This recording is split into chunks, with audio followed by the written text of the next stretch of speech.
The inferior corpses resurrected by black wizards using magic. They are summoned and controlled by the caster. They have no life, souls, and thoughts. They are like walking corpses. They only know how to simply obey the orders of the caster, so they are not really alive. They like darkness and dampness, and are afraid of fire and light, just like other evil creatures that live in cold and darkness. Encounter with the faceless monster. According to this Newt's level defense against the Dark Arts reference book, the inferi, as the puppets of dark wizards, usually do not act autonomously. For example, open your lifeless eyes, swim quickly from the bottom of the black lake where you live to the center of the lake, then climb up to the small island that seems to be composed of a large number of crystal stones, and stare at the stone basin that emits a faint green light, and finally let out a scary sneer. Looking at it this way, the person standing next to the stone basin at this moment is a living person, not an infernal corpse. He was tall but extremely thin. The tattered robe could not cover his slender limbs, but the exposed skin was pale and bloodless. The face is as thin as a skeleton, and the original color of the eyes cannot be seen, but under the background of the magic potion, they shine with a strange green light. After standing by the stone basin for a moment, he quickly made a decision. He picked up a shell-like object next to the basin, took a spoonful of the potion, and drank it without hesitation. The potion took effect quickly, a heartbreaking burning sensation raging in his body, and horrific visions reappeared in front of his eyes. But he raised the corners of his mouth and smiled. It seems that I am still alive. Then, he drank spoonful after spoonful, as if the stone basin contained not a deadly potion but a delicious soup. Until the stone basin bottomed out, a locket lay quietly there. The man picked up the locket, opened it, took out the note inside, and read it in a hoarse voice. To the Dark Lord, I will be dead before you read this. Just after reading a line, he stopped and said to himself, it seems that things have changed, that you didn't read the message, and I didn't die. Since he is not dead, this note is meaningless. A green flame ignited at the man's fingertips, burning the note into ashes. The mechanisms in the cave, whether it is a small boat that can only accommodate one person, the inferi hidden deep in the lake bottom, or the stone door that needs to be activated with blood, cannot stop him. Finally, he left the cave and saw the cliffs and the sea, the night sky and the stars again. It's time to go home.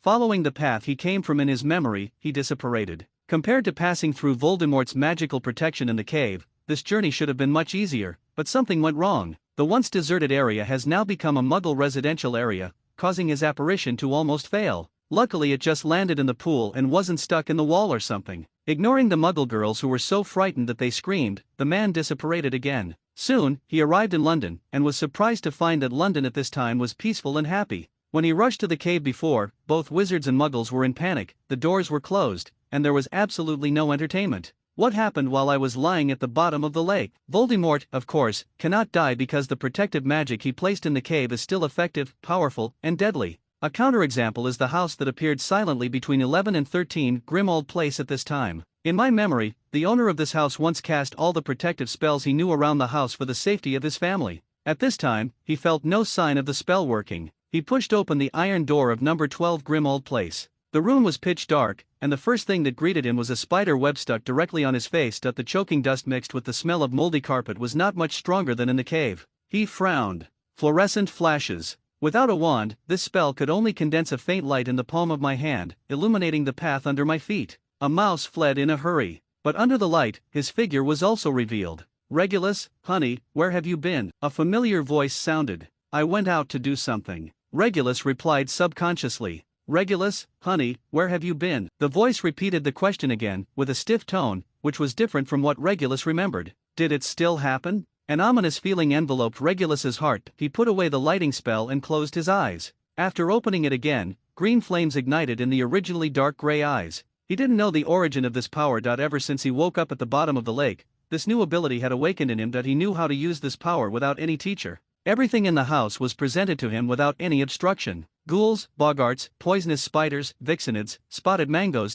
These things should not exist in this house. Apart from these random creatures, there was no sign of living people in the house. The former mistress of the house has now turned into the portrait that can only repeat questions mechanically, hanging in the hall, facing the door. Finally, his gaze penetrated several floors and stopped on a cupboard. Creaker! With a loud bang, the elderly house elf appeared before him. Thunder. Master Regulus. Seeing Regulus, the elf's glass ball-like eyes widened, and his wrinkled face was filled with disbelief. The next second, the elf rushed towards the umbrella stand made of the troll's legs, trying to kill himself. Stop! Regulus stopped Creaker's self-mutilation and walked directly to the portrait of Walburga Black. Creaker lit a dim lamp and handed it to Regulus. Under the dim light, the man in the portrait looked older. At this moment, she was in tears and could no longer speak complete words. Although the man holding the lamp had been soaked in the lake water and was beyond recognition, the portrait still recognized the little son she missed day and night. Regulus felt his stomach twitch. When he left home, his mother was only in her 50s, and she should never have looked like this.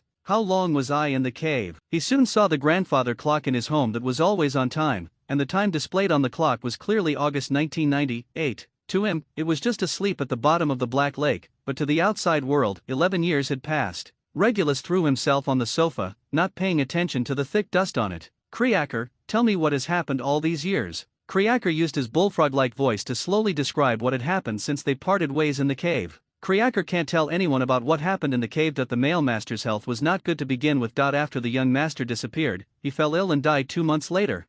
Master Sirius came back once. He tried to break into your bedroom, but the mistress stopped him. The two had a big quarrel, and Master Sirius was finally kicked out. The mistress was so sad that she went crazy. Cut off all contact with other relatives and shut herself up in the house. No one can find this place.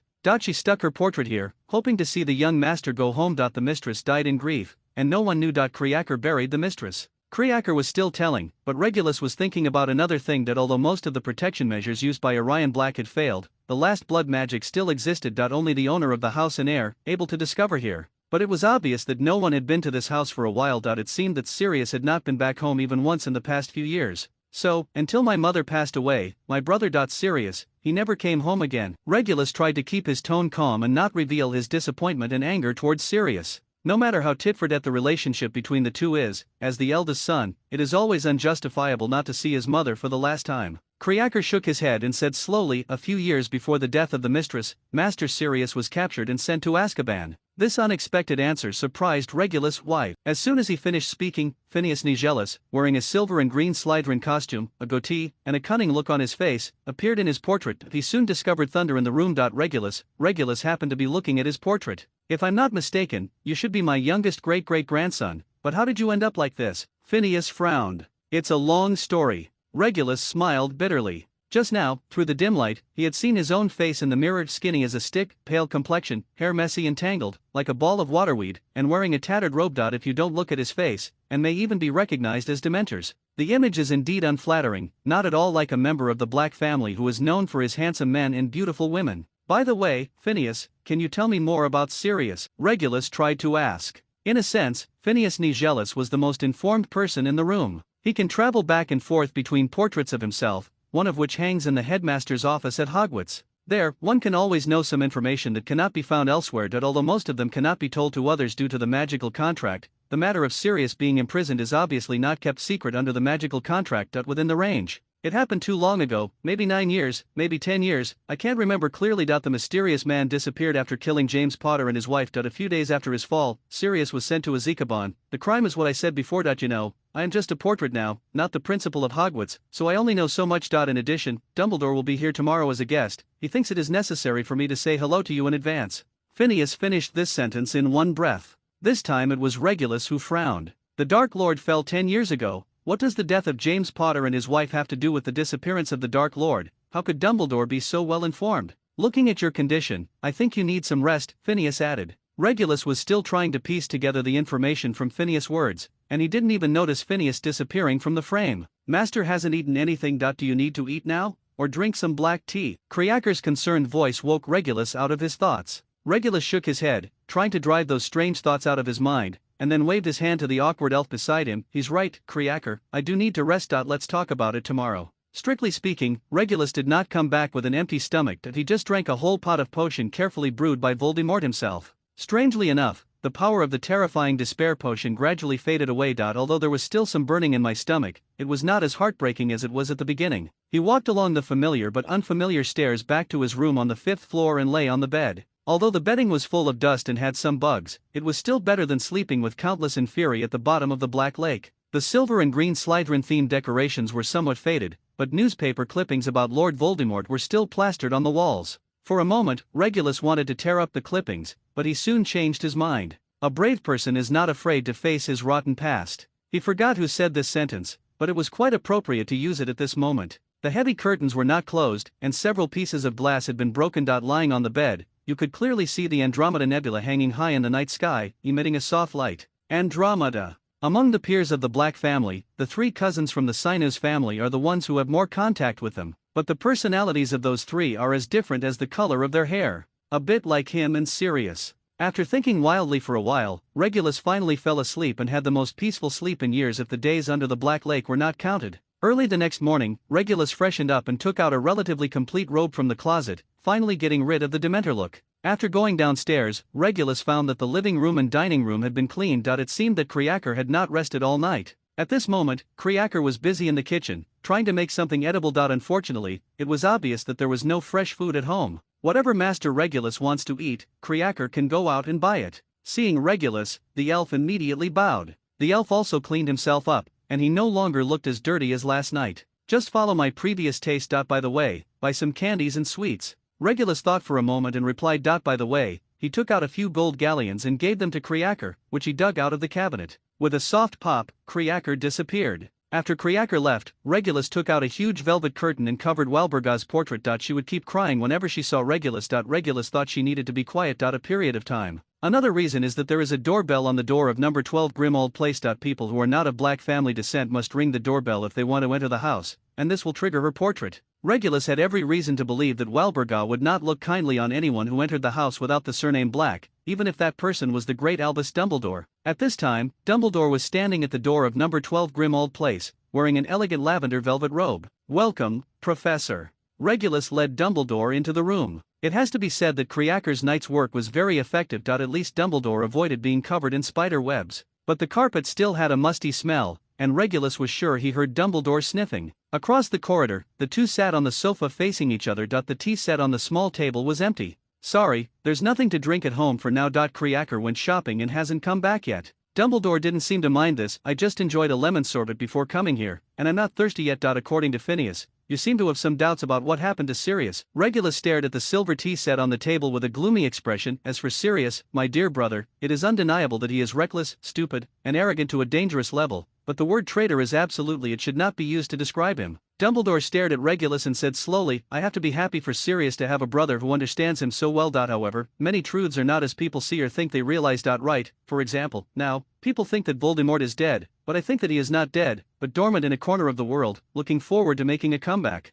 Regulus raised his head and met Dumbledore's gaze. "Of course. You're not surprised at all." Dumbledore looked a little surprised. Regulus considered his words, but his eyes remained firm. "Even a small character like me can come back from the dead, let alone the Dark Lord." Dumbledore's sharp blue eyes narrowed slightly. For a few seconds, he seemed to want to see through Regulus, but soon he changed the subject. "Speaking of this, I must remind you that as a people who are already dead, your life will be very inconvenient. Indeed, in order to make a living, I'm afraid I'm going to Nocturne Alley to sell used goods. The Black family's antiques should be quite valuable." Regulus picked up a goblet and traced the Black family's coat of arms with his finger. Pass. Dumbledore's eyes fell on the portrait of Mrs. Black through the lenses, and he smiled. Walburga will not be happy to hear these words. But Hogwarts needs a professor now. Are you interested? We can discuss the salary." Oh, Regulus keenly discovered that this was the real purpose of Dumbledore's visit. Professor Blindmore, who taught the defense against the dark arts class last school year, decided to resign. She thought that it would be a safer job to go to Nepal to hunt for Himalayan snow monsters than to teach at Hogwarts.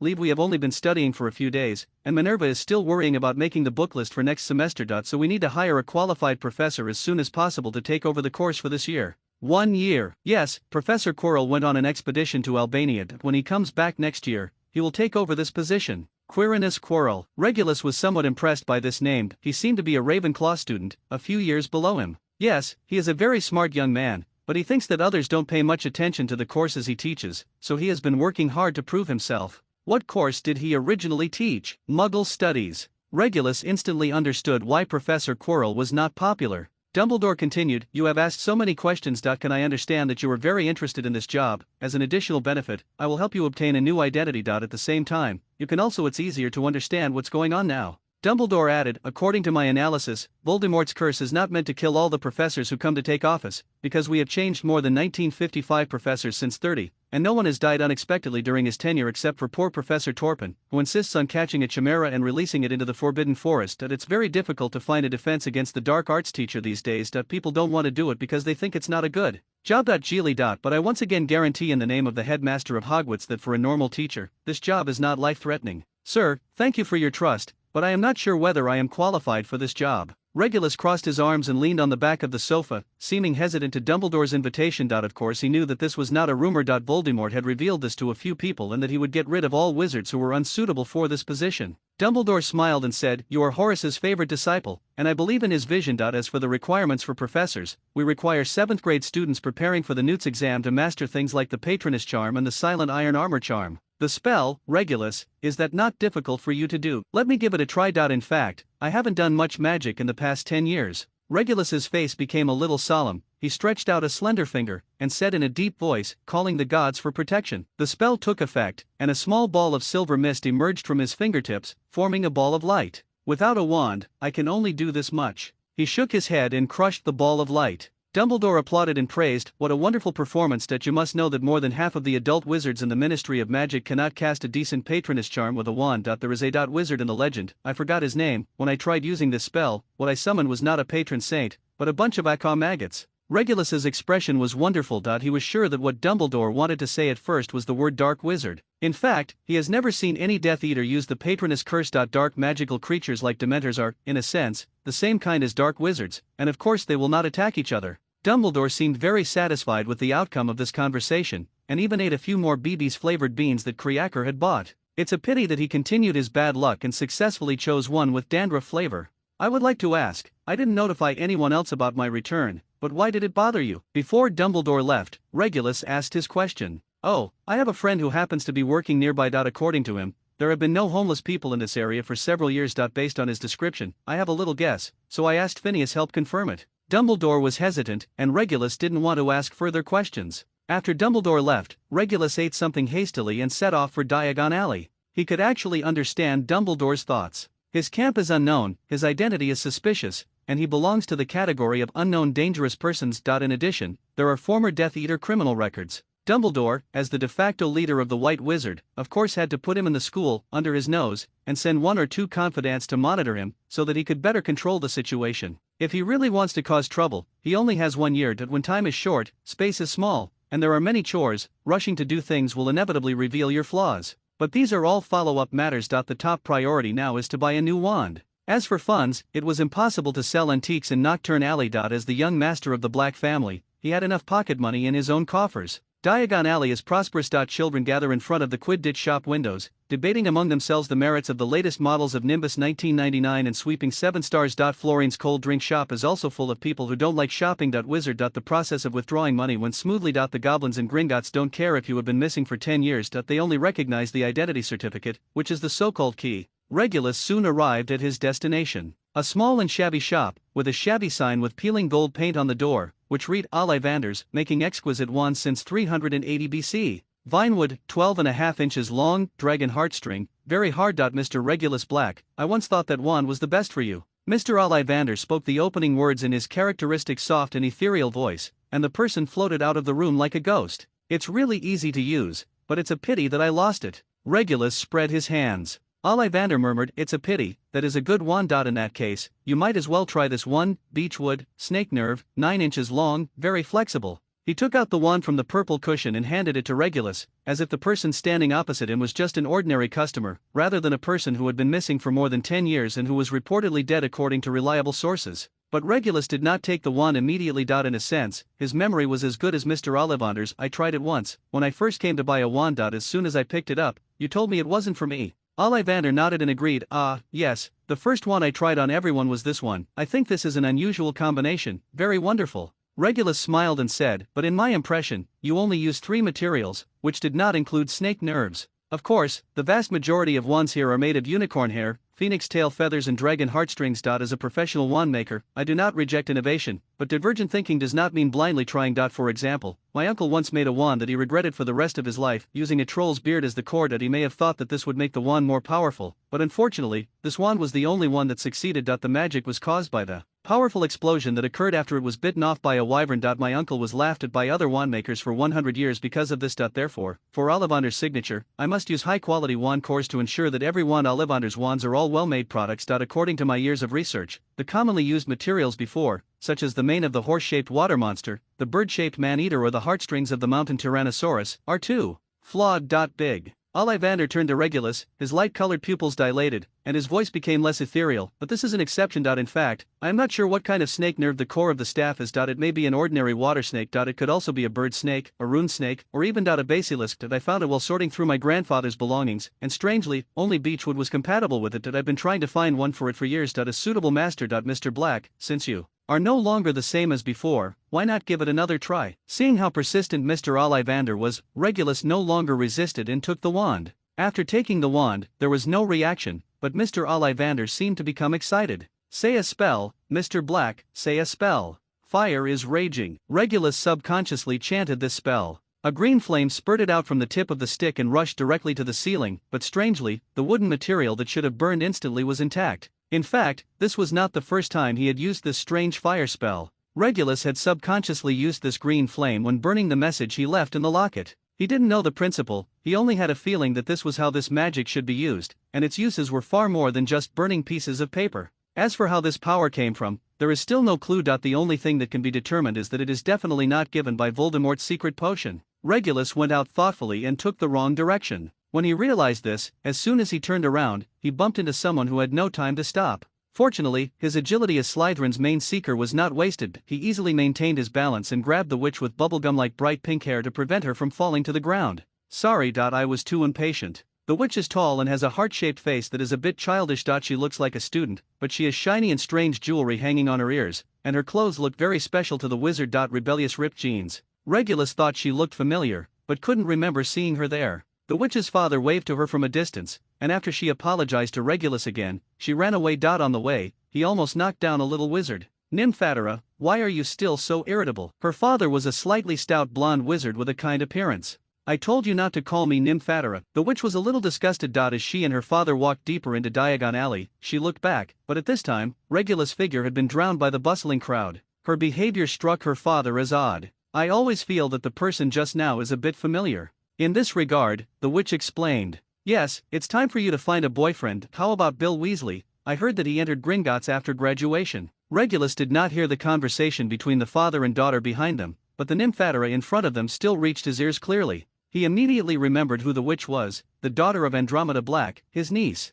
Many years ago, when he was packing up Sirius clutter that was thrown out of the house by Walburga, he saw letters from Sirius and Andromeda, in which this name was mentioned and photos were attached. Regulus had no intention of going over to chat. Due to their different views on blood, the relationship between them was not close. He was very efficient, and it took him less than an hour to purchase all the necessary items, including but not limited to new carpets, curtains, and new clothing from Twofin Clothing Store. The sun was shining brightly and it was still early. Before he knew it, he was in front of the Quidditch boutique window again. Looking at the dazzling array of new broomsticks inside, Regulus couldn't help but think of his first broomstick. In terms of performance, that broom was not outstanding, far inferior to the Nimbus and Sweep series of the same era. To Regulus, that broom had a different meaning. He loved Quidditch, but as a freshman, they were not allowed to bring broomsticks onto campus. Even Walburga, who doted on Regulus, did not agree to Regulus's request to buy a broom. For this reason, Regulus has been depressed. But unexpectedly, that Christmas, he received a gift from Sirius, a Comet 120 broomstick. According to what Regulus later learned, that broom cost Sirius all his pocket money, and for the next half-term, he relied on James Potter to purchase all the prank props and snacks they needed.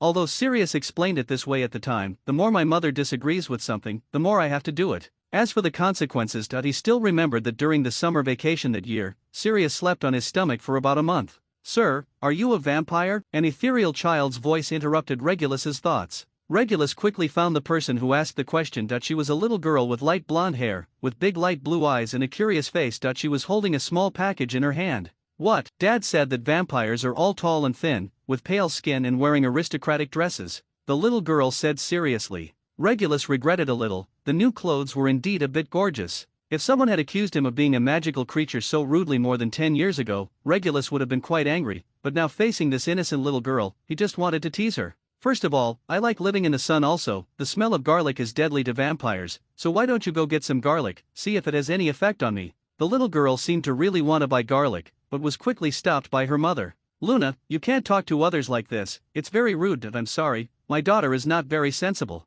Children are just curious, it's okay. Regulus waved his hand, indicating that it was okay. The mother and daughter left, and Regulus could vaguely hear them arguing about whether they were vampires. Suddenly, he felt uneasy. He closed his eyes so no one could notice that his eyes had turned green. Soon, he confirmed his guess, hurried through the crowd, and caught up with the mother and daughter just now. "May I ask, what is in this package?" Regulus pointed to the package in Luna's hand. It's Bubble Snot Monster's tentacle powder. We bought it from Nocturne Alley. It's very rare." Luna held the package with a bright smile. Bubble Snot Lout. This unfamiliar term confused Regulus. "It's the Bubble Snot Monster. We believe this is a magical animal that has not been recognized by academia. This bag of materials can be used to improve my Super Sense potion. Of course, it needs to be studied." Pandora Lovegood, Luna's mother, said, "We found this in a medicine shop in Nocturne Alley. They didn't seem to know the value of this packet of medicinal powder, and only sold it for 2 galleons. Can you show it to me?" Regulus interrupted Mrs. Lovegood's explanation with a serious look.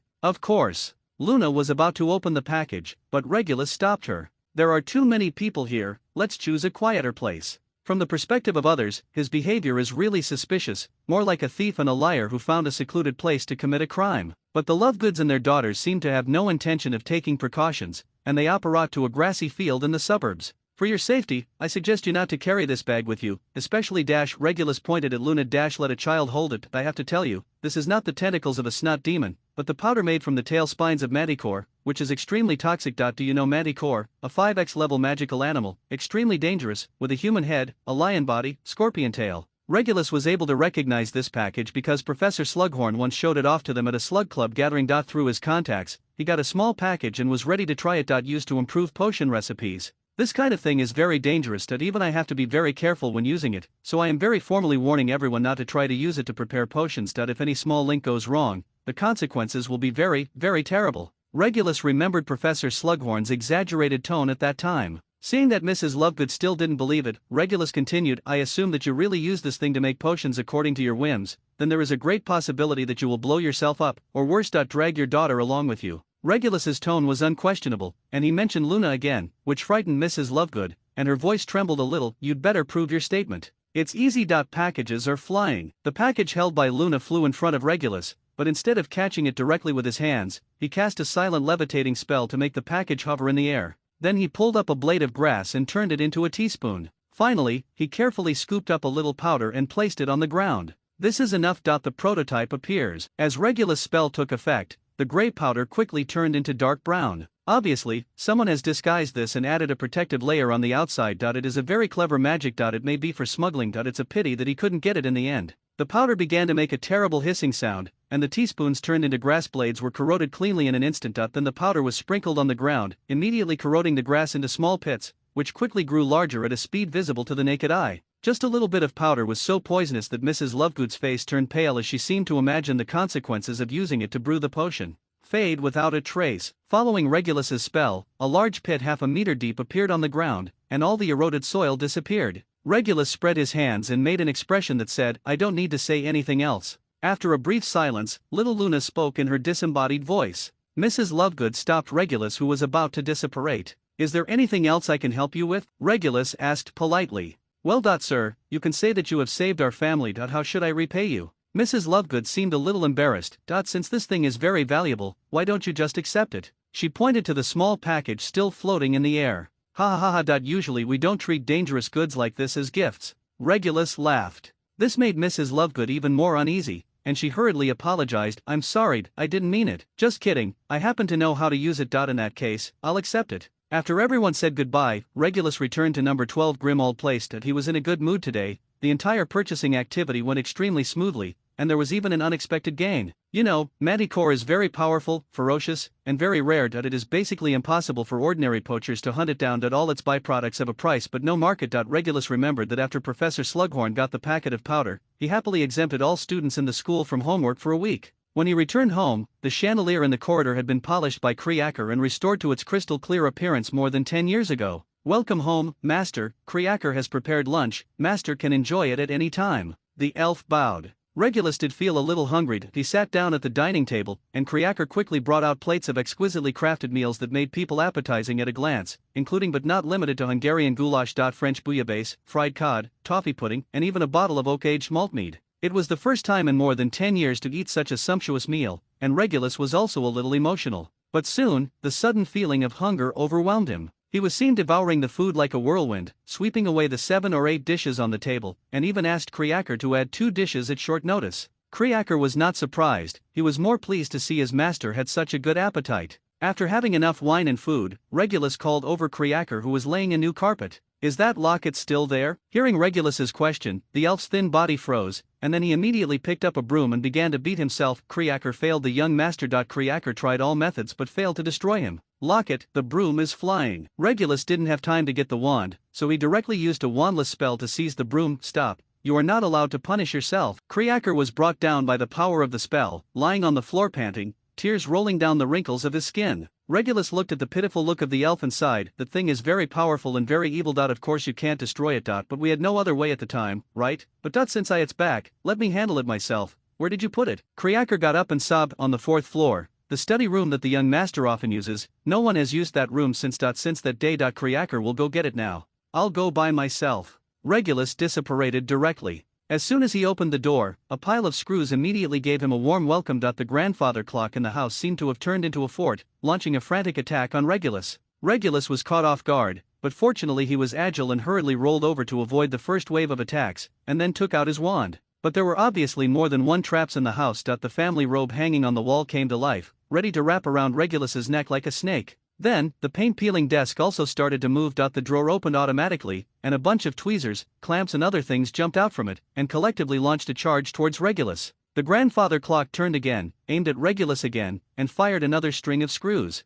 "All curses end," Regulus shouted. An orange ripple spurted out from the end of the stick and quickly covered the entire room. The next second, the room was quiet. "Master, Kreaker is very sorry. This is Kreaker's magic, to protect the locket from being discovered." The elf rushed to the 4th floor and looked at the messy house, looking a little at a loss. Regulus waved his hand, indicating that it was okay. His eyes rekindled the green flame, and the whole world appeared in front of him in a completely different form. In the entire house, the energy emitted by the black magic creatures has been reduced a lot. Only in the closet of this room is there a deep light. Regulus walked straight over, and sure enough, Slydren's locket was lying quietly inside. "Kreaker, go and do your work. Don't go upstairs without my order." Then he took out the locket and placed it on the table. Burning flames, green flames enveloped the locket, and Regulus continued to release his magic power. The entire room was reflected in green, but the Horcrux lay in the flames, safe and sound. Regulus was not surprised. This was Voldemort's Horcrux, not an ordinary toy. He tried several more spells, but to no avail. "Of course, you won't be defeated that easily, right? Thunderbolt explosion." This spell was so powerful that even though Regulus controlled the casting range as much as possible, it still blew the desk into pieces and blasted a big hole in the wall. The noise was so loud that it even alerted the people who were changing the curtains on the 1st floor. Kreaker. Fortunately, this spell is not irreversible. Regulus and Kreaker teamed up to use restoration magic and quickly repaired the damaged area. It was just an accident. Regulus released a cleanser for himself, swept away the dust on his body, and sent away the worried Kreaker. Seeing that the spell had no effect, he turned to the powder of the manticore tail thorn he had just obtained. So, a spoonful of lethal dose of powder was sprinkled on the locket. As soon as the powder touched the surface of the locket, an unsettling hissing sound was heard, and then the locket began to choke. The thick human smoke soon filled the entire room. Regulus used the hurricane charm to blow the smoke out of the window. The reaction stopped. The spoonful of powder had been consumed, but the locket was still lying on the table unharmed. The hissing didn't stop, but became more pronounced. Regulus felt inexplicably irritated, and he began to search for possible spells in his mind. "You know those magics you can use them," a whispering voice sounded. A deeply hidden memory also resurfaced in his mind, and the faces of several people gradually became clear. Regulus remembered their names: Dollahove, Yaxley, Crabbe, and Goyle. It was one day in early 1979 that they captured a Muggle-born wizard who was once a chaser of Hufflepuff and an opponent of Regulus. He could fly very fast, but his shooting skills were not very good. Well, always a missed opportunity. He was always cheerful and friendly, although Regulus didn't look too kindly on him at the time. That night, Dollahove and the others tried to humiliate him with the Imperious Curse, but failed, so they became angry and tortured him with the Cruciatus Curse, and asked the young Death Eaters present to take turns learning the skills of casting spells on him. The ones who were most excited about this were Crabbe and Goyle. Speaking of these two muscular men, Sirius had a very vivid evaluation of them back then, describing them as orangutans and baboons following Lucius Malfoy. If the evaluation from Gryffindor was not objective, then Crabgoyle's classmate Snape was even more unkind, saying that the two of them were mountain monsters with brains full of muscles. Not many people can make the incompatible Sirius and Snape make almost the same evaluation. These two did it, but the strange thing is that it took Crabbe half a semester to even learn the most basic levitation spell. And Gower, who mastered the crucifixion and bone chopping, but were surprisingly fast. On the contrary, Regulus, as a top student, was severely shocked when he faced the young man who had been tortured to the point of mental collapse and was no longer human. His trembling hand could not hold the wand steady, and he could not even pronounce a complete sentence in his mouth. Spell. Horcruxes are one of the most advanced and evil products of black magic. When Voldemort proudly showed off to his followers, claiming that he had gone farther than anyone else on the road to immortality, the keen Regulus discovered the mystery. After returning home, he dived into the family's library, trying to find any clues. The ancestors of the Black family have produced many wizards who specialized in black magic, and there are some precious books that cannot be read even at Hogwarts. After a period of research, Regulus gained something and finally guessed the secret of Voldemort's immortality. Unfortunately, he could not find a way to destroy the Horcrux and the collection of books. Even the notorious Godlot, the famous dark wizard in the Middle Ages and the former owner of the Elder Wand, only left about the most evil magic of Horcruxes in his book Poisonous Magic. Invention will not be discussed here, nor will it be given any guidance. Such nonsense. But now, Regulus thought of a possibility amid the constant whispering and bewitchment of the Horcrux. To destroy this evil and powerful product of black magic, you need equally powerful and evil black magic spells. For example, Avada Kedavra. In fact, as the most powerful black magic creature at the 5x level, Manticore's poisonous tail sting powder has already had a certain effect. The Horcrux felt threatened, which triggered another self-protection mechanism, which is now constantly bewitching. Regulus's voice. The Horcrux's counterattack became more ferocious, and the memory fragment that troubled Regulus changed again. It was so real that Regulus even felt like he had returned to more than 10 years ago. Still in this room, he heard his parents arguing in the next room. At that time, Voldemort's power was at its peak, but the Blacks, who were supposed to be supporters, became increasingly uneasy and even fearful. Orion Black said to Walburga in an unprecedented serious tone, "My dear, you have always made the decisions in this family, but I have to say that what that adult did to a certain extent is a bit too much. Now that we all believe that pure bloods are noble and should dominate. But now, he is enslaving those half-blood wizards and killing mudbloods and muggles. Inferior bloodlines should be treated like this." Walburga interrupted Orion. "That's not the point, you know." Regulus joined his subordinates, but that master was equally cruel to his subordinates.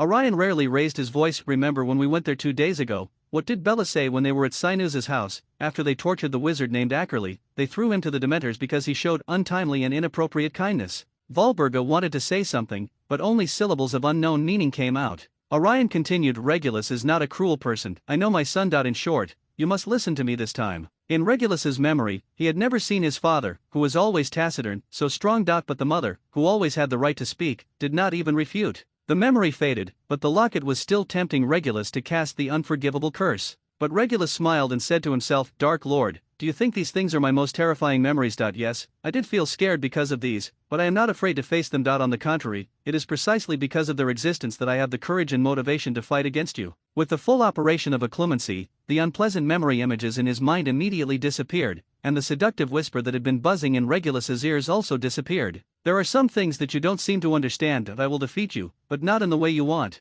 Regulus added. Then he raised his wand and cast 7 or 8 different powerful spells on the locket to block the influence of the Horcrux on the outside world. Then he took a box, carefully placed the Horcrux inside, cast several protective spells on the box, and finally placed it in the basement. Since the Horcrux cannot be destroyed for the time being, it is best to keep it properly to prevent its evil power from affecting other people. The effect of Regulus's spell was obvious. When he went downstairs, Kriaker happily told him that the headache that had troubled him for many years had disappeared. Kriaker attributed this to his meeting the respected Master Regulus again, but Regulus felt heavy in his heart. In the past 10 years, not only had the loyal elves been harmed by this thing, but even his father had died early. The reason why his mother died was probably due to her being in close contact with a Horcrux for a long time without her knowledge. The next day, Regulus went to the library to check, but was disappointed to find that most of the books had been eaten away by things such as moths. He took a few books that he could barely read, returned to the house, and had just read a few pages when the portrait of Phineas Nigellus spoke. "Regulus, what's up? Dumbledore asked me to bring you a message. He wants to ask you to talk to the Leaky Cauldron. The time is set to be in an hour."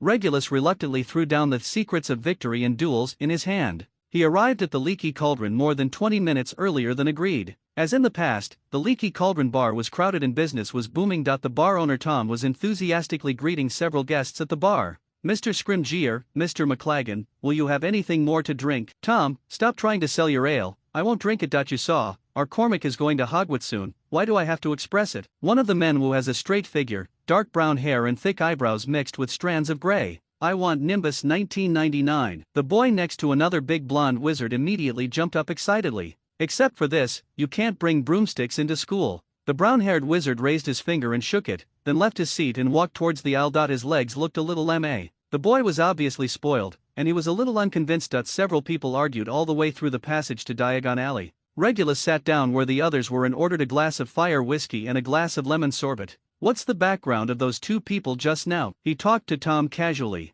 The tall one is McLagan, who is doing business, and the other is Rufus Scrimgeour, who is currently the director of the Auror office. However, since the fall of the mysterious man, his job is more like a sinecure, with a name and a surname. All the dark wizards are imprisoned in Azkaban. What's more, we have Principal Dumbledore, and no one dares to cause trouble in the UK. Tom was obviously an inquisitor. Regulus was silent. It seemed that in the minds of most people, Voldemort was completely finished and would never come back. By the way, you haven't asked for your name yet. What is supposed to come will come. Fortunately, Regulus has already thought of a pseudonym for himself. Ahem. Reinhardt, Arcturus Reinhardt. It's a strange surname. I'm sorry, are you German? But your English is better than many locals. I have lived outside London since I was a child, following my family. Regulus' voice was still kind, but his expression clearly showed that he did not want to continue talking about this topic. Although he was still doubtful, Tom didn't dare to ask any more questions, because many things involving the wizard family were taboo. Fortunately, the awkward atmosphere was quickly transferred away. The broken door of the bar was pushed open again, and a man wearing a black robe that was so long that it touched the floor walked in. He has a lean build, a gloomy expression, a huge aquiline nose, and straight, greasy black hair. He quickly scans the people in the bar with his dark and cold eyes. The two wizards sitting next to the aisle immediately moved their chairs to make the road as wide as possible. When the man in black glanced at Regulus, who was sitting at the bar drinking, there was a moment of confusion in his eyes. But soon, those eyes turned into dark and empty tunnels, bottomless. Ah, Professor Snape, it's a rare sight. Do you want a drink? Tom greeted the man in black. In a hurry, Snape said dryly, and then like a big bat, he floated through the narrow bar and went straight to Diagon Alley. Dumbledore's sudden appearance immediately caused quite a stir in the bar. Merlin's beard, Headmaster Dumbledore, what kind of wind has brought you here? Tom tried to straighten his stooped back, trying to keep his eyes on Dumbledore's face instead of his boots. Even the wrinkled old witches sitting in the corner of the room, smoking low-quality tobacco and drinking sherry, turned their heads and looked at the bar. Dumbledore raised his hand and the bar suddenly became quiet. Actually, I'm here to see this. Mr. Reinhardt. Do you still have a room? We have something to talk about. Tom immediately picked up the drinks Regulus ordered and led the two of them into a room upstairs. After Tom exited the room, Regulus was sure he felt a surge of magic. Unknowingly, Dumbledore had cast anti-thief spells and repelling spells around the room, causing everyone who walked into the spell's range to think of something important and leave in a hurry. Regulus knew the spell, but he thought he was far from capable of casting it silently and without a wand. Amazing spells, he is indeed the most powerful wizard now. Regulus praised. That's ridiculous. I remember we have reached a consensus. Voldemort is still alive. I don't think I am stronger than him. Dumbledore immediately corrected him. Regulus was dissatisfied with Dumbledore's modesty. During his days as a Death Eater, he could feel Voldemort's fear of Dumbledore. Then he raised a question. I saw Severus Snape a few minutes ago. It is said that he also teaches at Hogwarts. Are the background checks for professors so relaxed now? Sir, please tell me, what other surprises has the school prepared for me? Are there any vampires? Dumbledore didn't seem surprised by the question. I did have a dominatrix teach defense against the dark arts 2 years ago, but unfortunately, compared to teaching young children how to do magic, she is more interested in those fresh livers. But it must be admitted that her level of weather spells is really high, and it is not easy to create a storm that sweeps the entire auditorium at the Halloween dinner. Regulus raised his eyebrows, and the corners of his mouth twitched involuntarily, with a funny expression. To go a long way. As for Professor Severus Snape, I can trust him %. Since there is no problem with his position, you must know his abilities, and he is more than enough to serve as a potions professor. Dumbledore continued. Regulus' hand holding the wine glass stopped in midair and asked nervously, Potions class, where is Professor Slughorn? When he was in school, Professor Slughorn liked him very much and gave him a lot of help. Dumbledore took a sip of the cold drink and said in a relaxed tone, Don't worry, Horace is now enjoying his retirement life. There are free Quidditch games to watch, and dignitaries from the Ministry of Magic invite him to hunt every week. And a picnic. Hearing that everything was normal with Professor Slughorn, Regulus obviously relaxed, took a small sip, and said, Are you just so don't worry about Snape? Or, in other words, are you confident that you can control the situation and not let an accident happen? The Dark Lord would be very happy if he knew that there are several Death Eaters in Hogwarts. When people get older, they always like to think of the good side of others. We won't mention Severus, but you. After your death.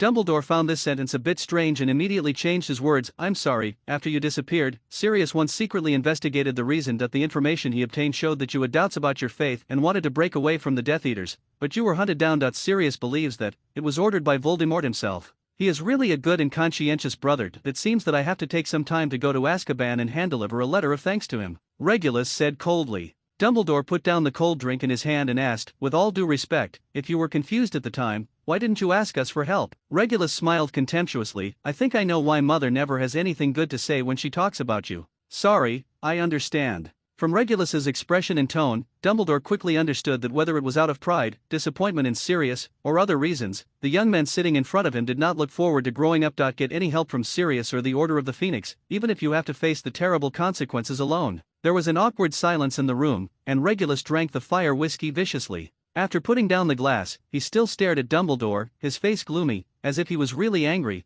and a faint green flame flashed in his eyes. Behind the half-moon glasses, Dumbledore's blue eyes blinked, then smiled, and took out a piece of parchment from his pocket. "My memory is getting worse and worse, and I almost forgot about the main thing," Dumbledore said in a relaxed tone, as if the two of them had not experienced a tense conversation just now. "What is this? If your contract to teach at Hogwarts is correct, please sign it." After speaking, Dumbledore took out his wand and waved it, and the empty wine glass Regulus placed on the table turned into an exquisite quill. Regulus quickly read through the contract, picked up his quill, and wrote the name Arcturus Reinhardt on it. But the parchment paper was clean, leaving no ink marks. "I think we need a bottle of ink." "Ah, you don't need ink. We believe that wizards' names are magical, so you can only sign your real name on this contract." Seeing that Regulus was a little annoyed, Dumbledore added, "But don't worry, only the principal has the right to view and keep these contracts." "Sounds like a contract of betrayal," Regulus muttered under his breath and signed his real name. Dumbledore seemed very satisfied. He put away the parchment and asked happily, "I'm going to Gringotts to do something. An old friend with bad legs and feet has stored some things there and asked me to run a run. Under your care, would you like to come with me?" "No, I have to prepare lessons."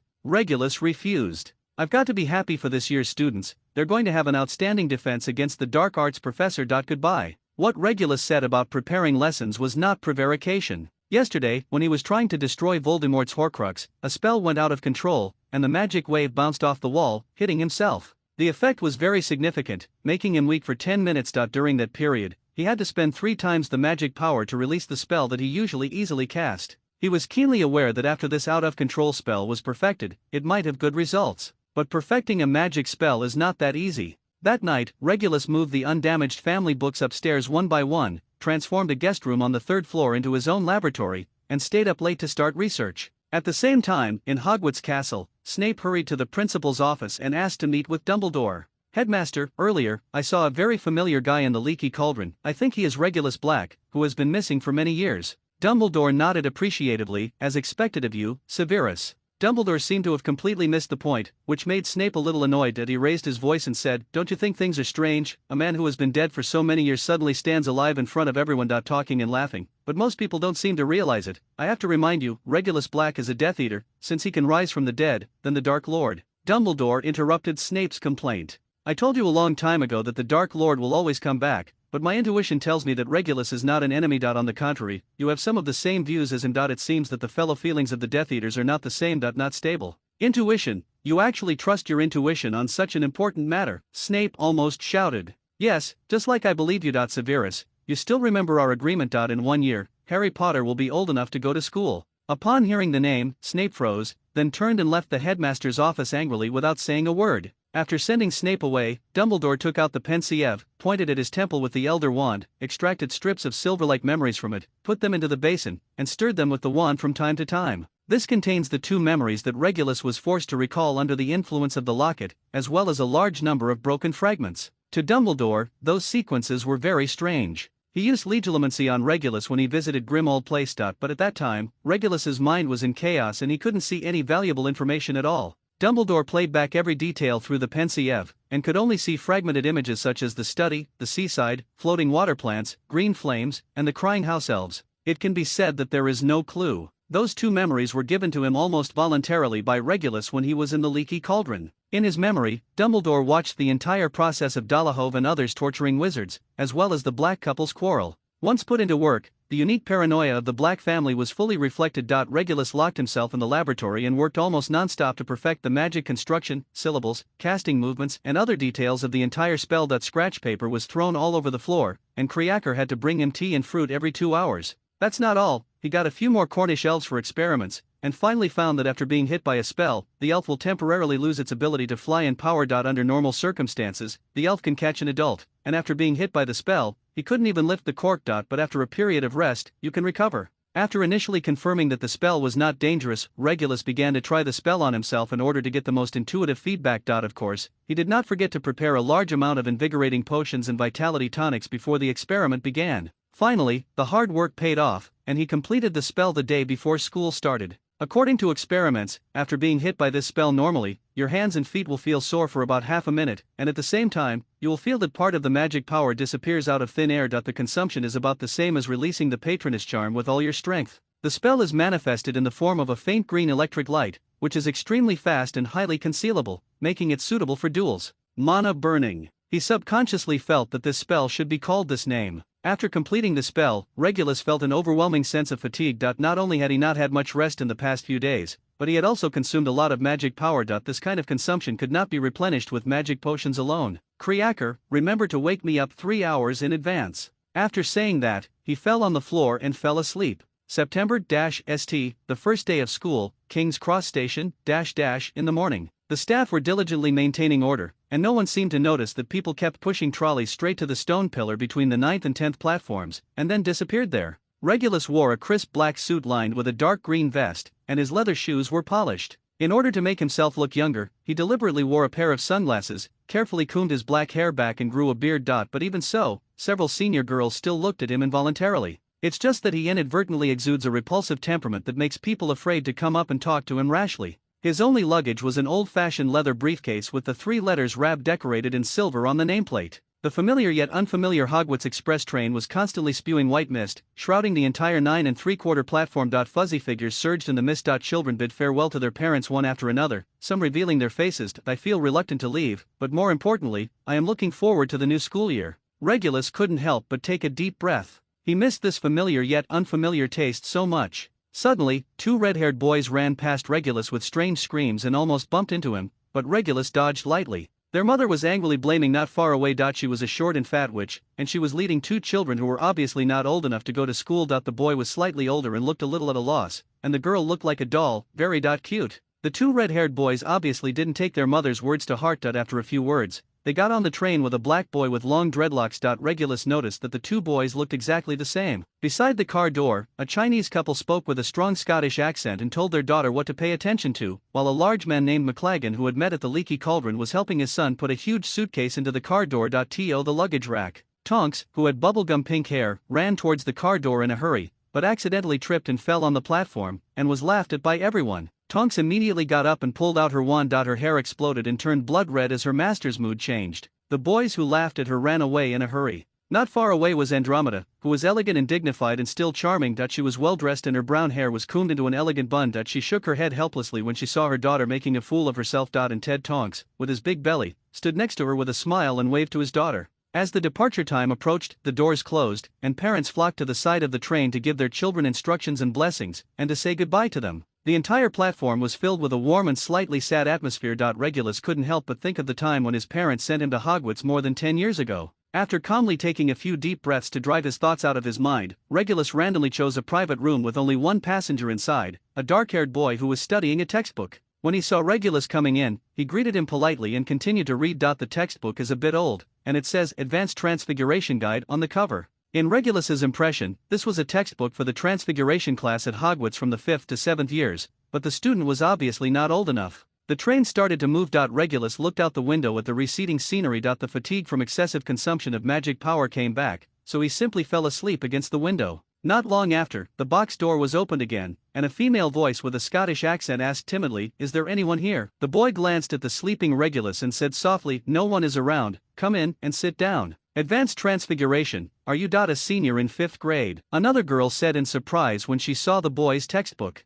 The boy hurriedly gestured and pointed at Regulus, signaling the girl to lower her voice, and then whispered, "I am in the 2nd grade this year. I am just previewing and mastering some theoretical knowledge in advance. Are you freshmen?" "Yes." The 2 girls replied at the same time. "I hope you can be sorted into Hufflepuff. That's the house I study in. Of course, no matter which house you are sorted into, you can come to me if you need help. My name is Cedric Diggory. Nice to meet you. My name is Chu Zhang, and this is my friend Marietta Eichmo. We have known each other since we were children." The girl with a Scottish accent also lowered her voice. In order not to disturb Regulus, who was sleeping, Cedric did not continue talking. Xu Zhang also sat there quietly and read a storybook. Only Marietta asked a question or two out of curiosity from time to time. But the calm did not last long, and was broken by a loud sound of a heavy object falling to the ground. What followed was a commotion of abuse and curses. "I'll go take a look." Cedric frowned. He noticed that Regulus's back quivered and he looked like he had been awakened. As a result, as soon as he opened the door, a spell flew past his scalp and hit the box door, making the two girls scream. In the narrow aisle, several boys were shooting spells at each other. Not far away, a dark-skinned girl stood among the piles of luggage scattered on the floor. It looked like her suitcase had been damaged.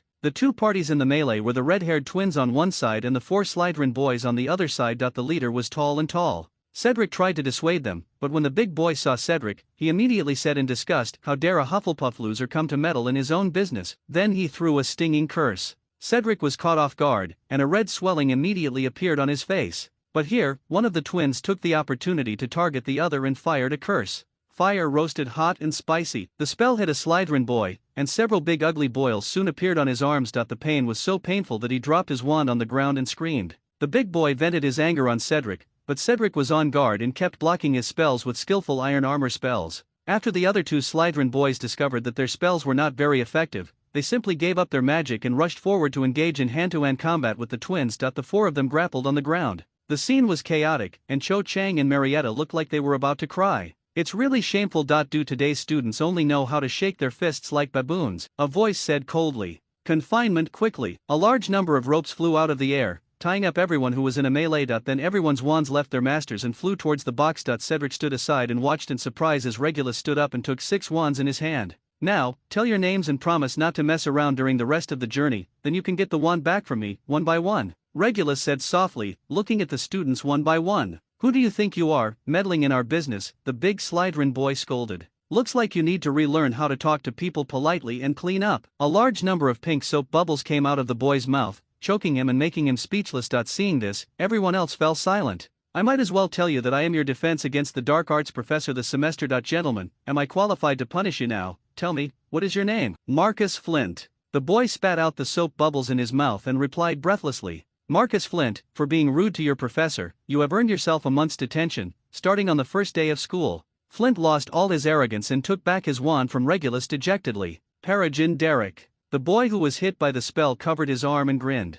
"It's over." Regulus waved his wand, and no more boils appeared on Derek's arms. "You wait here for a while, I'll take care of it." Regulus threw Derek's wand back to him. Derek stood on the edge of the corridor like a quail, lowering his head and saying nothing. Cassius Warrington, Graham Montague, Fred Weasley, George Weasley. The 4 people entangled underground had also broken free from the ropes and climbed up. Each of them announced their names. The Weasley twins tried to block their female classmates behind them, but this effort was in vain. The girl had already given her name, although her wand was not taken away by Regulus. "Angelina Johnson. They fought because of me. I can't let them suffer alone." "Very well, all of you, you will be confined for a week. Go to the defense against the dark arts classroom at 8 o'clock every night. Let's all disperse." After Regulus finished speaking, he helped Angelina fix the suitcase. Everyone returned to the box. Cedric's hair was disheveled and the redness and swelling on his face became more serious. "Your name is Diggory, right? It's not wise for one person to try to stop so many people from fighting, not to mention that he is in a higher grade than you."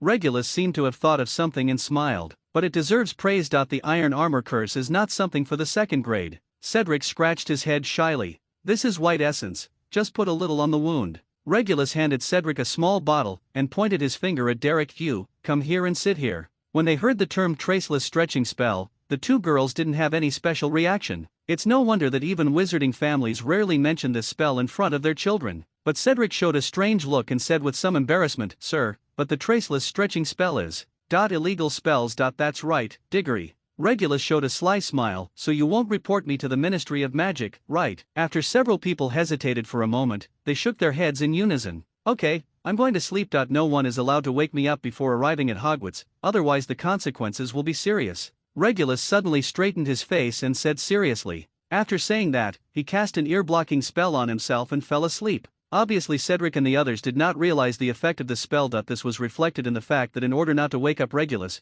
they tried their best to make eye contact along the way, and even if they had to speak, they spoke in whispers. After sleeping until dark, when Regulus woke up, the train had arrived at the station and most of the students had gotten off the train. Only Cedric stayed in the carriage, trying to wake him up. "Thank you, Mr. Diggory. We must hurry or we will miss the carriage." The two of them ran all the way and caught up with the student team. According to the school's tradition, new students have to take a boat across the Black Lake, then go through a tunnel and climb the stone steps before entering the Great Hall of Hogwarts. Others require a horse-drawn carriage ride. It was the first time for the second-year students to ride the carriage. Most of them could not see the Thestrals pulling the carriage, so they were very novel and excited that the carriage could move on its own. Cedric was obviously very popular. He was pulled into the car by several of his friends. In the distance, on a high hillside, the majestic Hogwarts castle towers above, with its towering spears pointing to the sky. Regulus sat alone in the carriage, silently looking at the Thestral pulling the carriage. In their generation, almost everyone could see them, but it was clear that parents who had experienced the dark times did not want their children to be exposed to those years again. Soon the carriage drove through the rugged mountain road and arrived at the entrance of the castle. The blazing torch casts mottled shadows on the stone wall, and the huge stone door opened to welcome its students, just like 1,000 years ago. Thousands of candles floating in the air illuminated the magnificent auditorium, while stars twinkled on the enchanted ceiling. Regulus passed through the chaotically seated students and went straight to the teacher's seat. "Welcome, Arcturus." Dumbledore came forward. "I heard what happened on the train and I am so happy for these children. All qualified professors would do this," Regulus said non-committally. Following Dumbledore's guidance, Regulus took a seat at the teacher's seat and politely greeted Professor Aurora Sinistra on his left. Thanks to the Black family's special habit of naming their offspring, Regulus has always been interested in astronomy. Professor Sinistra did not find many abnormalities. In order to better observe the starry sky, her classes were basically arranged at night. The environment was also a dark astronomy tower, and there were not many opportunities to clearly see the faces of the students. The position on the right is empty. The students were seated, and the short Professor Flitwick took on the role of conductor, using his wand as a baton. The student choir each held their toads and opened the opening dinner with a strange spiritual song. The prologue. Although he has attended the opening dinner 6 or 7 times, sitting in the teacher's seat is a completely new feeling for Regulus. Many of today's colleagues are familiar faces from more than 10 years ago, such as Professor McGonagall, who is still serious, Professor Sprout, who has a few extra patches on his wizard robe, and Professor Kedleben, who is missing half of his leg. Of course, there are also some young blood joining in, such as Sybil Trelawney, who wears huge glasses and weird shawls. In Regulus's impression, she was a talkative Ravenclaw girl who was keen to tell everyone around her that something bad would happen next. As for another acquaintance who was supposed to be here, the answer was quickly revealed. The door to the auditorium opened. Snape, who looked like a big black bat, floated through the middle of the auditorium holding the Sorting Hat. The place he passed by was immediately silent. He walked quickly onto the stage and placed the Sorting Hat on the 4-legged stool. The Sorting Hat grinned and sang. "I can't compliment the tune," but Regulus admitted that it was quite fun to hear the Sorting Hat sing again. But obviously, some people don't think so, such as Snape, who stood in front of the Sorting Hat with a pale face. It seems that he is very dissatisfied with the job of presiding over the branch. As soon as the Sorting Hat finished singing, he said coldly to the new students, "Anyone who hears the name, come here and put on the hat. Do you understand?" The freshmen were obviously frightened by him. Only a few of them whispered, "Understood." Most of them just nodded stiffly. Hans Allen, a round-faced boy, came out tremblingly, and Snape casually placed the Sorting Hat on his head. Hufflepuffs. Cheers erupted from the first table on the right. Cedric welcomed Alan with a smile, and Tonks, whose pink hair was very conspicuous among the long Hufflepuff tables, was also clapping hard. Brendan Avery. Snape's expression was unfathomable, and Avery moved onto the stage step by step, staring at the ground, seemingly unwilling to make eye contact with Snape. It took the hat about a second to make a decision. Slytherin. This time it was the people at the second table on the right who applauded collectively. The sorting result was no surprise. Regulus was very familiar with the surname Avery. As members of the 28th pure-blooded family, the Avery family strongly supports Voldemort's career. Both generations of father and son are Death Eaters. However, looking at Brendan Avery's appearance, he is obviously living a good life. It seems that his ancestors also escaped the crime through some means and escaped the fate of being thrown into Azkaban. Marcus Belby. A thin boy walked onto the stage with stiff steps. Under Snape's cold glare, he sat on the chair tremblingly. It took the Sorting Hat about half a minute to sort him into Ravenclaw. Next, Katie Bell became the first new student in Gryffindor, while John Caravallard was sorted into Hufflepuff. Autumn Jung. It didn't take long for the Sorting Hat to sort her into Ravenclaw. At the Hufflepuff table, Cedric looked a little disappointed. Marietta Acme was also sorted into Ravenclaw. She ran over and sat down with Chu Jong, whispering to each other. As the freshmen were continuously sorted into their respective houses, the look of impatience on Snape's face became more and more intense. This sorting ceremony was simply a torment for him. The remaining freshmen were infected by Snape's aura and became even more frightened. Even the pampered Cormac McLaggen kept whispering words to cheer himself up. Finally, with Robbie Savage being assigned to Hufflepuff, there was only the last person left in the freshman team. He was a tall boy with blonde hair and always had a proud expression. Hyperion Yaxley. The boy walked onto the stage with his head held high, as if he was participating in an investiture ceremony. Before the sorting had even touched his hair, he was screaming, Slytherin. He seemed to have anticipated this outcome and walked straight to the Slytherin table. Snape hurriedly rolled up the parchment, picked up the sorting hat and walked out of the Great Hall quickly.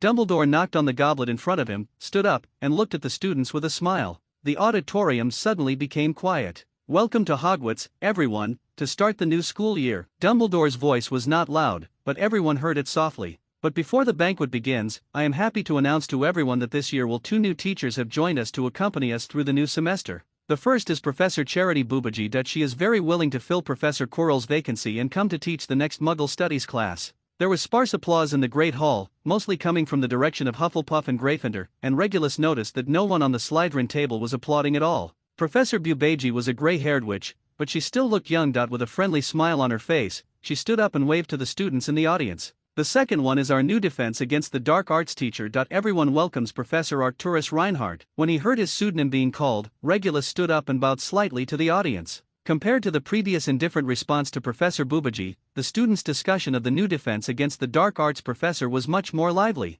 We have a new professor again. How long can he teach? It's a pity that I only passed the OWLS exam and can't enter the advanced defense against the dark arts class. He looks very young. Can he take good classes? I saw it with my own eyes. He subdued more than a dozen people on the train with just one spell. He also turned them all into frogs. The new professor will turn into a frog. The new professor is a frog.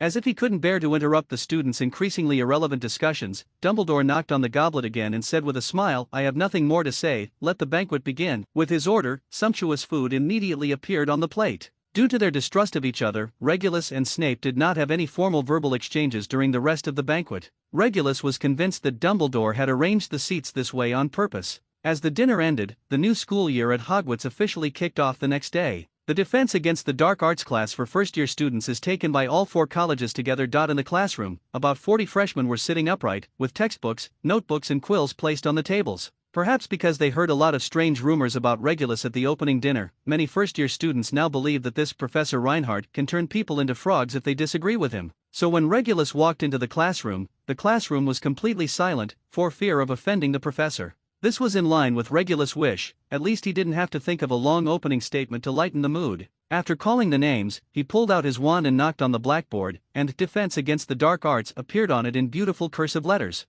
Who can tell me what black magic is? Several students slowly raised their hands. Miss Zhang. Evil curses, poisonous spells, and curses are collectively called dark curses. Chu Zhang's voice was clear. Yes, this is Miranda Gorshak's opinion in Standard Spells Elementary. It seems that you have read the textbook carefully before the start of school. Regulus motioned Chu Zhang to sit down and knocked again. Looking at the blackboard, a large number of pictures appeared on it. But the answer is not complete. Black magic is a complex concept, and the black curse mentioned by Ms. Zhang is only a small part of it. Black magic in a broad sense also includes black magic creatures, black magic instruments, dark potions, and some secret rituals and so on, he said, showing the corresponding pictures. The hideous and ugly black magic creatures, as well as the horrific scenes of wizards being harmed by black magic, frightened these little wizards in their early teens until they turned pale, and some girls even dared not look at the pictures. As shown in the picture, in most people's understanding, black magic is dangerous, scary, ugly and evil. But I think it is very arbitrary to distinguish black magic and white magic based solely on the consequences of spells. For example, casting an improper floating spell or clear water spell is likely to cause serious harm. But when you face the Inferi, a well-placed fire spell can save your life.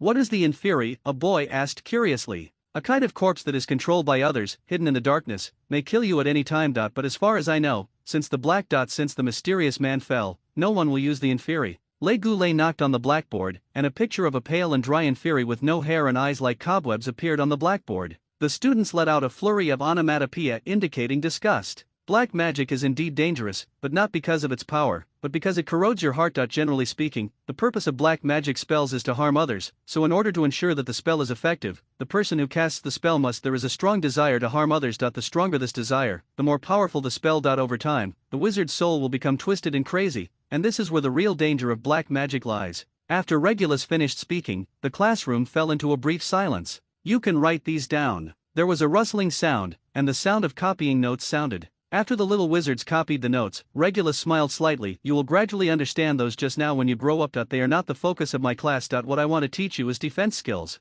He waved his wand and made the words defense bold.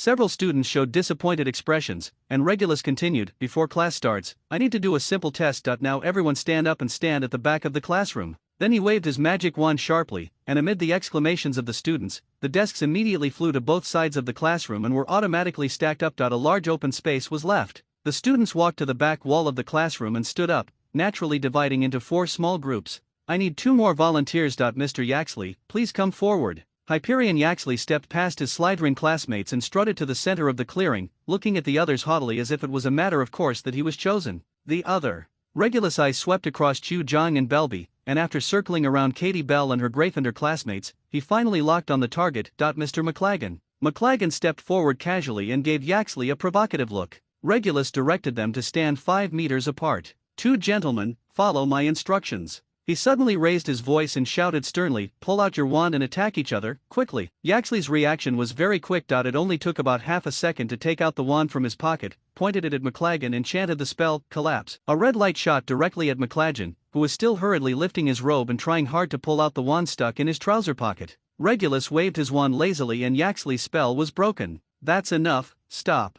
Yaxley assumed a standard dueling stance, and McLagan finally had his wand in his hand, pointing the tip towards himself. "I think you should understand that when encountering an emergency, if you react like Mr. McLagan, then you will not have the opportunity to use any defensive skills you learned from books. Well done, Yak Mr. Slee." The corner of Yaxley's mouth twitched, while McLagan turned red and muttered something under his breath. "So my first lesson is to teach you to develop good habits so that when an accident occurs, you can find your wand to protect yourself as soon as possible. Now take out your wand." Regulus suddenly raised his voice again. The little wizards were in a hurry. Not many people can quickly hold the wand in their hands. Many little wizards put their wands in a mess. Several people, including Marietta Acmo, put their wands in their school bags and were blushing. Find your school bag among the piled desks. After everyone got their wands, Regulus walked to the center of the classroom. His voice was not loud, but every student could hear it clearly.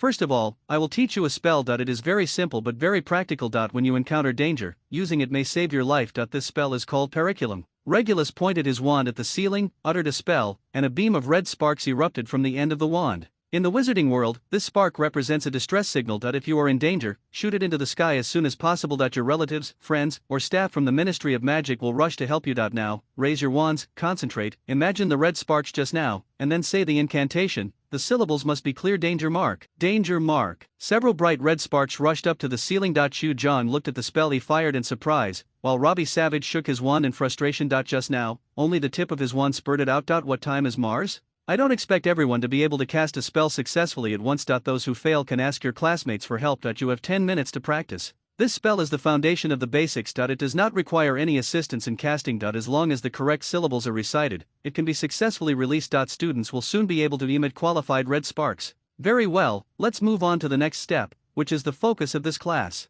Regulus tapped his wand on the lectern, turning it into a dummy wearing black robes and a hood. "This thing is your enemy. It will randomly appear somewhere in the classroom, and what you have to do is to aim the wand at its vital parts in the shortest possible time and hit it with the red sparks just now. I will observe your performance, and those who do the best will add 10 points to your academy. Now, be prepared." He waved his wand again and the dummy was gone. The students stood in the classroom, looking around with vigilant eyes. Suddenly, the dummy appeared in the corner behind Belby, and someone immediately spotted it. Several wands quickly turned around and fired red sparks. Yaxley's spark was the first to accurately hit the dummy's head. However, there were obviously problems with the accuracy of some of the spells. Belby screamed, threw away his wand, then lay on the ground with his head in his hands, avoiding a spell that flew towards his face. "What did I say? Aim, Mr. Caravalade. Your target is this thing, not your classmates. Mr. Belby, pick up your wand." If a wizard throws away his wand voluntarily, he has given up on himself. Identity of a wizard, 1 point deducted from Ravenclaw. Regulus controlled the dummy, which kept appearing and disappearing in various places in the classroom. At first, most of the little wizards could not aim their wands immediately, but fired spells in a panic, and sparks flew everywhere. Yaxley is able to ensure that every spark hits the target, and he has obviously been trained before going to school.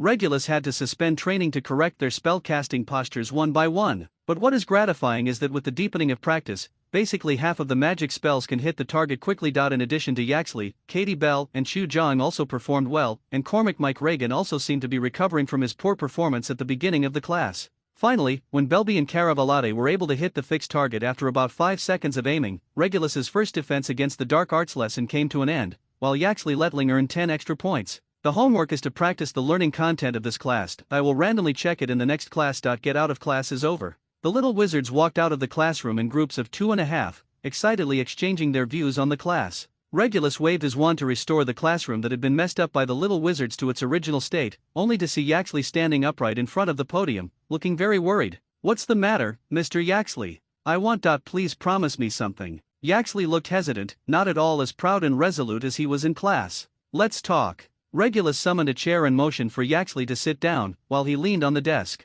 "Can you please don't call me by my last name from now on, just my first name?" Upon hearing this request, Regulus said thoughtfully, "You may know Korban Yaxley." He lit the firecracker fuse with precision. "Don't mention that name," Yaxley screamed angrily, standing up, and Regulus could see the veins pulsing near his temples. "Don't get excited.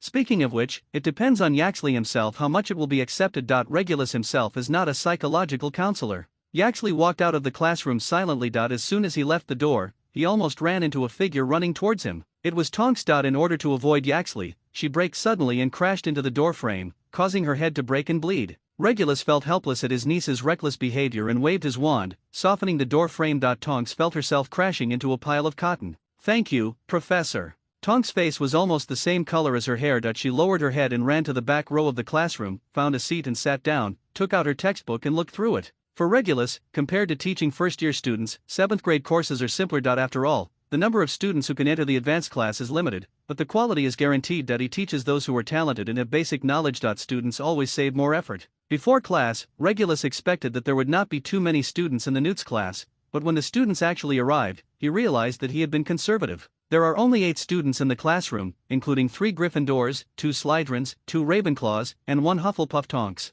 "As far as I know, you have changed 6 different professors. This may be the reason why the number of people in the improvement class is so small. So in order to get a preliminary understanding of your level, I will ask some simple questions before the class starts." Regulus glanced at these students one by one. Some of them looked very confident, while others lowered their heads and played with their fingers. "Don't worry, the problem is very simple for you," Regulus said softly. "Who can tell me what is the definition of 5x level magical creatures in the classification of the Ministry of Magic?" The 2 boys raised their hands immediately, and Regulus chose the short, red-haired Gryffindor boy. "Creatures that are impossible to tame or tame, and that have a record of killing wizards," the boy replied confidently. "Correct. Your name, Charlie Weasley. So Mr. Weasley, can you tell me a few 5x level creatures you know?" "There's the Welsh green dragon, the Hebridean black dragon, the Swedish brachiosaurus, the Norwegian ridgeback, the Ukrainian ironbelly, and the Romanian longhorns. Did I miss anything else, by the way? The Hungarian horntail?" Charlie he immediately listed them all like treasures, leaving several classmates dumbfounded.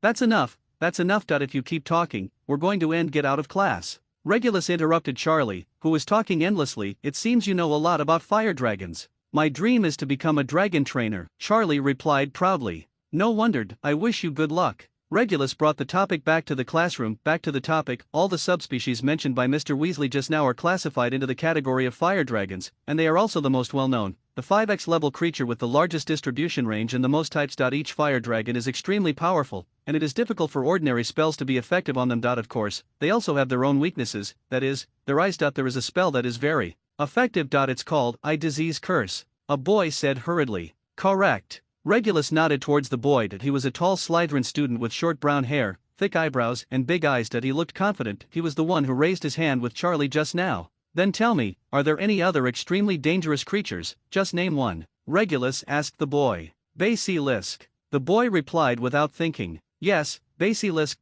Tell me your name." "Barnaby Lee." Regulus's pupils shrank slightly. He had heard of this surname. There was a couple of Death Eaters named Lee, but they were captured in Azkaban very early. "Would you mind sharing your knowledge of basilisks with your classmates, Mr. Lee?" The basilisk is a giant snake. It is said that it can live for hundreds or thousands of years. In addition to its deadly venom, even looking directly into its eyes will kill people. Barnaby Lee's answer was crisp and clear. "Absolutely correct, because looking at a basilisk will kill you, so there is no good way to deal with it in the wizarding world. It is said that the crow of a rooster is fatal to a basilisk, but no one has ever verified it. So I gave the advices: if there is a basilisk nearby, don't hesitate to run." Regulus' words caused a burst of laughter. "I'm not kidding. If you challenge the basilisk rashly, you will die worthless. I don't want anyone to run into reckless practice just because they learned something in class and end up losing their lives." Legules's tone turned serious and the students stopped laughing. "Okay, it's your turn, miss." He pointed to the Slytherin girl next to Barnaby Lee. "There is a 5-legged monster." A girl named Shaeli Shafik replied in a low voice. "Yes, the 5-legged monster is a ferocious carnivorous monster. There are many different versions of the legend about the origin of the 5-legged monster. Hearing this, Barnaby Lee, Charlie and another Gryffindor boy showed lewd smiles on their faces. Xylee and another girl from Ravenclaw blushed, with expressions between shyness and disgust. Only Tonks and two other students looked confused.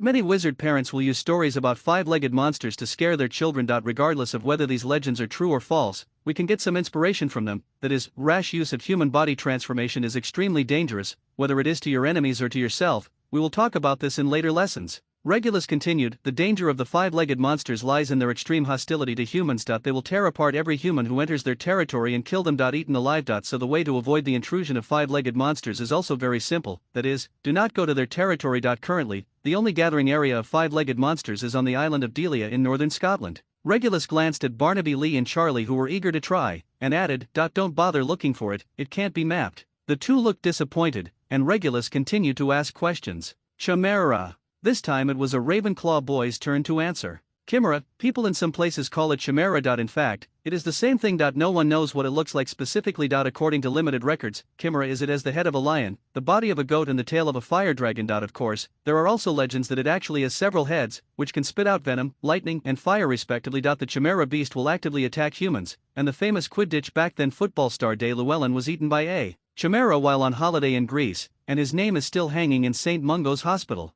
I once heard Professor Kettleben and Hagrid chatting. They plan to raise a chimera beast in the Forbidden Forest. Charlie's tone was very excited. If this is really the case, I will mourn the creatures in the Forbidden Forest. No one can subdue the chimera. It is far more dangerous than the fire dragon. Regulus glared at Charlie, who immediately withered. Then, the other three students each answered an extremely dangerous magical creature, namely the poison leopard, the manticore, and the werewolf. Regulus was basically satisfied with these answers, and now only the last student who didn't answer the question was left. Very well, Professor Kettleben will be happy that you remembered these his favorite animals. Miss Tonks, it's your turn. Most of the dangerous animals had been mentioned by others. After thinking hard for a long time, Tonks finally came up with one word: eight-clawed giant spider. It's the acromantula. Regulus corrected, but I think this naming is a bit hasty, because as far as I know, the vast majority of spiders have 8 eyes. Let's get down to business. Compared to the dangerous creatures above, a single acromantula is actually not that dangerous, and many spells can have an effect on them. But considering that they usually live in groups of tens of thousands, randomly breaking into an acromantula the nest is tantamount to suicide. In addition, acromantula is one of the few magical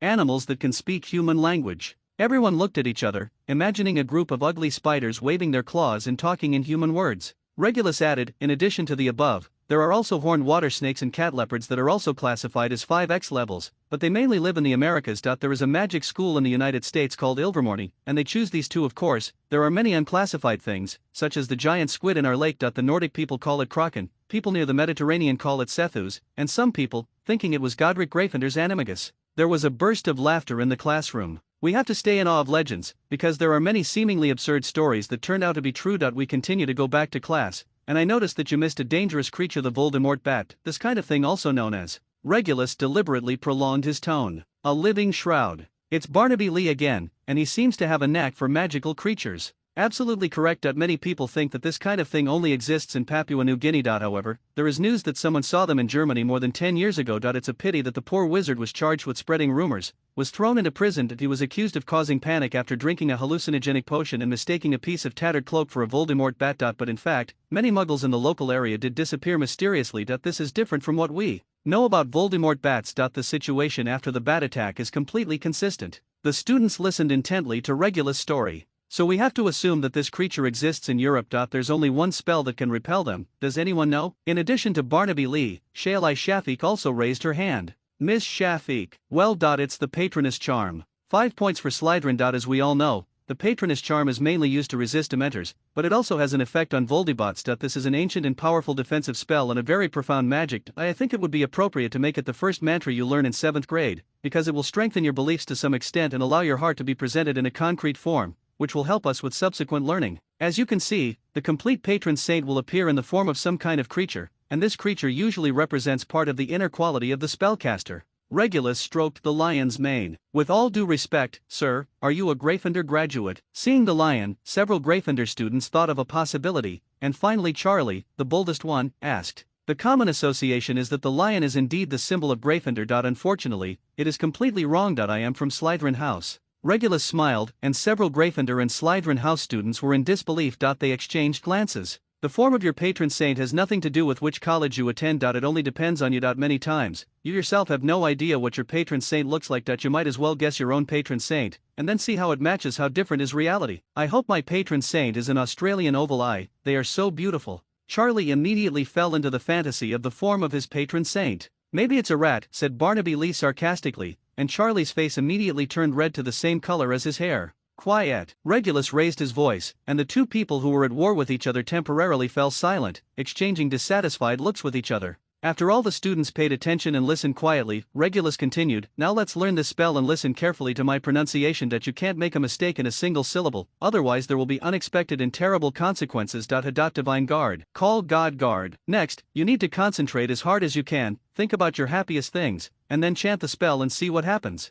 When they tried it, the students realized how difficult this spell was to master. Barnaby Lee clutched the wand with a livid face, and the tip of the wand was intermittently spitting out silver mist. Shale Eye Shaffy closed her eyes tightly. It seemed that he was searching for happy memories, but in Charlie Weasley's mouth, the spell seemed extremely difficult to pronounce, and he just couldn't pronounce it smoothly. Regulus had to walk around the classroom and correct the students' erroneous spell casting one by one. I don't expect you to be able to master the spell in the first class. Even well-trained adult wizards, few can. It's released in one step, so don't be impatient and make sure every step is correct. I succeeded, an excited female voice sounded. Tonks became the center of attention in the classroom, her hair turned as golden as the sun, and a hair patroness, exuding a faint silver light, was hopping around her. Well done, Miss Tonks, 5 points for Hufflepuff. But Tonks wasn't particularly happy. Professor, your lion looks very safe, but I think it needs my protection more. Tonks muttered. The students all laughed. Perhaps a giant patroness does possess great power, just like the legendary hero, the invincible Andrus. He is the only wizard who can summon a giant patroness.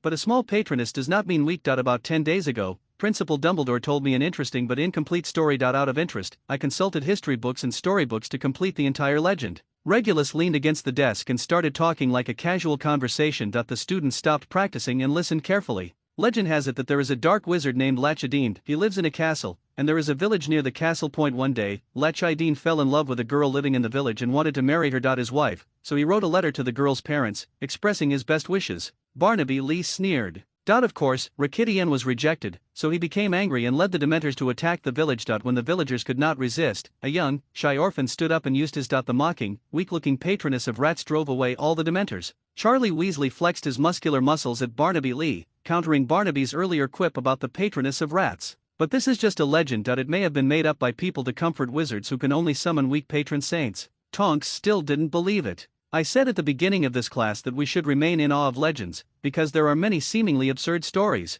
It all turned out to be true in the end, Tonks continued. Yes, of course, like you, Larchdean felt it was a great shame to be defeated by the patroness of rats. He decided to join the battle himself and defeat the patroness with the patroness. However, some wizards, especially those evil ones, he was unworthy of using this spell. His patroness charm backfired and summoned a lot of maggots, and then he was devoured. Several girls made disgusting sounds. Based on what I just observed in class, you don't have to worry about this happening. Everyone burst into laughter, and Regulus continued, and your homework is to go back and practice this spell. In the next class, you must summon a physical guardian spirit. But I've succeeded, Tonks asked doubtfully. You are standing in a bright classroom, surrounded by your classmates and teachers. Your situation is absolutely safe, and then you release the patroness without any psychological pressure. This does not mean that you are facing the Voldemort bat or the photographer. You can do the same thing when you are a Dementor. We don't have ready-made Dementors, otherwise I would be happy to test your mastery. Miss Tonks. Practice more and become proficient in it. Do you understand? Regulus I walked up to Tonks and stared at her sternly. Understood, Professor.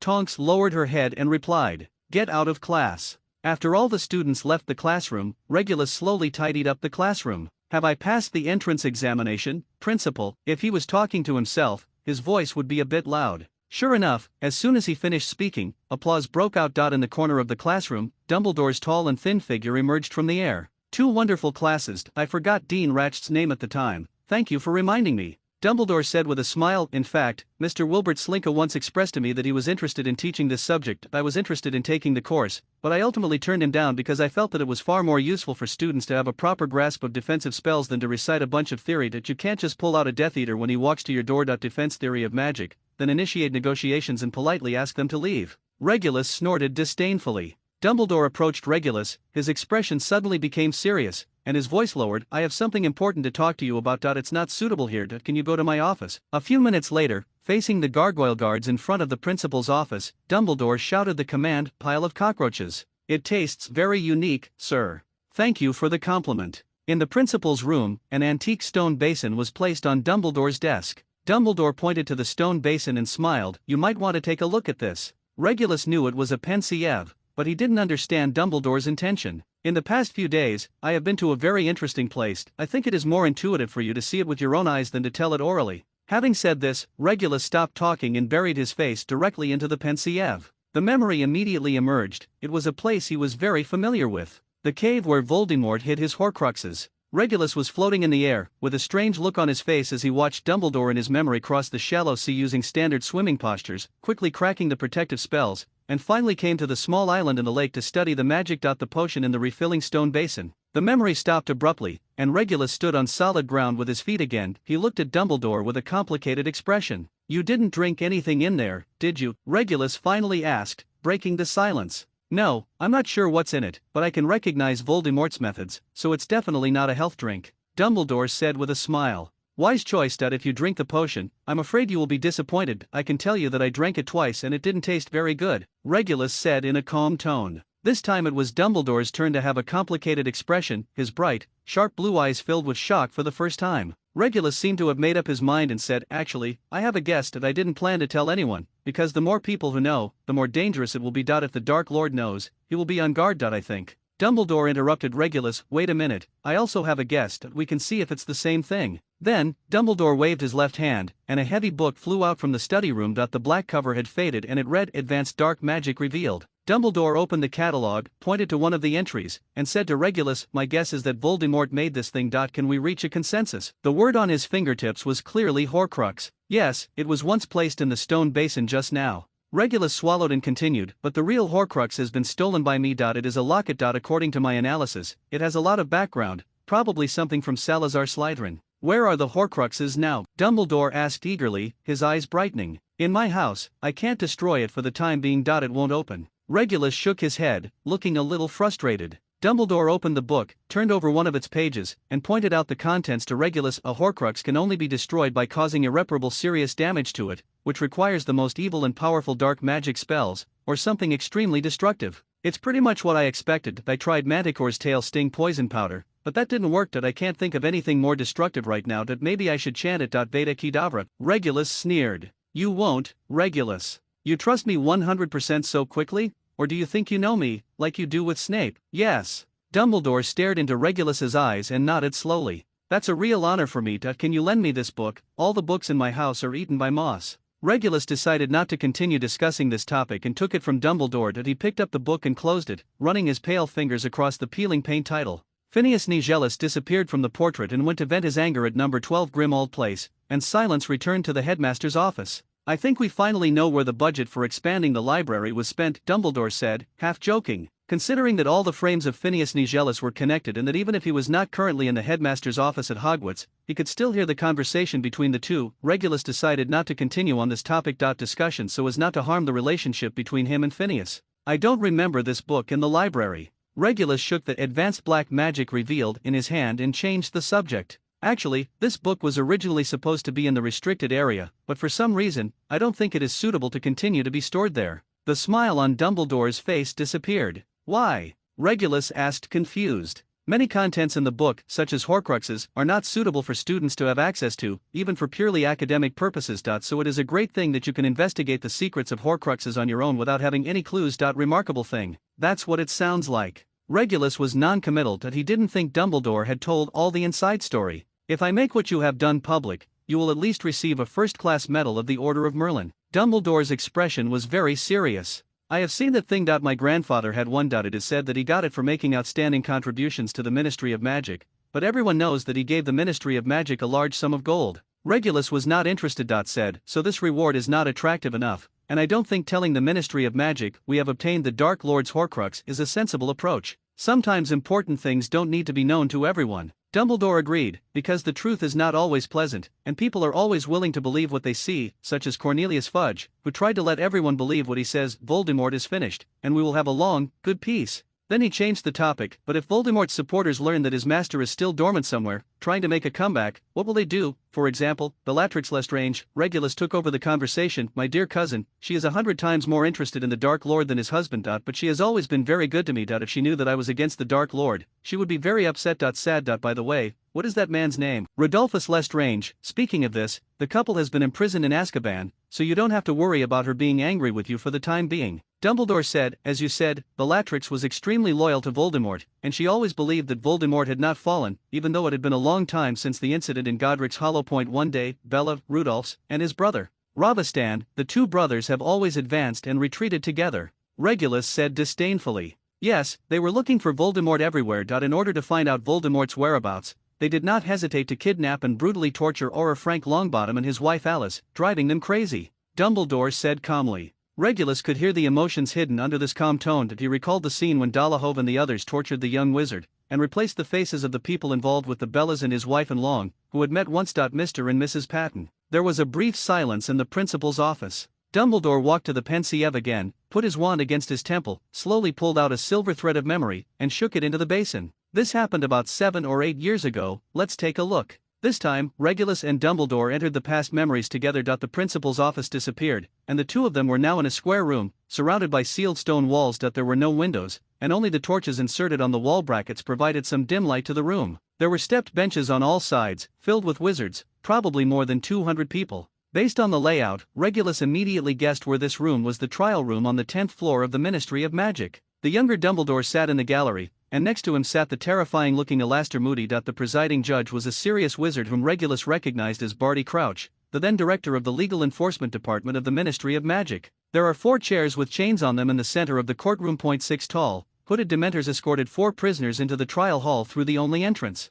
The leader was a tall black-haired woman with a beautiful appearance. Her long eyelashes could not hide her sharp and cold eyes. Her whole person exuded an aura of madness. She walked at the front with dignity and ignored her directly. The slightly bulging eyes of the more than 200 wizards from the tribunal present were filled with contempt. The woman walked straight to the judgment chair in the center and sat down, as if it were a throne. Regulus recognized his cousin Bellatrix Lestrange at a glance, with the same crazy aura as before. Then came the stocky, expressionless Rudolphus Lestrange, and next to him, slightly thinner, was his younger brother Ravastan, whose eyes were wandering. Bellatrix and her useless men. Regulus sneered. He had never appreciated the Lestrange brothers. In terms of strength, the two brothers combined were not enough for Bella to fight with one hand. But the fourth suspect caught Regulus' attention. After careful identification, he asked the real Dumbledore next to him, "If I'm not mistaken, is that Barty Crouch Jr.?" Dumbledore nodded. Things get even more interesting when you consider that the Inquisitor is Barty Crouch Sr. The trial process was simple and straightforward. Facing the accusations of Barty Crouch Sr., Bellatrix had no intention of defending her actions, as if torturing Frank Longbottom and his wife to madness was just a trivial matter. It's such a small thing, it's normal.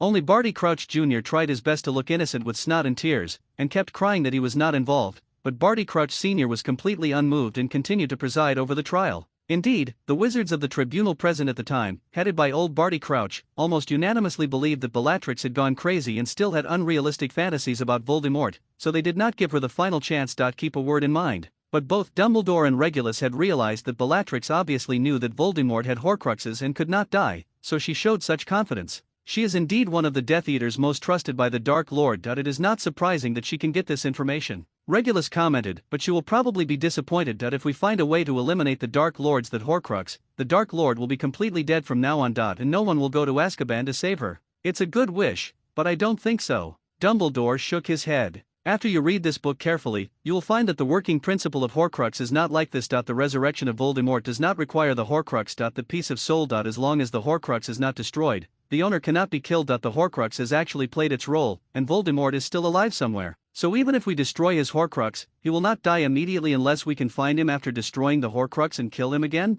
Regulus asked quickly. I think so. Unfortunately, I have been looking around in many places over the years, but I have not found any trace of Voldemort. He is obviously very cautious. There are rumors that he is hiding in Albania, but I went there once 3 years ago and found nothing. Dumbledore said. Perhaps, wait until he comes to the light of his own accord. Based on my understanding of the Dark Lord, hiding like a ghost is not his style. Regulus stared directly into Dumbledore's eyes. Dumbledore looked at Regulus deeply, but took the initiative to change the subject. Can you tell me why you insist on destroying Voldemort? Because I think he did something wrong. It's that simple. Correct. To a certain extent, you and Sirius are really alike. Considering that you all like my dear brother, I temporarily interpret this sentence as you praising me. Regulus tried his best to hide the dissatisfaction in his tone, waved his wand out the window, and said, "The briefcase is flying." A few seconds later, his briefcase with the invisible stretching spell flew from his office to the principal's office. Regulus took the briefcase and put "Advanced Black Magic Revealed" in it, but hesitated to speak. "Perhaps there is something else you want to ask me," Dumbledore asked understandingly.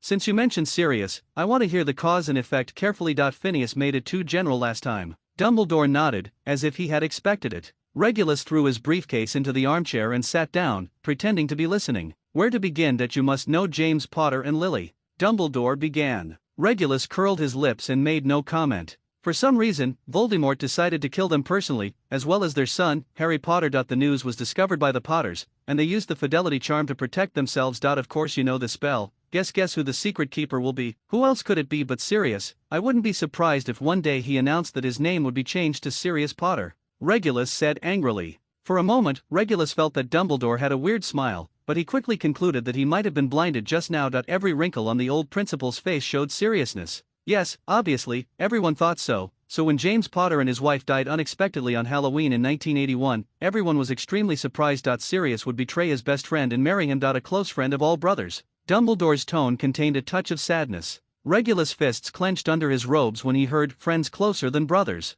Another friend of Mr. and Mrs. Potter, Peter Pedro, had a conflict with Sirius because of this, and there was a lot of noise between the two fighting. By the time Barty Crouch and his Aurors arrived at the scene, the whole street was blown up by powerful magic. Sirius stood in the ruins and laughed wildly. On the ground were Muggle corpses and a piece of Peter Pedro's finger. Regulus frowned. Barty Crouch has always had a tough attitude towards Death Eaters. He thought this matter was very simple. After Sirius betrayed the Potters, he also killed Pedro, who came to question him, and took 12 hemp bags with him. He was buried with melons. So without trial, Sirius was thrown into Azkaban. Dumbledore spread his hands to indicate that he had finished speaking. "I think it is necessary to interview him. Can you arrange for me to visit Azkaban in prison?" Regulus felt that the whole incident was not as simple as Barty Crouch thought. In principle, Azkaban does not allow visits to life-imprisoned felons, especially Sirius, who is defined as an extremely dangerous follower of Voldemort and the number 2 Death Eater. If he really has this ability. But if he could meet Bella in Azkaban, it would be an interesting scene. Regulus sneered. "And please forgive me for being rude. Given the position of the Black family at the time, people regarded Sirius's betrayal of the family as a ploy for him to go undercover. Only in this way could he win the trust of those who fought against Voldemort. The subsequent betrayal it will fall into place naturally. Interesting. Unless you can find evidence to prove that Sirius did not betray James Potter, nor was he the murderer of Peter Pedro and 12 Muggles, otherwise, he will not be able to escape guilt. I will investigate."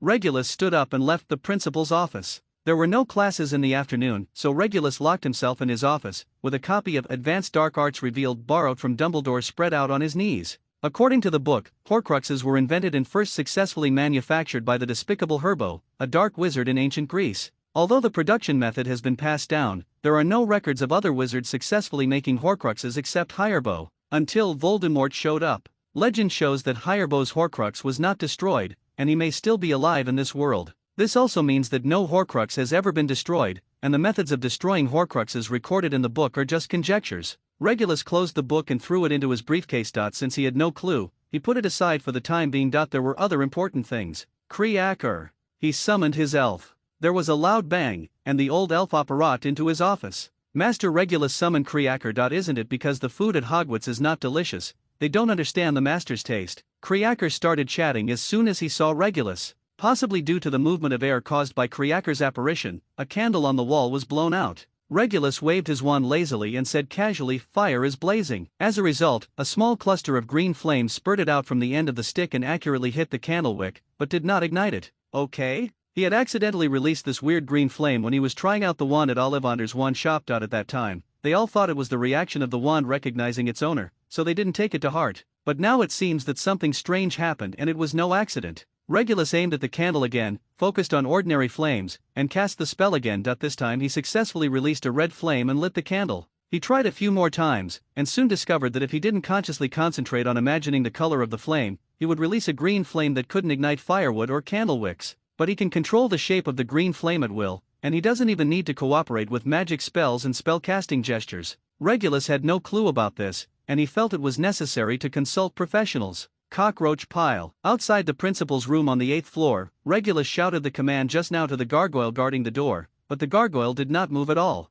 "Are you here to see the principal? He left the school half an hour ago." The one who spoke was a portrait at the door of the principal's office. Regulus was thoughtful. After Dumbledore had a conversation with him, he hurriedly left the school. Could it be that he had made some new discovery? However, he soon put Dumbledore's matter behind him, and seizing the time to figure out his fire spell was the top priority. Without Dumbledore, the top wizards in the school would be the 4 deans. Among them, Professor Sprout specializes in herbal medicine and magic plants, so he will not consider it for the time being. Professor McGonagall is a top master of transfiguration, but this question is more focused on charms, which is not the right subject. After comparing Severus Snape with Phileas Flitwick, Regulus quickly made a choice and headed straight to the 4th floor of the castle. After waiting quietly outside the door for about 10 minutes, the students who had finished class filed out of the charms classroom, leaving only the short headmaster of Ravenclaw to clean up the classroom that was in a mess due to the flying curse. Regulus waved his magic wand, and the cushions lying in various directions in the classroom immediately flew to the corner and were piled together.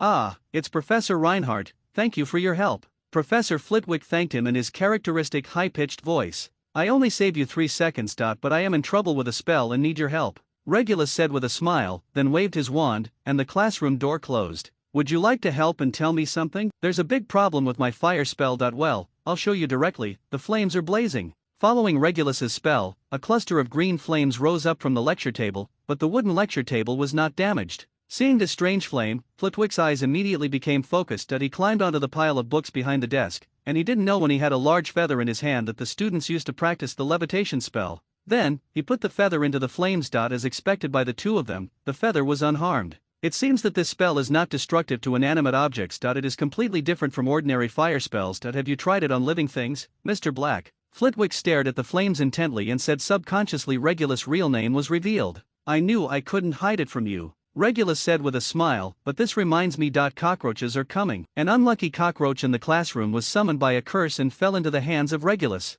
As if he had predicted his upcoming fate, the cockroach struggled desperately. Regulus threw the cockroach into the flames, and this time the effect was immediate. The cockroach was quickly swallowed up by the flames, not even ashes were left, and the flames seemed to be stronger.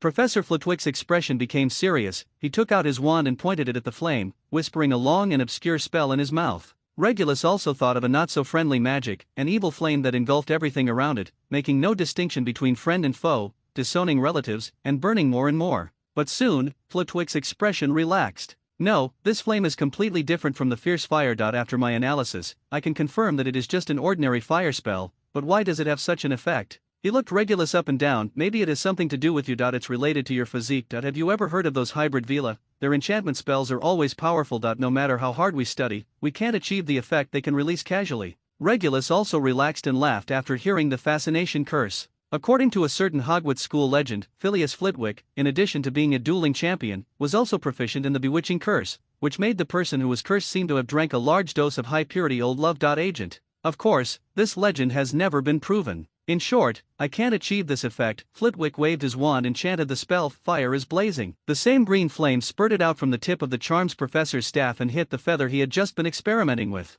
The feathers were immediately burned to ashes. "Can you control this fire? Try to transform it," Flitwick asked, dispelling his own flames. Regulus thought, and the flame he summoned immediately turned into a little man, tap dancing on the desk. "As expected, it seems that you can invent a spell of your own, and according to my judgment, it will be very powerful." When it came to academic discussions, Dean Ravenclaw immediately became excited. "I can give it to you some advices." After spending a 10-year gap under the Black Lake, Regulus missed many opportunities to learn. Much of the knowledge he now possesses is based on what he learned when he was a student. At this time, a professional offered to provide guidance, and he readily accepted it. It is well known that Flitwick is a good-tempered wizard with a very easygoing attitude towards students. Even though many students often cause strange accidents in charms class, he rarely punishes them. But it would be a big mistake to underestimate his strength. Let me give you an example. You must know the hurricane spell. Flitwick simply stood on the desk, pulled out his wand and pointed it at the desk on the side of the classroom, and recited the spell, Windstorm. A small whirlpool erupted from the tip of the staff. With the gentle shaking of the charms professor's wrist, the whirlpool quickly turned into a violent wind that swept through the entire classroom. Flitwick ended the spell, and the desks that had been neatly arranged in the classroom turned into a pile of splinters. The effect of the spell convinced Regulus. The hurricane spell is a kind of weather spell. It is not difficult to cast a deformation spell on the air. As for the sharpness spell, every housewife who often cooks knows it. These ordinary spells, when combined together, produce a powerful destructive power that is no less than that of black magic. It seems that the strength of the legendary duel champion is not fake, he just never shows it in front of the students. Actually, there is another way to use this spell, but there is not enough open space in the castle, so I never had the chance to cast it, Professor Flitwick said with regret, then waved his wand and used the restoration spell to repair the destroyed tables and chairs. It's indeed very enlightening. I have to admit that I was confused before that I always hoped to use one spell to achieve the desired effect, but ignored the combination of spells. Regulus said sincerely, as long as I can help you, if you have any new ideas, you are welcome to come to me for research. Speaking of this, I do have a question. Regulus asked half-jokingly, if I chant the levitation spell by mistake, will it really summon a bull? Excellent question, why don't you give it a try? Flitwick was amused. I forgot how to pronounce that wrong spell. Flitwick pulled out his wand, waved his wrist, and chanted the spell in a cadence, Yinjatam Leviofa. A bull erupted from the tip of his staff, lowered its head and rushed forward, knocking the desk upside down, and finally disappeared before hitting the wall. Awesome! Regulus praised. In order to find the right pronunciation and make its effect stable and controllable, I practiced secretly for a long time. The Professor of Charm said slyly while waving his wand to rearrange the desk, but I'm not in the Ministry of Magic. This spell has been registered, so it is not suitable for demonstration to students. You know, students are very curious and this can be dangerous. Regulus agreed with Flitwick's point of view. If a student discovers that some wrong spells have miraculous effects and then chooses to invent spells by chanting random spells, it may lead to unpredictable consequences. But as a mature wizard, Regulus believed that he could experiment with spells within a controllable range. After he returned to the office, he immediately started the work of improving the magic spell in full swing. He was so engrossed that he almost forgot that he once punished several students who got into a fight on the train and put them in solitary confinement. By the time he hurried to the classroom, 4 Slytherin students and 3 Gryffindors had already divided into 2 groups, greeting each other with swear words at war with each other. Perhaps because they were worried about Regulus who might appear at any time, the 2 sides did not stage a second battle after the train. This was reflected in the fact that after they found out that Regulus appeared, they immediately calmed down and just exchanged hatred with each other. Eyes. The content of your confinement is very simple. Just pull out your wand and attack me with all the magic you have. Regulus ignored their little actions and directly announced the content of the confinement. Everyone suspected that there was something wrong with their ears. Fred and George asked in unison, is it true? You heard me right. In addition, I will add a condition. If anyone can successfully hit me, his confinement will be reduced by 1 day. Regulus said seriously. Marcus Flint took out his wand first, but quickly lowered his hand hesitantly. The other students also seemed hesitant. But we can't beat you, Professor. Fred said. You just knocked everyone down on the train, George added. Even the Slytherin students agreed. The difference in strength was too great to be compensated by numbers. Regulus could defeat all 7 of them with a wide area spell. Don't worry, I won't fight back, let's get started. Regulus looked a little impatient. Everyone did not dare to ask any more questions, and everyone took up their positions and prepared to attack. Marcus Flint took the lead in issuing a spell, but Regulus simply tilted his head and dodged it. Wait a moment. Peregrine Derek's spell caught in his throat, and his face turned red. When everyone thought the professor was going to regret it, Regulus just waved his wand and a book jumped out of his briefcase. Toadstool Stories is clearly written on the cover. Regulus handed the wand to his left hand, opened the book with his right hand and started reading, and then casually ordered, continue. Obviously, Regulus did not take them seriously. Marcus Flint looked a little angry. He held the wand steady in both hands, aimed at Regulus, and screamed, shatter to pieces. Regulus frowned. This spell is usually not used on people. If it is mistaken, it will cause serious damage. He regretted his promise not to fight back. Obviously, Marcus Flint needed to receive a good education. Considering the safety of other students, he did not choose to dodge the spell, but blocked it with the iron armor charm. Seeing that Regulus really didn't fight back, the others relaxed and started firing spells. However, Montaigne and Warrington's spells were very accurate. The twins and Angelina were only in their 2nd year, and their spells were limited, so they basically couldn't. Not much of a threat. Only Flint and Derek's spells could make Regulus react a little bit. 5 minutes passed quickly, and the students were all breathing heavily from exhaustion, but Regulus was still reading his book leisurely. During this period, no spell successfully hit him. What's wrong? How energetic were you when you were fighting, Mr. Flint? If I told Dean Snape that you used the crushing curse on the professor, how many points do you think he would deduct from Slytherin? Regulus reprimanding Flint. At this time, Peregrine Derek and Fred Weasley had sneaked around behind him. Passed out. Oolong out of the hole. The 2 of them each released their own spells, but Regulus turned to one side to avoid Fred's stun spell as if he had eyes on the back of his head. The red light flew past him and hit Mongolia impartially. Tie, knock him unconscious. Fred secretly made a gesture to George. Apparently he knew that the spell would not hit Regulus, so he deliberately chose the angle. Derek's spell summoned a huge venomous snake, which hissed and spit out messages, preparing to attack Regulus. Regulus seemed to know nothing about it and just said to Montague, recover quickly. The big snake quickly swam behind Regulus, opened its mouth and exposed its fangs, and shot out, heading straight for the back of Regulus' neck. Everyone had different reactions. Angelina was so frightened that she almost screamed. Flint, Warrington, and the twins all stopped moving. Montague rubbed his head not knowing what happened, and Derek obviously felt that his confinement was going to one day has passed, and he smiled in victory. However, his smile soon froze on his face. I saw a green flame rising from behind Regulus, and it only took half a second to completely devour the big snake. The flame-transformed giant snake spit out the letter, frightening Peric Derek so much that he did not dare to move at all. He even smelled the smell of his own hair being burned. The other students were completely afraid to speak, even Fred and George, who were always talkative. Only Flint threatened Regulus sternly, "If you dare to treat us like this, I will tell my father." Regulus turned to look at Flint, but he didn't see him chanting a spell or waving his wand. A circle of green flames rose from under Flint's feet without warning, surrounding him. "My father works at the Ministry of Magic. He knows Mr. Malfoy, the school director. Just wait, you will definitely be expelled." Seeing Regulus approaching step by step, Flint's threat more and more powerless. Although Flint was quite large among the students, Regulus was a head taller than him. "What's your father's name, Luke or Tyler?" Regulus walked 1 meter in front of Flint and asked softly, staring down at him. Tyler. "It is indeed him, Lucius Malfoy's follower. I think that after the Dark Lord fell, he must have immediately found a reason to exonerate himself. Maybe he was under the Imperious curse or something." "Regulus," he said disgustedly, "if you continue to be like this and only think about fighting with other classmates who are several grades below you, the Flint family will be ashamed of you and your father." He snapped his fingers and the flames surrounding Flint and Derek disappeared. Flint let out a long breath, his lips trembling, as if he wanted to say something harsh but didn't dare to say it. Derek's legs simply gave out and he collapsed to the ground. "Both of you, go help him up." Regulus didn't even look at Derek. Montague and Warrington were stunned for a few seconds before they realized that Regulus had just spoken to them. They hurriedly walked over to Regulus, holding Derek on both sides.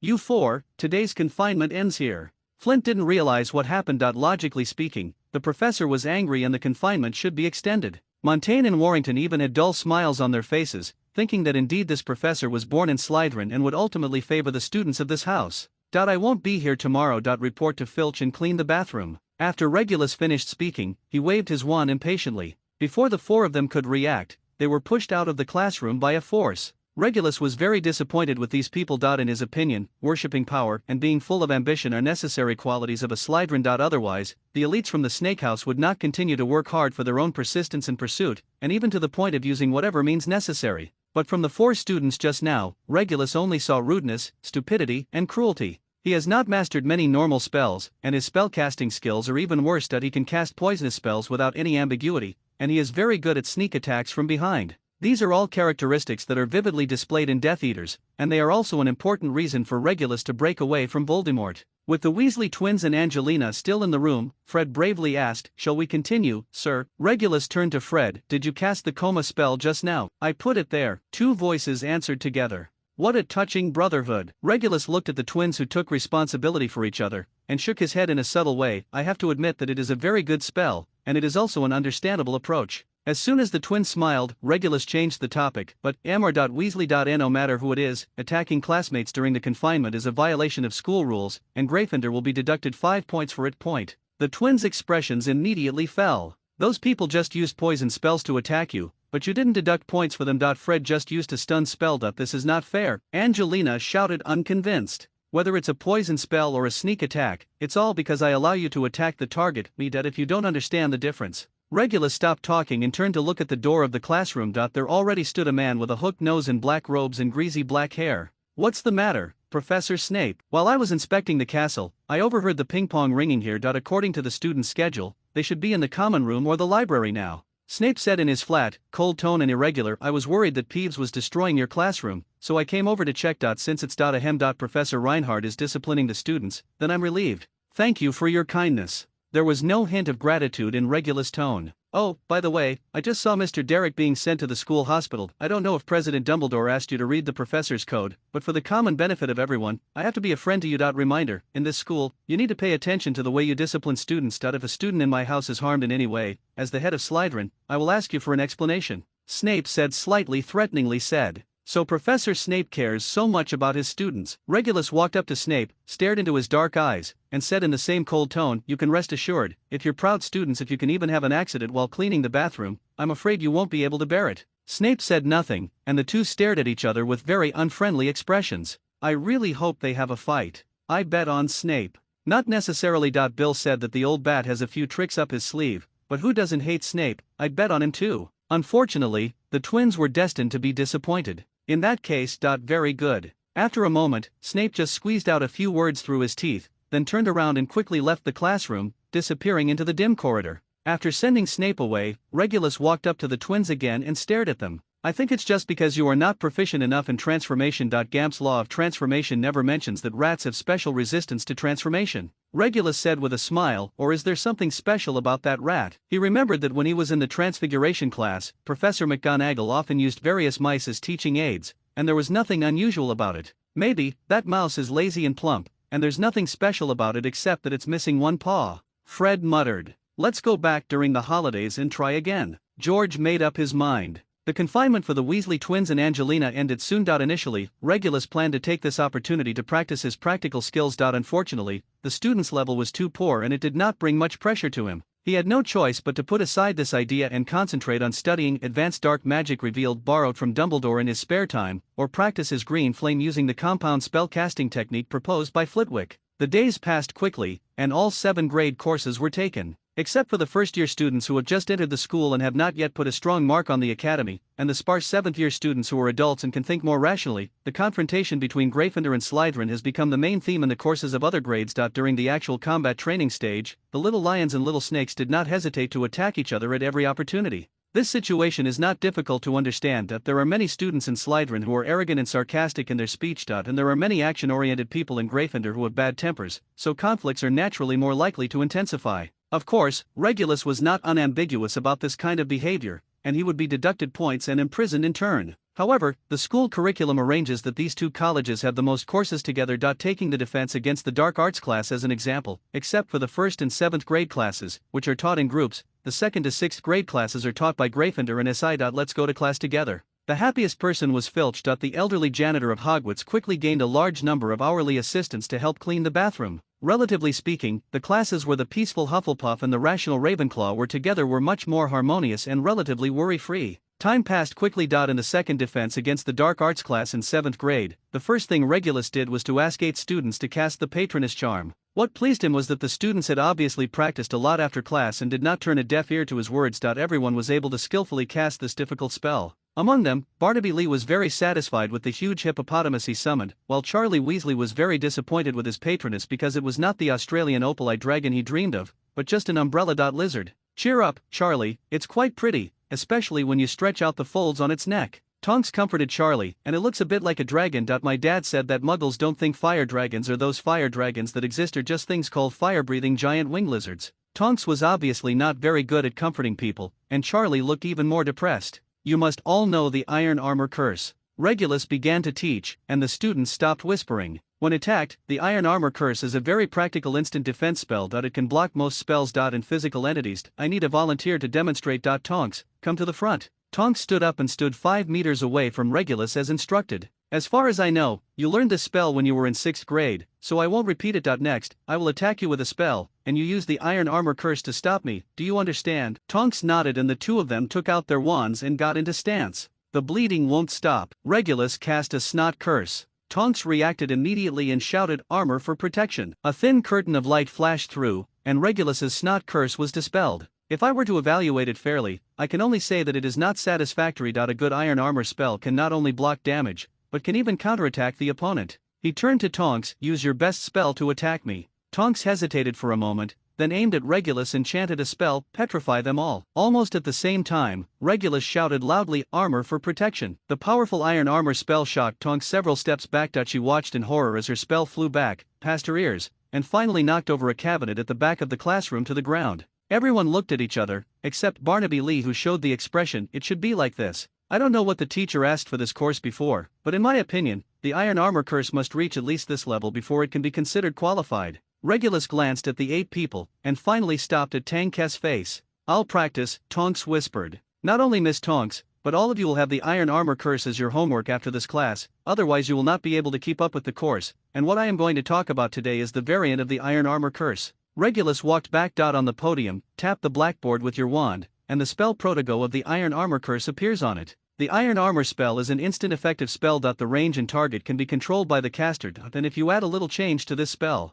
He knocked on the blackboard again, and another spell appeared on the second line, Protogo Totalum. The function of this spell is, to a certain extent, similar to the Iron Armor Curse. It is a spell that resists magic spells and physical attacks. The difference is that in addition to its effect on a larger range, it can also be effective for a long time. The effect depends on the skill of the caster. Then, he walked around the desk, slowly waved his wand, and muttered the incantation in a low voice, "Bless everything." The students could all see a slight tremor in the air, and a slight blurring of the desk in figures. "Now, pull out your wands and cast spells at me." Regulus stood back behind the desk. After class, Barnaby Lee did not leave the classroom with other students, and refused Charlie Weasley's invitation to explore the Forbidden Forest together. He stayed alone in the classroom, slowly packing his schoolbag. "What's the matter, Mr. Lee?" Naturally, this small gesture could not escape Regulus's eyes. "Marcus Flint told me the contents of his confinement," Barnaby Lee said after careful consideration.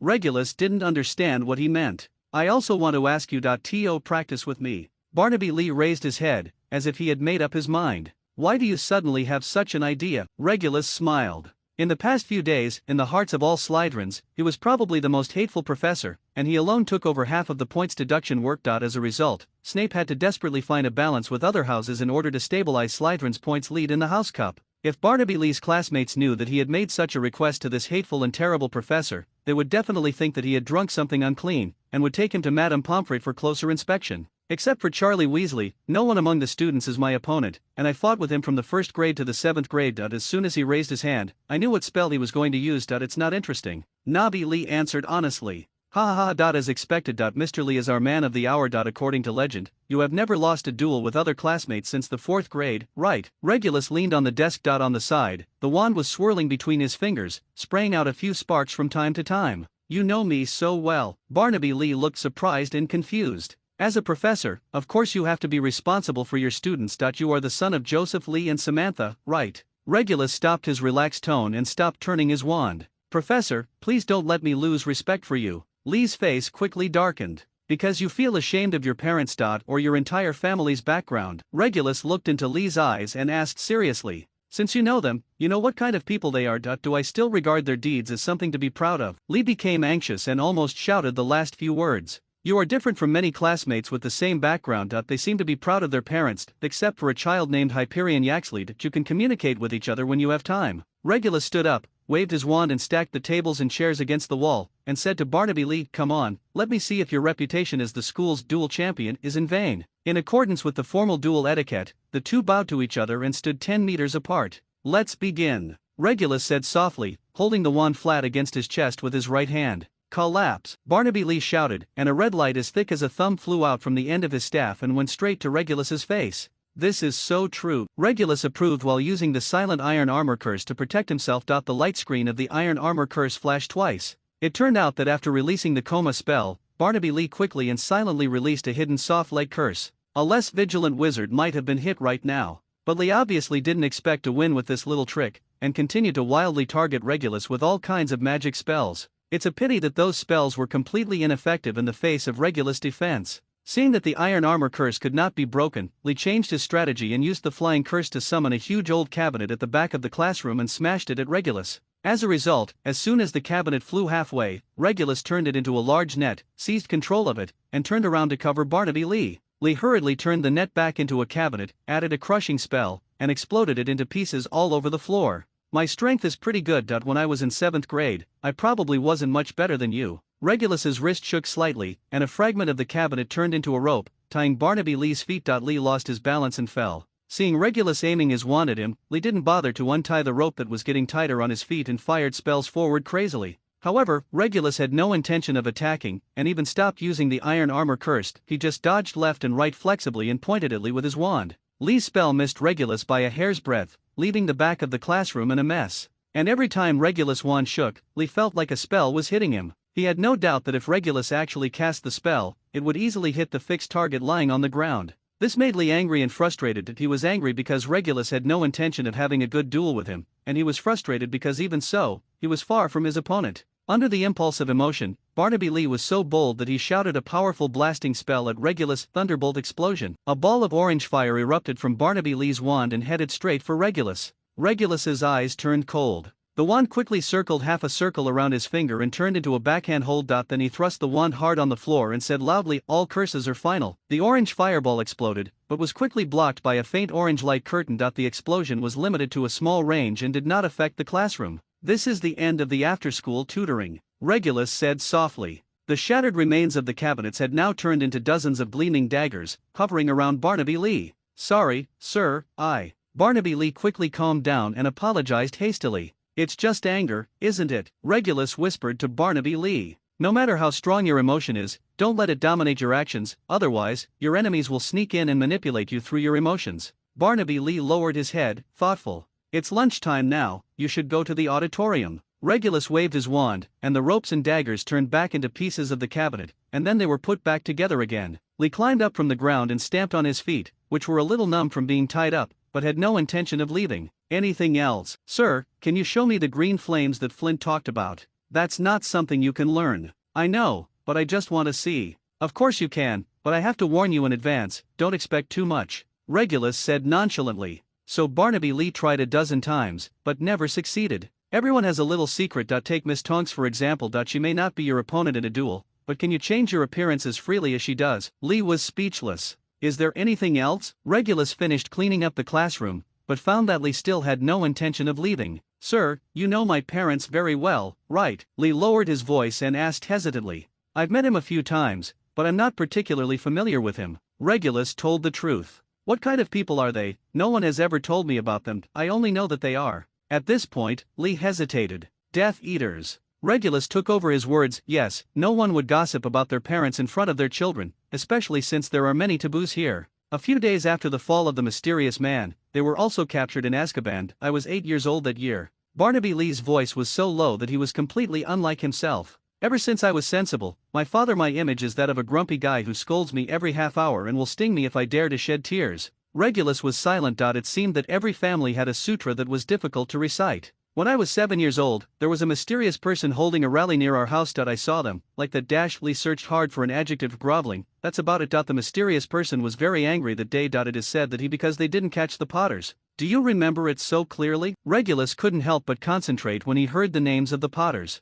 "I will never forget what happened that day, sir, and if you don't mind, please don't tell anyone else what you saw next." Barnaby Lee seemed determined. Regulus nodded solemnly, closed the classroom door with his wand, and cast a protective spell. Barnaby Lee took off his robe and lifted up his shirt. Regulus felt an uncomfortable churn in his stomach. There were countless crisscrossing, tangled and twisted ugly scars, like terrifying worms, entrenched on Barnaby Lee's body, from his ribs to his entire back. The mysterious man punished them all, and Joseph Lee, my father, punished me after the mysterious man left. There was no trace of ripples in Lee's tone. He had many ways to prevent me from dying on the spot. "Child, I have to apologize to you that I didn't know." Regulus could already understand why Barnaby Lee was so anxious when he mentioned the Lees. "It's okay, sir." Lee put on his robe again. "So why do you want to inquire about them?" Regulus asked seriously. "If you don't understand them, how can you defeat them?" Lee seemed confident. "My parents, and maybe my grandmother, the only thing they taught me was to become stronger. Only in this way can I control my own destiny. For me, the first step is to beat them." "That's right."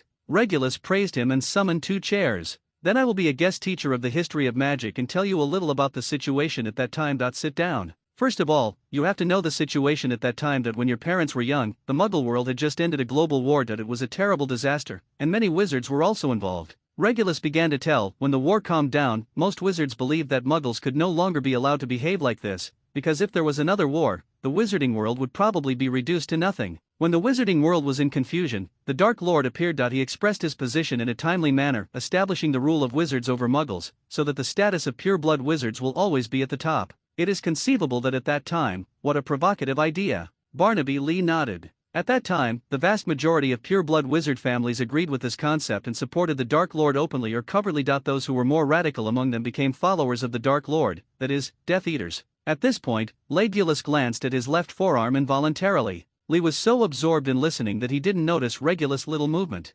Facts later proved that the Dark Lord's actions did not bring glory to pure-blood wizards, but instead triggered a new war. Wizards killed each other, and how much precious blood was wasted. Even within the Death Eaters, there are different elements. Some hope to follow the Dark Lord to gain greater power and higher status, but after discovering that reality and ideals are increasingly contrary to each other, they find a way out for themselves. Regulus cleared his throat and continued, the other group simply enjoys killing in terror that they are willing to cause pain to others and take pleasure in doing so. Under the command of the Dark Lord, they can do whatever they want. To do so. Unfortunately, my parents are this kind of people. Lee immediately concluded, so they are basically hopeless. I regret this, as far as I know it is true. Regulus sighed. Thank you, sir. Barnaby Lee stood up and was about to leave, but was stopped by Regulus. Is there anything else, sir? You just said that the Dark Lord was very angry because of what happened to the Potters. Can you still remember what the specific matter was? Regulus asked. I'm very sorry for making you think about what happened that day. Regulus hurriedly added before Lee could answer. I didn't hear much. Maybe the mysterious person called them trash, and the ambush failed even though an insider tipped them off in advance.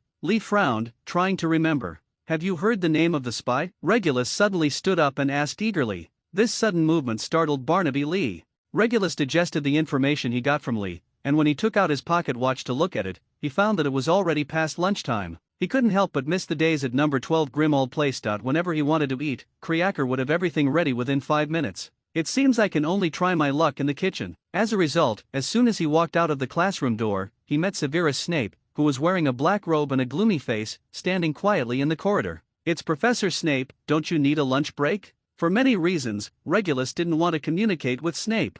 I noticed that you didn't go to the auditorium to eat, so I brought you one. I didn't expect Professor Reinhardt to love his job so much that he even worked tirelessly to tutor students. Snape curled his thin lips and said with his usual he spoke in a mean tone. Only then did Regulus notice that Snape was holding a box in his hand. He deeply suspected that Snape had been hiding the box in his sleeves that were too long. Thank you. Regulus took the box and said calmly, but Severus, let me tell you what I have to say. No one likes to have someone staring at their back and monitoring their every move. You are so do it, is what Dumbledore meant? No one can command me to do anything, I do it entirely of my own free will. Snape also put away his fake smile. Let's make it clear, we all know who Mr. Lee's parents are. So a Death Eater and an adult child of a Death Eater were locked in a classroom, secretly conspiring for more than an hour. I need to find out what happened. I don't know when you took such a firm stand. Regulus stared at Snape coldly. I just want to give you another reminder out of my former friendship as classmates. Don't try to do anything at Hogwarts. Dumbledore is watching. Snape stretched out his right hand and pointed in the direction of the principal's office. After saying that, he left quickly, his black robes fluttering behind him. Regulus had the urge to throw away the meal that Snape had brought, but he restrained himself considering that he had to walk several flights of stairs to reach the kitchen. In fact, during their student days, Regulus and Snape did not have much interaction, and the conversations between the two were probably not as frequent as those between Snape and Sirius. Although they both studied in Slytherin House, they were 2 grades apart when they entered school, so they originally had different circles of classmates. Snape was withdrawn and introverted, always living alone and rarely communicating with other classmates. Regulus was not like that. As a member of the well-known pure-blood Black family, there were a large number of classmates from other wizarding families when he first entered school. To exchange relationships. As for later, there may be a deep comradeship between some Death Eaters, but it will never be between Snape and Regulus. Back in the office, Regulus, who was worried, took 2 bites of the lunch brought by Snape. Barnaby Lee's past was not a pleasant one, but there was something hidden in it that he was unaware of. Based on Lee's age, Regulus could deduce that a year before Voldemort's fall, someone had been providing intelligence to the Death Eaters and betraying James Potter. In order to find the details that Lee had overlooked, Regulus even considered borrowing a pensieve from Dumbledore to play back Lee's memories and track down the real traitor. But soon, he rejected this idea himself. Certain wounds caused by black magic cannot be healed, such as those hideous scars on Lee's body. What is more terrifying and far-reaching than physical trauma is spiritual trauma. After a child as young as 7 is tortured like that, there is a high chance that he will live in that shadow for the rest of his life and never recover. Thank God that Barnaby Lee has grown up to be what he is now. Regulus didn't want to force him to recall the darkest, nightmarish day of his life. The Dark Lord would not be stupid enough to expose his identity as an undercover agent in front of a large group of people. Regulus convinced himself. In order to divert his attention, Regulus had to pull a bunch of third-year students' homework and start grading it. The assignment content is a paper on how to deal with red hats. Soon, Regulus grew tired of it. In his opinion, the students' homework was a complete mess, partly patchwork and partly made up. Only 1/5 of the papers are truly satisfactory. He even understood Snape somewhat. In any case, Snape's attainments in potions were obvious to all. Professor Slughorn, who is known for his ruthless vision, believes that he is an unparalleled potion genius who can become something great given time. With Snape's professional vision, he would definitely not be in a good state of mind if he looked at students' nonsense papers every day. But who made them all take the job of professor? Regulus resisted the urge to tear off some of the parchment and worked hard to correct the paper. The afternoon sun slanted into the office through the windows, and the fireplace was spitting out a warm flame. In the end, he couldn't resist the intrusion of sleepiness, pushed the pile of parchment aside, lay on the table and took a nap. He soon fell asleep. It was a bizarre place, a bit like number 12 Grimmauld Place. First, Sirius wore Snape's black robe and confidently told James Potter, "I will be your secret keeper, so that the three of you will be absolutely safe, even if Voldemort finds out when he puts his nose to your window glass. Can't help you." Then the elf head hanging on the wall suddenly turned into Voldemort's head. He said to Sirius and James Potter, "Stupid guys, you have made two serious mistakes. First of all, Lord Voldemort did not notice something that cannot be solved. Secondly, Lord Voldemort has no nose." Then Voldemort transformed into Welberga Black and screamed in a heartbreaking voice, "You two scoundrels are traitors, get out of this house." Welberga also disappeared, and Dumbledore's face came out of the ceiling, staring at Regulus, and kept saying, "I'm looking at you. I'm looking at you." In addition to these, there was a voice in the back of his mind that kept whispering in a language that Regulus couldn't understand. "Wake up, Master Regulus." The bullfrog-like voice shattered the chaotic dream into pieces. Regulus opened his eyes and met Creacker's big, bloodshot eyes. Regulus digested the information he got from Lee, and when he took out his pocket watch to look at it, he found that it was already past lunchtime. He couldn't help but miss the days at number 12 Grimmauld Place. Whenever he wanted to eat, Creacker would have everything ready within 5 minutes. "It seems I can only try my luck in the kitchen." As a result, as soon as he walked out of the classroom door, he met Severus Snape, who was wearing a black robe and a gloomy face, standing quietly in the corridor. "It's Professor Snape, don't you need a lunch break?" For many reasons, Regulus didn't want to communicate with Snape. "I noticed that you didn't go to the auditorium to eat, so I brought you one. I didn't expect Professor Reinhardt to love his job so much that he even worked tirelessly to tutor students." Snape curled his thin lips and said with his usual he spoke in a mean tone. Only then did Regulus notice that Snape was holding a box in his hand. He deeply suspected that Snape had been hiding the box in his sleeves that were too long. "Thank you." Regulus took the box and said calmly, "But Severus, let me tell you what I have to say. No one likes to have someone staring at their back and monitoring their every move. You are so do it, is what Dumbledore meant? No one can command me to do anything, I do it entirely of my own free will." Snape also put away his fake smile. "Let's make it clear, we all know who Mr. Lee's parents are. So a Death Eater and an adult child of a Death Eater were locked in a classroom, secretly conspiring for more than an hour. I need to find out what happened. I don't know when you took such a firm stand." Regulus stared at Snape coldly. "I just want to give you another reminder out of my former friendship as classmates. Don't try to do anything at Hogwarts. Dumbledore is watching." Snape stretched out his right hand and pointed in the direction of the principal's office.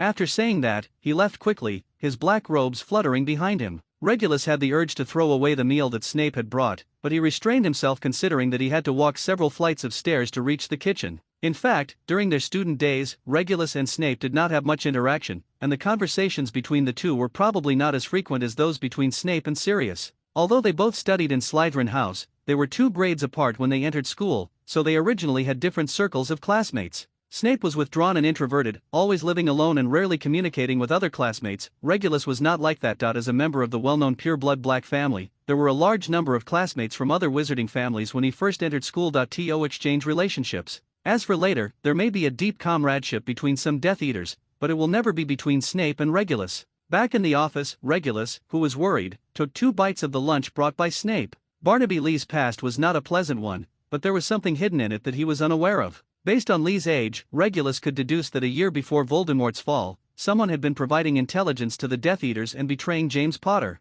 In order to find the details that Lee had overlooked, Regulus even considered borrowing a pensieve from Dumbledore to play back Lee's memories and track down the real traitor. But soon, he rejected this idea himself. Certain wounds caused by black magic cannot be healed, such as those hideous scars on Lee's body. What is more terrifying and far-reaching than physical trauma is spiritual trauma. After a child as young as 7 is tortured like that, there is a high chance that he will live in that shadow for the rest of his life and never recover. Thank God that Barnaby Lee has grown up to be what he is now. Regulus didn't want to force him to recall the darkest, nightmarish day of his life. The Dark Lord would not be stupid enough to expose his identity as an undercover agent in front of a large group of people. Regulus convinced himself. In order to divert his attention, Regulus had to pull a bunch of third-year students' homework and start grading it. The assignment content is a paper on how to deal with red hats. Soon, Regulus grew tired of it. In his opinion, the students' homework was a complete mess, partly patchwork and partly made up. Only 1/5 of the papers are truly satisfactory.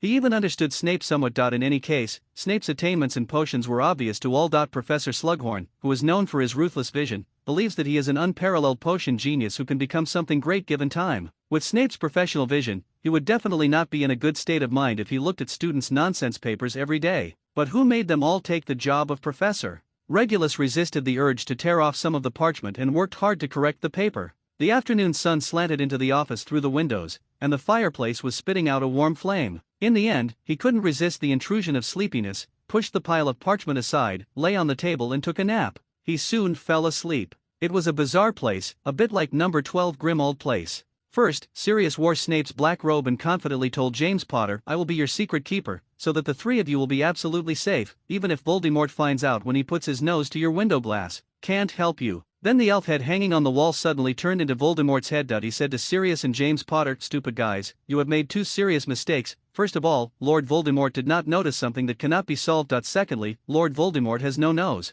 Then Voldemort transformed into Walburga Black and screamed in a heartbreaking voice, "You two scoundrels are traitors, get out of this house." Walburga also disappeared, and Dumbledore's face came out of the ceiling, staring at Regulus, and kept saying, "I'm looking at you. I'm looking at you." In addition to these, there was a voice in the back of his mind that kept whispering in a language that Regulus couldn't understand. "Wake up, Master Regulus." The bullfrog-like voice shattered the chaotic dream into pieces. Regulus opened his eyes and met Creacker's big, bloodshot eyes. Only then did he realize that he had fallen off the chair at some point and the parchment was scattered on the floor. At this time, in Regulus's eyes, neither night nor thick fog was an obstacle. Any creature with magical fluctuations will be invisible in his burning eyes. A bright light was moving quickly, trying to escape the range of the anti-apparition spell. This ball of light represents Remus Lupin. According to Regulus, Lupin's magic level is almost the same as that of several deans, and he is undoubtedly a very powerful wizard. He didn't dare to neglect, and sure enough, as soon as he took 2 steps to catch up, a silent obstacle spell flew towards him. Regulus dodged and cast a spell at the position in front of Lupin.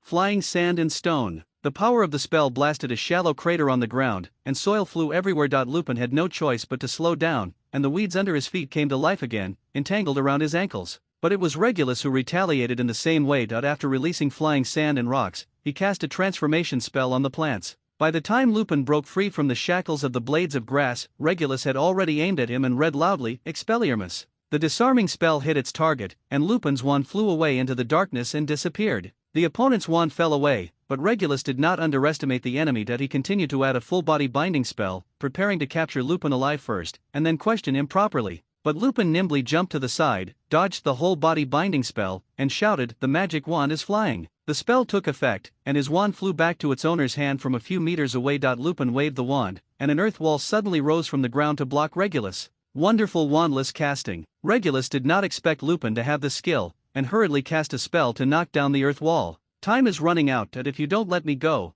things will get out of hand." Lupin did not continue to attack, but pointed his wand downwards in a last-ditch effort, trying to persuade Regulus to let go. "He is gone. I have a way. If you throw down your wand and fight, things will become easier," Regulus said coldly. In his opinion, there were too many doubts about Lupin. "It seems that I must defeat you as soon as possible, otherwise you will not let me leave." Lupin seemed to have made up his mind and suddenly uttered a spell, Wadi Waysai. The gravel and soil on the ground, as Lupin waved his wand, shot towards Regulus from all directions like bullets, mixed with the red light of 2 stun spells. Regulus focused his attention on the attack, waving the wand in his hand, neutralizing Lupin's attacks one by one, and counterattacked with a few spells. For a moment, the light of the spell flew back and forth, and the two people's wands sparkled, and the fight was extremely intense. Compared with those students, Lupin's level is obviously much higher, and he can apply various spells reasonably and skillfully. Regulus deeply suspected that his job as a waiter in a Muggle restaurant was just a cover-up. That he should have other jobs, otherwise a man who had been away from the battlefield for a long time would not be able to use combat magic so skillfully.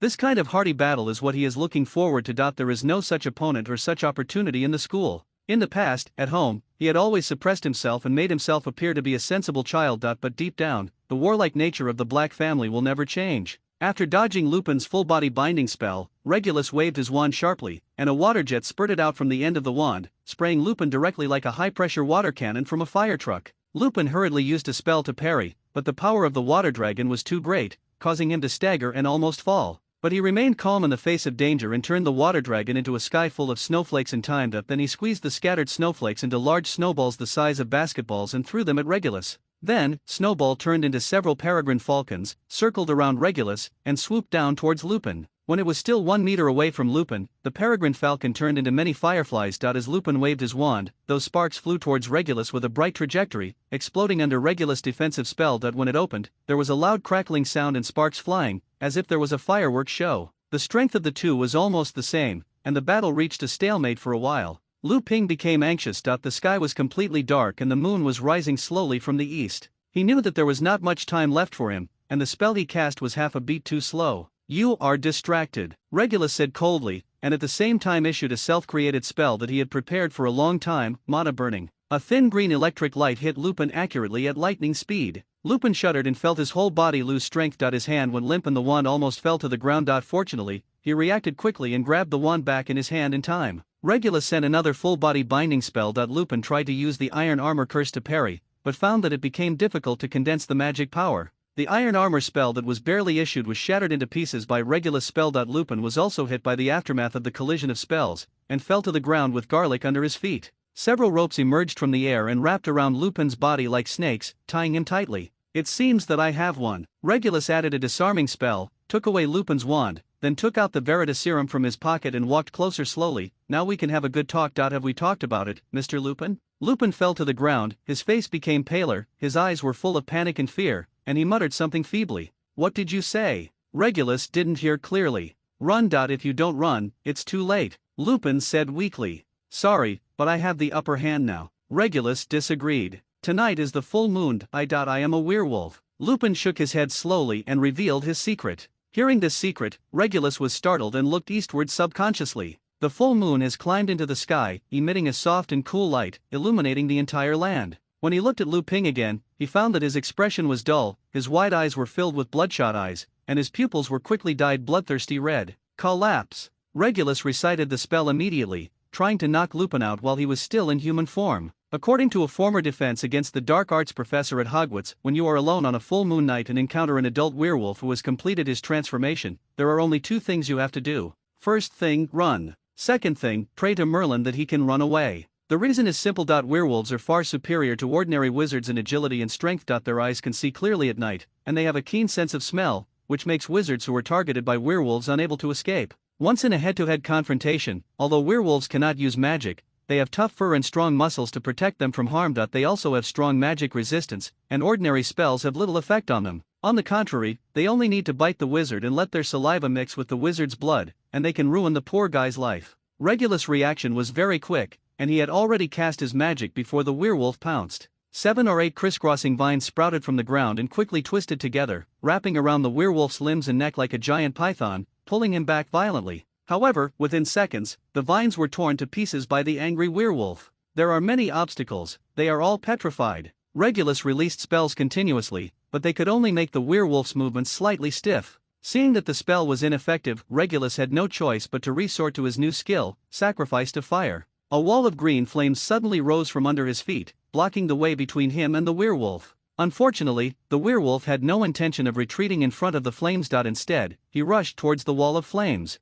Flames immediately covered the werewolf's body, but there was no smell of burning fur. The werewolf let out a sharp howl that cut through the night sky. The green flame brought him pain that pierced the depths of his soul. Regulus also felt uncomfortable at this time. The werewolf's attack just now was not without any achievements. The terrifying sharp claws had left several deep wounds on his body, running straight from his right shoulder to his abdomen, and blood was gushing out. The severe pain made Regulus unable to maintain his magic, and the flames surrounding the werewolf's body quickly extinguished. The werewolf, who fell to the ground wailing and twitching, quickly recovered, struggled to get up again, got on all fours, and slowly crawled towards Regulus. After being injured, the werewolf became even more ferocious, and his only thought at the moment was to tear the human in front of him into pieces. Regulus tried casting 2 healing spells on himself, but they were completely ineffective. Healing the wounds caused by the werewolf required silver powder and white essence. He has both of these things, but no time. The werewolf pounced, and Regulus shouted, "The transformation tablet!" An invisible stone wall seemed to appear in the air, and the werewolf made a muffled bang sound when it hit it, looking a little dazed.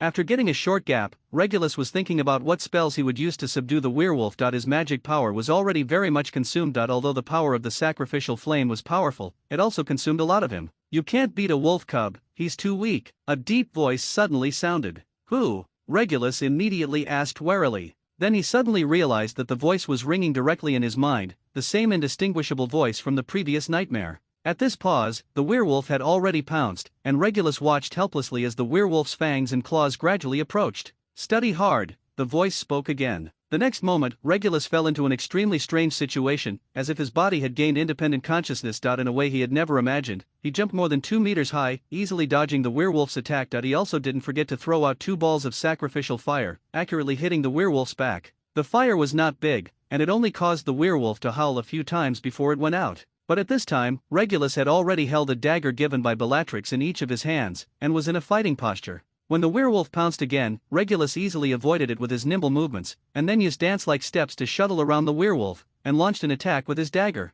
The werewolf howled in vain, as if mad, but no matter how hard he attacked, the fangs and claws could not even touch the enemy's robes. The 2 daggers reflected the full moon, turning into silver arcs of light in the hands of Regulus, constantly causing wounds on the werewolf's body. It has to be said that the black magic attached to Bellatrix's dagger is indeed powerful. Even after more than 10 years, the effect is still significant, and even werewolves cannot resist it. Soon, the bruised werewolf realized that the opponent in front of him was not something he could defeat. But he wanted to escape at this time, but it was too late. After staggering a few steps, he fell to the ground with a wailing sound, his limbs twitched a few times and became motionless. After the werewolf fell to the ground, Regulus realized that he had regained control of his body, but his limbs were sore and exhausted, as if he had played a Quidditch match that lasted 3 days and nights. "Now you can deal with him as you like," the voice sounded in his mind again, seeming a little tired. "Who are you?" The voice stopped answering. He asked a few more questions, but the owner of the voice seemed to have fallen into a deep sleep and no longer responded to any of Regulus' questions. Regulus realized that further questioning would lead to nothing, so he quickly treated his wounds, then found the wand left on the ground, and walked towards the werewolf vigilantly to check the situation. He immediately understood what the voice meant by "deal with it casually." The werewolf was seen dying on the ground, his body throbbing slightly, and his fur was soaked with blood. The blood that was still slowly seeping out had turned black due to the influence of the black magic on the dagger. In addition to horror, there was also a hint of relief in the eyes that were open. Regulus quickly pointed his wand at the werewolf and chanted a long and obscure spell in a chant-like voice. As the spell took effect, a grey light shrouded the werewolf, and the crisscrossing wounds on his body slowly healed. Due to the serious injuries, the werewolf had passed out. After Regulus used a counterspell to remove the black magic attached to the dagger, he had very little magic power left. "Creaker," he called to the elf. He found himself lying on a large, soft bed. The bed was so spacious and comfortable that he had never slept in such a bed in over 30 years. Lupin looked around drowsily. The bedroom was very spacious, with thick red and gold velvet curtains hanging on the high windows. A complicated chandelier hangs from the ceiling, and unburned candles are still burning. Next to the chandelier hang several skeletal specimens of winged creatures, which are obviously enchanted and slowly rise and fall with a certain rhythm, as if they are flapping their wings. The headboard was carved with antique patterns, and there were several large Gryffindor flags hung on the surrounding walls. The flags were a little faded, but it could be seen that they had been cleaned recently because they were spotless. The original silver-gray satin walls were covered with a large number of posters and photos, mainly of Muggle motorcycles and Muggle girls with cool clothes and hot bodies. Lupin felt his throat tighten and suddenly woke up. A ridiculous idea quickly took shape in his mind, and when he saw the only photo of a wizard on the wall, he was completely convinced of the idea. It was 4 Hogwarts students standing shoulder to shoulder, with James Potter and Sirius in the middle and Peter Pedro on the right. The boy on the left with a surprised and happy expression, full of gratitude for being accepted, is himself. This is Sirius's home. He soon realized who the original owner of this room was. Lupin was even more confused. For reasons well known to everyone, Sirius had never invited the other members of the quartet to his home. And as far as Lupin knew, a few years after Sirius was imprisoned, his mother never appeared in front of other people, and it was very likely that she had died long ago. So who is the owner of this house now? The confused Lupin tried to get up from the bed, but as soon as he pushed his hands out of the bed, he felt a sharp pain. As if a valve had been opened, all kinds of feelings surged up from his limbs. First, there was an indescribable mixed taste of burnt, bitter, sour, and astringent in the mouth, like high-purity black coffee boiled with vinegar and concentrated 100 times. Then, a kind of needle-like pain started to spread all over his body along with his heartbeat. Lupin thought about the fierce battle last night and remembered that he was seriously injured. But who would save a dying werewolf, and it's someone related to Sirius? He endured the pain, lifted the quilt and prepared to get out of bed. As soon as his feet touched the ground, he immediately realized that he had triggered some kind of magic. Soon, the door was pushed open. The person standing at the door was the pale, somewhat familiar young man from last night. He was wearing silver and green home clothes. Lupin could see traces of bandages on his arms and chest. "I'm sorry for your injury," Lupin said sincerely. It's a small injury, it's nothing to worry about. Regulus said half-jokingly, besides, I didn't listen to your advice first and insisted on stopping you. I'm calling it my own fault. Lu Ping was silent. No matter from which point of view, the wounds scratched by the werewolf's claws and almost disemboweling him could not be regarded as minor injuries. Why don't you kill me? Lupin suddenly raised his head and asked. Killing a transformed werewolf who is attacking you is an act of self-defense. The Ministry of Magic will not send you to Azkaban. First of all, I didn't go to kill you, Regulus said seriously. Second, if my brother knew that I killed his friend, he would definitely come out of Azkaban to settle the score with me. You are indeed Regulus. I was suspicious when I saw you yesterday. Hearing Regulus admit his identity, Lupin thought thoughtfully, but you are not. Sirius told me, however, you have been killed by Death Eaters. In a sense, it is true. Regulus smiled self-deprecatingly. He committed suicide in the Black Lake, and he was a genuine Death Eater. Lupin wanted to say something else, but was interrupted by another voice. Is he awake? Is there any reaction? This voice is also very familiar. Lupin heard it in potions class when he was in school. Horace Slughorn, with a walrus beard and a round belly, walked into the bedroom with a pipe in his hand. Everything looks fine, sir. Thank you for your help, Regulus said with a smile. Seeing the former potions professor, Lu Ping quickly stood up and wanted to salute, but he had no strength in his legs and almost fell down. Fortunately, Regulus used magic in time to put him back on Sirius' bed and cover him with a quilt. You need to rest, Regulus said in an unquestioning tone, and then turned to Slughorn. Sir, he should be fine. Let's go, please. The two went down the stairs one after another, talking continuously. Belby's potion works well, I'm proud of him. Besides, I used a high-quality blood replenishing potion, so there should be no problem. Slughorn walked in front without looking back, speaking in a relaxed tone said, the rest of the things will have to wait until Hippocrates Smedhike comes over. I said hello to him and he said he would come over from St. Mungo's as soon as he got off work. I originally planned to wait for things to settle down before visiting, but instead I have to trouble you first, Regulus said apologetically. It's just trivial things. Compared to your bag of manticore poison powder, these blood replenishing potions are nothing. Slughorn suddenly stopped and turned to Regulus. I always thought you were dead and it's so nice to have you back. Yes, it was a terrible time. Regulus deliberately exaggerated his tone. They both laughed, and then they made a tacit agreement not to mention it, and chatted about other trivial matters. Finally, Regulus sent Slughorn to the fireplace connected to the Flu network. After saying goodbye, there was a flash of green flames and Slughorn disappeared. Regulus sat on the sofa, took a sip of coffee, suddenly put the cup down, and said clearly in a flat tone, you should have a good rest. Unfortunately, Professor Slughorn just said that some of the necessary ingredients in this potion will lose their effect immediately if they come into contact with sugar, Regulus said seriously. The smell is a bit worse, but compared to the deformation, what else can't be tolerated? Lupin pulled up a chair and sat down. So, what do you have to ask me about? Regulus turned the sofa at an angle so that he was facing Lupin, and the smile on his face had disappeared. Indeed, I prepared several questions, but one of them is meaningless. You can't be James Potter's secret keeper. Are you so sure? Lupin asked. You two have been inseparable since you were in school. It's impossible to hide this little secret of yours from them, Regulus said firmly. No offense, but if I put myself in their shoes, I would not let a werewolf be the secret keeper. It has nothing to do with trust, it's just because it's not suitable. That's right. Lu Ping looked a little lonely. Then based on the deep relationship between you, there are only two choices for the secret keeper. Actually, there are three. Mr. Dumbledore once proposed that he himself should be the secret keeper. Lu Ping corrected, actually, thinking about it now, that should be the safest approach. We know that Feng. There is someone in the organization. The traitor. That person knows a lot of things and his status is not low. But James feels that he should trust his friends. What about you? Do you believe that your friend will be a traitor? Regulus asked sharply. Only when the secret keeper takes the initiative to leak the secret, the loyalty charm will be destroyed. Lupin scratched his hair in distress, and his gray hair became even more messy. At that time, they caught Sirius and convicted him. All of this, it's logical. After all, sorry, I don't want to stir up trouble. After all, everyone knows the position of the Black family. Many people think that his running away from home and severing ties with the family is just a ploy to cover up others' eyes and infiltrate us. Then he really played a big game. He identified James Potter at a glance from the train when he was 11 years old, and accurately predicted that 10 years later, the Dark Lord would have a reason to kill him, so I started cultivating a relationship with him from that time on. Regulus sneered disdainfully. I might as well tell you that our Black family does not have prophet blood. Lupin was silent. As a former Death Eater, I can responsibly tell you that since he ran away from home at the age of 16, he has never had any form of contact with us. Regulus said firmly, he can't be a traitor. To be honest, I don't believe he is a traitor either. Lupin said weakly, but apart from him and Peter, there can be no other choice of secret keeper, and Peter is already dead. You all say Peter is dead, where is the evidence? Regulus asked. Some eyewitnesses, a dozen muggles, had their memories altered afterwards. They only remembered that there was a gas explosion on that street. Lupin recalled the situation at the time and replied, and they found Peter's a finger, and the corpses of 12 muggles. So, 12 muggles were able to find complete corpses. Only Peter was blown into pieces and evaporated. Not even the second body fragment could be found.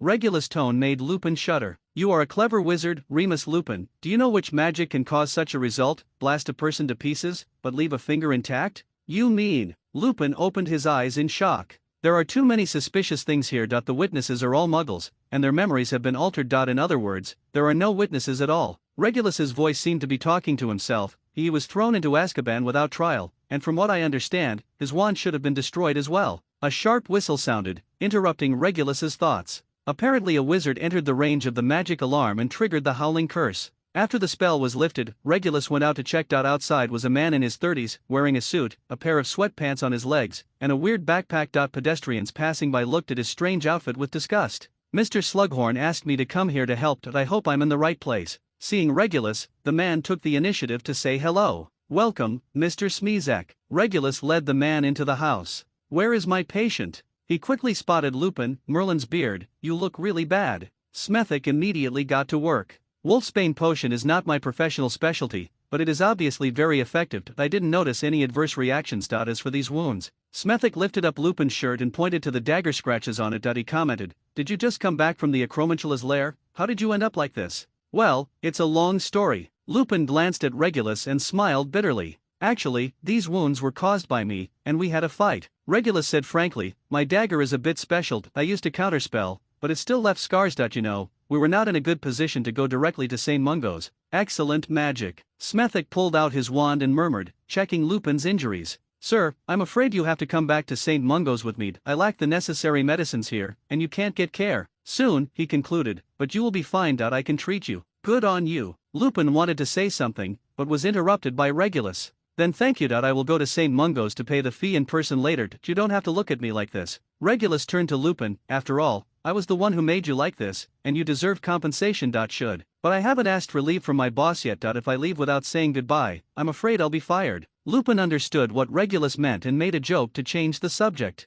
At Regulus's request, Kriaker temporarily went out to purchase some steaks and cooked them medium rare. In his impression, Master Regulus never liked this taste. After the meal, Regulus went to St. Mungo's hospital to pay before rushing back to Hogwarts. After all, the detective is just a temporary guest appearance, and his current official identity is still the defense against the dark arts professor at Hogwarts. As expected by Regulus, as soon as he returned to his office but was still warm from sitting, a phoenix feather appeared on the table, along with a note attached to it. Have a nice weekend. I thought you would be happy to share interesting stories with an old man. The note was written in beautiful cursive handwriting without a signature. Also, my favorite is raspberry jam. With nothing else going on, Regulus simply went straight to the headmaster's office. When he walked past the tapestry on the 8th floor of a troll-beating silly Barnabas, he almost bumped into Sybil Trelawney. Trelawney looked distracted and smelled of alcohol. Out of courtesy, Regulus just said hello and left in a hurry. My contract didn't say that there will be additional meetings in the principal's office on weekends. After walking into the principal's office, Regulus said angrily, I just met Trelawney. Did you just finish a meeting? Wine tasting? No, she just came to tell me that there will be terrible dangers in the future. To be honest, I hear this prophecy dozens of times a week. Dumbledore waved with a smile, and a newspaper fell from his desk. Flying out, drifting towards Regulus. The freshly released Daily Prophet has a message saying that there was a serious conflict in the countryside of North Yorkshire last night. It seems that two powerful wizards had a duel there. You know this something? Regulus took the newspaper, which used about a third of its page to describe the incident. When staff from the Department for the Prevention of Abuse of Magic of the Ministry of Magic arrived, the wizard who caused the chaos had already escaped. There were traces of powerful spells everywhere at the scene. A forest half the size of a football field was destroyed, and even a house in the house was destroyed. Muggles from kilometers away were alarmed. This is the description of Mr. Cavill MacDonald, who was responsible for handling the incident. According to the testimony of the Muggles, the conflict was like a fireworks party, and even there were wolf howls mixed in. I didn't know I was so powerful. Regulus raised his eyebrows. It sounds more exciting than the reality. He read on. Although Muggles have had their memories altered to believe that what they saw was just a silly costume party, there are various traces that indicate that werewolves were roaming around North Yorkshire and had conflicts with wizards. The laws of the Ministry of Magic are enforced. Ms. Amelia Bones, director of the department, issued a statement earlier today that if there are werewolves that threaten public safety, the Ministry of Magic will definitely bring them to justice. Poor Lupin, he was involved in this matter by me. I will have to formally apologize to him again when he is discharged from the hospital. Regulus threw the newspaper aside. I think this is just a wrong coincidence. 429 days in a month. Remus is a gentle-tempered, polite, and easy-to-talk gentleman. Dumbledore commented in a fair tone, but after so many years, you really ignored him. What was he doing when you found him? My official job is as a busboy in a Muggle tavern, but there should be other side jobs. Regulus answered truthfully. Lupin's dueling skills were very proficient, and he definitely didn't look like he had been out of battle for a long time. According to the limited communications, he has been working hard to persuade more werewolves to join us. Dumbledore said with emotion, this is not an easy job, and no one pays him a salary. Poor Remus, if I were you, I would persuade him not to do these useless things. Werewolves are not so easy to persuade. Many of them regard Fenrir Greyback as their leader. You know his attitude. Mentioning this, the name, an expression mixed with disgust and hatred, appeared on Regulus's face. Alas, Remus was bitten by Greyback. His father offended Greyback and suffered revenge. Dumbledore said regretfully, you won't spread this matter everywhere, right? So you already knew that he was a werewolf, and you still let him go to school? Regulus stared at Dumbledore with a playful expression. If my mother knew about this, she would definitely let me drop out of school. Thanks to Merlin, he didn't have any problems during the 7 years he went to school. In fact, something almost happened once. Fortunately, the matter was under control in time. Dumbledore stood up, walked around the desk to the window, and looked at the sky through the complicated instruments, looking very casual. Forget about this, let's talk about your gains this time. I already have a hypothesis, but I need to ask Sirius in person for confirmation. Regulus said firmly, but Barty Crouch will definitely not agree to my visiting the prison. They can all be thrown into Azkaban. I asked Professor Slughorn yesterday, and he said that it would be easy to get free Quidditch tickets, but it would be difficult to put me in Azkaban for a visit. Dumbledore turned around and waved his left hand slightly, and the Daily Prophet that was thrown on the table flew straight into Regulus' hands. You were not careful when you read the newspaper. Now the person in charge has become Amelia Bones, Dumbledore said with a smile, and some colored lights suddenly appeared on the newspaper, highlighting the relevant parts of the report. Hearing this name, the corners of Regulus's mouth twitched strangely a few times, as if he wanted to laugh, but tried his best to hold it back. He remembered a distant campus legend that seemed fanciful but still reasonable. I have to remind you that Ms. Bones is a fair and strict person. She will not bend the law for personal gain, Dumbledore said. A plan quickly took shape in Regulus' mind. I have my own way. After Regulus left the principal's office, Dumbledore took out a delicate silver instrument from the cabinet and placed it on the table. He tapped it lightly with his wand from time to time and muttered something. The instrument immediately made a crisp tinkling sound and started running rapidly. The small silver tube at the top sprayed out wisps of light green smoke intermittently. Dumbledore's sharp blue eyes stared at the smoke. Soon, the smoke changed, gathered together, and became thicker and thicker. School has just started, there is no pressure from exams, and the little wizards have all stayed at home for the summer. The weekends spent at school have become a good opportunity for them to release their natural instincts. Compared with the innocuous pranks of the younger students, the tricks played by the upperclassmen are more difficult. After leaving the principal's office, Regulus went straight to the school hospital, preparing to ask Madame Pomfret for some blood-replenishing potions. As soon as he entered the door, he saw two familiar faces. Barnaby Lee was mummified, leaving only his head exposed, while Charlie Weasley was slightly better off, with one arm and half of his leg unbandaged, and his head wrapped several times. When Regulus came in, the two of them were lying on their own beds, still arguing through the partition. Merlin's cavities. We haven't seen each other for a day. How did you end up like this? Was it a duel? Regulus' curiosity was aroused. It turned out that he was not the only one who had a bloody battle last night. You think too highly of them, but how could you be injured like this when you fight each other with their poor magic power? Snape walked in quietly at some point. Professor McGonagall was followed behind her, with a mixture of worry and anger on her face, which made her look a little awkward. Hello, Professor Reinhardt. Professor McGonagall greeted Regulus, then turned to Barnaby Lee and Charlie and solemnly announced, for violating school rules and entering the Forbidden Forest, each of you will be punished. 50 points will be deducted and another month of confinement will be imposed. Like defeated cocks, Lee and Charlie accepted their punishment with their heads down. But Snape was obviously dissatisfied and immediately objected. I think they should be taught a lesson they will never forget. Painless deductions and confinement are completely ineffective. I suggest they be expelled from school. They were so seriously injured, this lesson is serious enough. Professor McGonagall turned to Snape and raised her voice.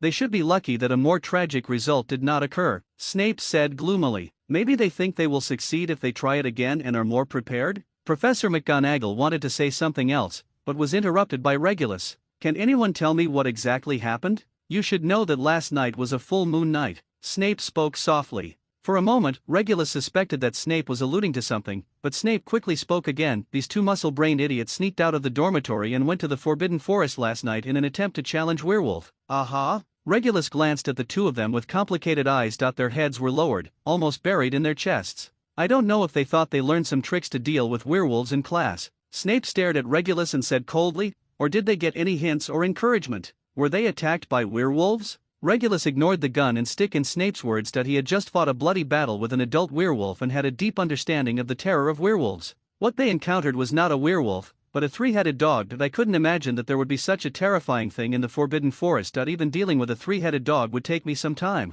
Professor McGonagall said in time. The ground took over. Well, I really don't know whether to say you are lucky or unlucky. Regulus looked at Lee and Charlie with pity. Lee muttered some unintelligible syllables, and Charlie blushed. A creature like a three-headed dog has a huge size and terrifying power, and most spells have no effect on it. And it has always had a fierce attitude towards people who invade its territory. At the level of two 7th grade students, fighting a three-headed dog head-on, the odds of winning were infinitely close to zero. It is Merlin's blessing that you are lying here intact, Regulus added. Thankfully, Hagrid arrived in time and rescued these two children. He always has some special ways of dealing with these creatures, Professor McGonagall said with gratitude. I think that beast was probably raised by Hagrid, Snape said angrily. At this moment, Madame Pomfrey came in with a tray and placed 2 cups of potion on the bedside of Lee and Charlie. The expressions of the two became even more ugly. Professor Reinhardt, this is the blood-replenishing potion you want. Madame Pomfrey handed the remaining bottles of potion to Regulus. Thank you very much. Regulus opened one of the bottles and drank it dry.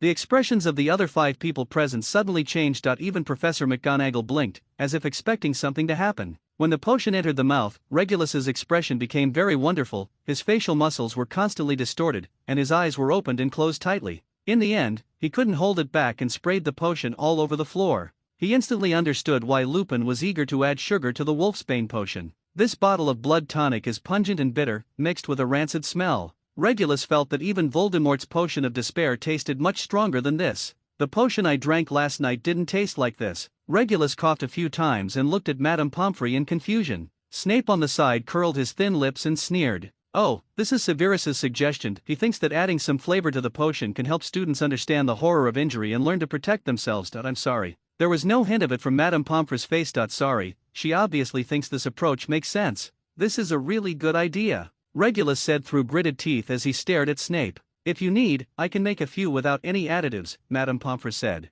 No need to bother, Regulus said with a straight face, opened another bottle of potion, held his nose and drank it in one gulp. Although the ingredients were added, the efficacy of the medicine was not affected, and his face soon gained a little more color. I'm curious, what condiments did Professor Snape add to it? Regulus asked after he recovered. Some non-toxic and harmless spices, such as Gordigan and Devil's Pepper. And by the way, there are also washed Black Lake mud, Snape said gloatingly. The expression on his face made Regulus. I had the urge to give him a hard blow with the dagger Bella gave me. For the young wizards at Hogwarts, this week's defense against the dark arts class seems a bit boring. Their professor's face was always not good, and he seemed absent-minded. He stopped showing off his superb magic skills, and instead began to talk about theoretical knowledge. For example, in the 1st grade course, students began to learn how to quickly treat wounds caused by werewolves, which was supposed to be taught after the new year. White essence plus silver powder can quickly heal werewolf bites and scratches, but that's all. If your blood is unfortunately contaminated with werewolf saliva, you will still be infected and become a werewolf. Regulus speaking in a flat tone, the little wizard hurriedly took notes below, and there was the rustling sound of a piece of parchment and a quill. One student slowly raised his hand. He was a pretty black-haired Ravenclaw girl. Any questions, Miss Jong? Regulus raised his eyes slightly and looked away from the lesson plan. Sir, can silver products really kill werewolves? Xu Zhang stood up and asked. Many students looked at Regulus with the same puzzled and curious eyes. Only Hyperion Yaxley, who was sitting in the last row, shook his head disdainfully and squeezed out a few scoffs from between his teeth. Apparently, the embarrassing incident of Charlie Weasley and Barnaby Lee's failed attempt to challenge the werewolves in the Forbidden Forest has become a matter known to the whole school. Who told you that silverware can kill werewolves? If it's your senior classmate, then tell me his name. I can be sure that he definitely didn't take my class seriously. Regulus put down the lesson plan, his expression gloomy. At that moment, the little wizards even suspected that the person on the podium at this moment was Professor Snape in disguise. I read it from a book at home. Xu Zhang blushed and explained hurriedly. Then, I suggest you throw away that misleading book as soon as possible. Regulus stood up and looked down at the students. I would like to take this opportunity to reiterate that werewolves are afraid of silver weapons. It's muggles talking nonsense. What are the werewolves afraid of? Cormac McLagan became interested in this. I know, a girl said subconsciously, but when she saw Regulus's expression, she retracted her words. It's okay, Miss Eichmo, tell everyone what you know. I won't deduct points from students just because they want to share their knowledge. Regulus tried to make his attitude friendly. The book says that you can use the humanoid restoration spell to turn a werewolf back to its original form. Marietta Acmo was encouraged as she took out a book from her bag. Oh, in the book again? Regulus stepped down from the podium and took the book handed by Marietta. The dark green cover of the book is very delicate, with a picture decorated with gold thread. Under the bright full moon, a hunched werewolf follows a well-dressed wizard like a dog, walking together through the in-the-dark forest. The title of the book was also embroidered in gold thread, Wanderings with Werewolves by Gildarrow E. Lockhart. He opened the book and scanned several pages at a glance. The plot in the book has ups and downs, and the process is twists and turns, and the process of fighting the werewolf is also written in a decent way. Judging from his experience and perspective after just fighting a werewolf, many things in it have undergone a lot of artistic processing. You have to learn to distinguish the difference between literary and artistic works in real life. This is a wonderful novel, but if anyone takes the things in it seriously and uses them to deal with werewolves, I guarantee that he will die an ugly death. Besides, as far as I know,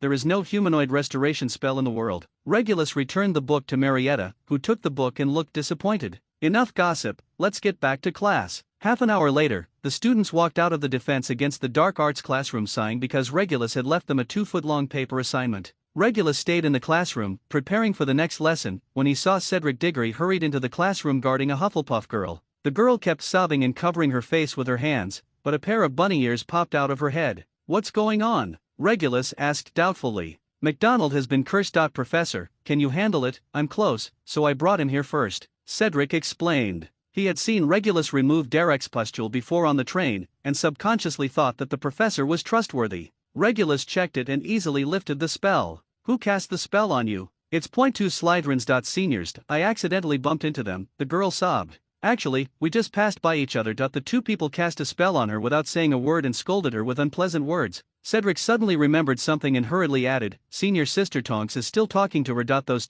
two seniors want to speak out, and I'm afraid they've already started fighting. Where? 4th floor corridor. I gonna go see. When Regulus rushed to the 4th floor corridor, there were already many students gathered there, mostly Hufflepuffs and Slytherins. On one side of the conflict were 2 7th-year Slytherin boys. Regulus did not recognize them because they had not entered the Advanced Defense Against the Dark Arts class. On the other side was Tonks with a bright red afro, as if she had drunk a hair-erecting potion. You two, go to the school hospital with me now and apologize to McDonald. Tonks pointed her wand at the two of them in turn. You want me to apologize to that little mudblood? One of the boys said disdainfully. She soiled my clothes. Is there anything wrong with me teaching her a lesson? There was a burst of jeers from the Slytherin students, and 2 5th-year Hufflepuff boys rushed out, trying to help Tonks. You two go back, I can handle these two losers by myself. Tonks stopped them immediately. Just you? Another Slytherin boy twisted his face and threw a curse directly at Tonks. Armor protection. Tonks reacted quickly. An invisible barrier stood between her and her opponent, directly reflecting the incoming spell. The boy was caught off guard and was hit by his own curse. He immediately collapsed to the ground, twitching and giggling. There was a burst of cheers from the Hufflepuff students, and various curses from the Slytherin camp. A ball of orange fire shot out from the end of her staff, targeting the boy's face. The speed of the fireball was not very fast, but the boy seemed to be frightened that he hesitated while holding his wand and couldn't think of a decent spell to break it. He didn't even think of falling to the ground to dodge. Tonks regretted it as soon as she used it. This spell was very powerful. She once saw Barnaby Lee use this technique to blow a fire crab to pieces. Fortunately, a loud voice recited the incantation, all curses end. Orange light flashed, and the fireball of the blasting curse was swallowed up. The bustling corridor just now suddenly became silent. Regulus, still holding his wand, walked quickly from the other end of the corridor. The students consciously made way for him. Can anyone explain to me what you are doing? Regulus glanced between Tonks and the Slytherin boy. Professor, you have seen that this person used black magic to attack me. The boy spoke first. I saw it. What are your names, you two? Regulus asked, staring at the boy. He is Selwyn, and my name is Gagson, Federico Gagson. We are both pure-blood families, the boy introduced with an arrogant and proud tone. Very well, Mr. Federico Gargson, because you are not polite and use foul language to insult your classmates, Slytherin will deduct 10 points. Regulus interrupted Gargson's self-introduction coldly. In addition, you and Mr. Selwyn will each be deducted 10 points and put in confinement for a week for using curses on your classmates. Report to Filch tonight and clean the bathroom. Gagson did not expect such a result and stood there dumbfounded. Don't you all have to go to class? Regulus turned around, and the students who were still whispering around him immediately dispersed. As for you, Miss Tonks, you get 10 points from Hufflepuff for using a dangerous spell. He turned to Tonks. Come to my office after lunch. Understood, sir. After lunch, a somewhat anxious Tonks came to Regulus' office. Her hair turned dark brown. Are you going to tell Professor Sprout to fire me? Tonks asked anxiously as soon as she saw Regulus. No, of course not. Regulus smiled. I will not expel a student just because she helped her classmates seek justice. Tonks beamed and her hair turned pink again. You're pretty good at the iron armor curse. It seems you've practiced hard after class, but you're not allowed to use the explosive curse on anyone in the future. You'll blow up that Federico Gargson's head into a rotten watermelon. Yes. Regulus put away his smile and said seriously, if this happens, what's waiting for you won't be an expulsion notice, but a one-way ticket to Azkaban. I'm sorry, sir, I'm so angried. He didn't just insult me, he also insulted my parents. Tonks said, half aggrieved and half angry. Speaking of your parents, I think it is necessary to let them know this. Regulus walked to the desk, wrote a letter quickly, and then copied a letter that looked very old. A large seal was placed beneath the signature. After sealing the letter, he turned to Tonks and said, Can I borrow your owl? Tonks grimaced and nodded. It's evening, somewhere in the Welsh countryside. In a 3-story house with a garden, a woman with long light brown hair and elegant makeup was trimming the potted plants on the windowsill with a wand. She held a cigarette between the index fingers of her left hand and took a puff from time to time. On the table behind her, the iron was working automatically, ironing several exquisite wizard robes. There was also a small radio next to it, playing a broadcast. A pot-bellied man came out of the kitchen and placed 2 portions of soup on the dining table. Dromeda, how many times have I told you that smoking is bad for your health? The man said half fondly and half reproachfully. I only promised you not to do this in front of Dora. Andromeda blew out a smoke ring, then turned her head, her big eyes full of smiles. There's really nothing I can do about you. The man suddenly stopped talking. What's wrong, Ted? SHH, listen. Ted Tonks made a silencing gesture. Earlier today, an ancient house near Paris, France, was ransacked. There are currently no reports of casualties. People familiar with the matter said that no one has lived in that house for decades. Broadcast. A piece of news is being broadcast. It seems that Britain is still safe. After hearing the news, Ted said half jokingly, You don't have to try to comfort me. Our daughter is determined to be an Auror. Did you know? Andromeda approached Ted, feeling a little unstable. 2 days ago, the Daily Prophet reported on a werewolf attack. The thing is, if she really becomes an Auror, she will inevitably have to deal with this kind of thing in the future. Werewolf, Merlin, we don't have family support, so we should support our daughter even more. Ted hugged Andromeda gently and said softly, Dora will become an excellent Auror. Although she is as careless as me, but brave like you. What are you doing? Soot fell on you. Andromeda said angrily, Is that Dora's owl? Don't try to fool me. Ted was interrupted by the sound of knocking on the window just in the middle of his sentence.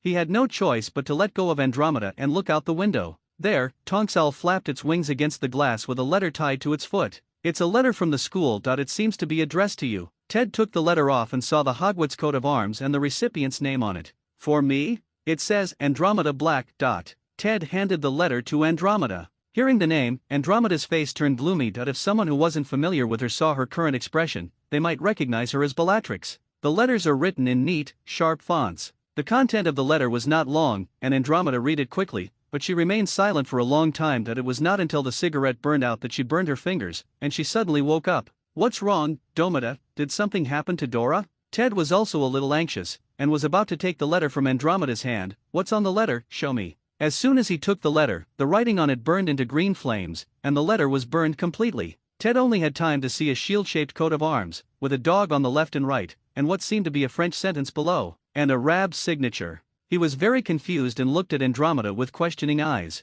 Standing at the door of number 12 Grimmauld Place again, Andromeda felt quite emotional. The last time she came here was almost 20 years ago. That time, her father, Sinus Black, brought the 3 sisters to visit Walburga and Orion. At that time, Voldemort was growing in power, and most members of the Black family strongly agreed with his ideas. For example, Bellatrix, whose worship of Voldemort had reached a fever pitch. With Bella's character, of course she doesn't like what her cousin Sirius does. It's a shame to have a Gryffindor in a family that's all Slytherin. As a result, the party ended up being disrupted by a battle between Bella and Sirius. Of course, due to the age gap, the battle was one-sided. Everyone present, except for Regulus who was the youngest and couldn't get a word in, almost all stood by Bella's side and angrily accused Sirius of not knowing etiquette. She was the only one who had ever tried to comfort her rebellious cousin. Wait, I have to leave this hellish place sooner or later. She remembered that the stubborn Sirius, who was covered in cursed scars, did not shed a single tear, and kept mumbling this sentence over and over in his mouth. Andromeda finally made up her mind that night. A few weeks later, the news that Andromeda had eloped with Muggleborn Ted Tonks shocked the entire Black family. Sinus Black angrily announced that Andromeda would be removed from the family, and her name was burned off the stall of the Black family tree by Walburga. Since we're here, why don't you come in first? The gentle greeting brought her back to reality from her memories. She looked at the tall, thin, pale man at the door. In the impression, the image of a quiet and obedient little boy with almost no sense of existence gradually emerged and gradually overlapped. It's good to see you again, Andromeda said nonchalantly. Regulus ushered Andromeda into the room. Today's number 12 Grimmauld Place, thanks to Kriaker's hard work of more than 20 hours a day, has restored 78 points of its former splendor. The furniture was spotless, the crystal or glass ornaments were crystal clear, and even every branch of the chandelier was polished. The two sat down and Kriaker served black tea. Would you like tea? Regulus waved his wand, and the teapot flew up automatically, pouring tea into the 2 cups. Do not. What to drink then? Anything but tea. Regulus clapped his hands 3 times, and Kriaker immediately brought a glass of red wine. Let's talk about what we have to say. What exactly do you want to talk to me about? Andromeda took the wine glass but did not drink it. We have a relative who is currently living in Azkaban. I would like to go in and visit him and give him some fruits or something. Regulus took a sip of tea and said, You know, it's not suitable for my identity to be made public right now. You have the wrong person. Andromeda immediately refused. My sister will not decide not to kill me just because I went to give her some fruit. No, not Bella. Seeing that she might have misunderstood, Regulus immediately corrected him. Another person, your cousin, my brother. Sirius. Andromeda's eyes lit up, but then dimmed again. Regulus immediately guessed Andromeda's thoughts and asked, You haven't visited him in all these years, have you? Andromeda nodded. In her mind, Sirius should have been a completely different existence from the Black family. As a result, Sirius became a traitor, informer and murderer overnight. This made her feel desperate, and the image of the stubborn young man who had given her the courage to escape from her family collapsed. Do you believe he is a traitor? Regulus asked softly. I don't believe it. Andromeda replied immediately, but then shook her head and said, But the evidence is so strong, he didn't even defend himself. If he knew that his favorite cousin viewed this matter this way, he would be very sad.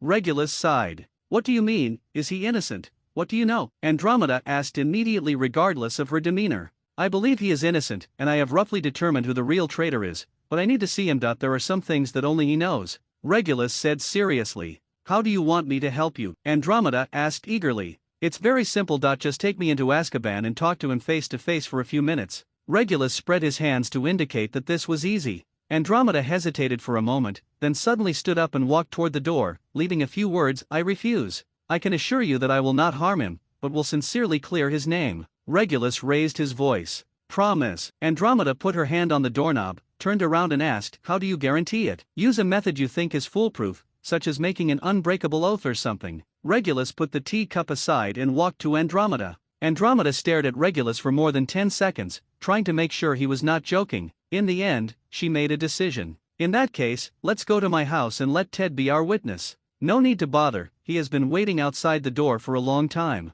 Regulus raised the corner of his mouth. The door opened, and Andromeda immediately recognized the person standing outside the fence. It was Ted Tonks. He finally followed Andromeda over. After a brief explanation of the situation, Ted Tonks took out his wand and pointed at the right hands held by Regulus and Andromeda. Regulus Black, are you willing to do whatever it takes to help Sirius clear his name and regain his innocence? I am willing. A tongue of fire spurted out from Ted's clutches, turning into a thin golden chain that wrapped around their hands. An unbreakable oath, anyone who breaks it will die. With this oath as a guarantee of trust, everything became simple, and several people quickly perfected the plan. I'll go find Amelia Bones and submit the application. She will agree. As for Polyjuice Potion, Andromeda looked at Regulus. It will take a month to prepare it, but don't worry, as long as you have money, you can always buy it ready-made. Regulus turned to Ted. Mr. Tonks, you know how to use Polyjuice Potion. Ted pulled out a few hairs and handed them to Regulus. Regulus conjured a small bottle, put the hair in it, and sealed it. Just wait for news at school. Once the schedule is confirmed, I will contact you immediately.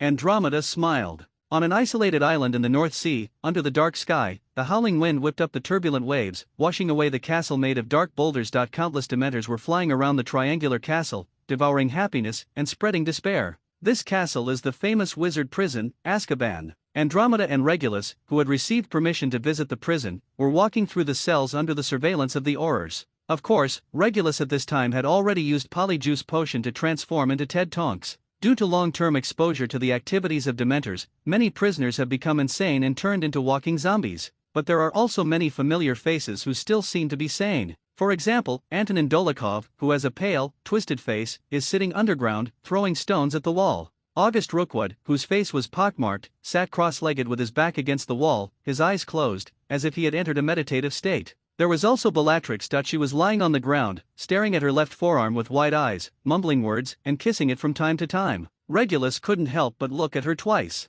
At this moment, Bella had a head of hair as messy as algae, her eyes were swollen, her cheeks were so thin and sunken, and there was no trace of her former beauty. The two of them continued to move forward, ignoring Bella, but Bella discovered them and rushed up like a panther, slamming into the iron door. "Long time no see, Bella." Andromeda's tone was calm when she saw her long-lost sister. "You two filthy scum, how dare you come to show off your power in front of me? Just wait, the master will rescue me, and then I will punish you personally." Bella recognized Andromeda, and tied to Tonks, becoming angrier and screaming hysterically. "Let's go, she's gone crazy." Andromeda ignored Bella and sighed. "I don't think she has changed much," Regulus commented. The two walked into the dark corridor, and Bella cursed in her cell. Regulus and the two quickly arrived at Sirius' cell. Through the iron railing, you can see a thin man sitting in the corner. His hair is dirty and tangled, and his skin is close to the skeleton, looking like a skeleton. The ribs are exposed one by one, and the tattoos and stains on his chest are mixed and together. It's hard to tell. Having seen Bella before, Regulus was mentally prepared, but when he saw Sirius's appearance, he still wanted to laugh.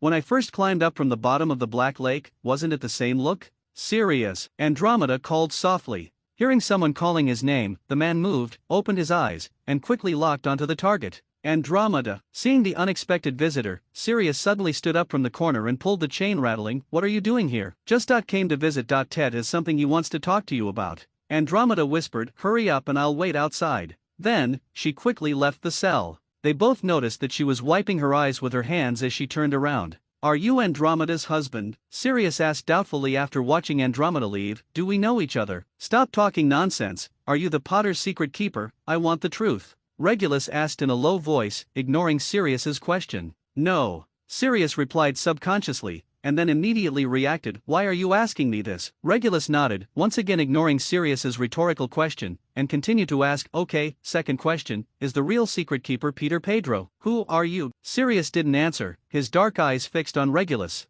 "I've got the answer I wanted," Regulus said to himself, then turned to Sirius and asked, "What special abilities does he have, and what spells is he best at?" "I don't know why you are asking these questions." Sirius' tone was dejected. "I will never trust anyone again. I trusted Peter, but he ruined everything." "Humph, your stubbornness has really not changed at all," Regulus said coldly. "Am I stubborn? Almost 10 years have passed since the incident. Peter Pedro has become a hero who died for justice, and his name is engraved on the monument. Everyone thought he was dead, but I know he must be hiding in some gutter." Sirius said bitterly, "Of course the Death Eaters who know the inside story hope to find him, because his information brought down Voldemort. What do you think will happen to him if he falls into the hands of the Death Eaters? This provides me with a new idea. Peter Pedro is actually a double agent that you teamed up to lay a deadly trap and set up a series of schemes to lure the mysterious man into taking the bait and finally defeat him." Regulus sneered, "You are all real heroes. Are you here to taunt me?" Sirius roared angrily, his whole person exuding a kind of animalistic madness.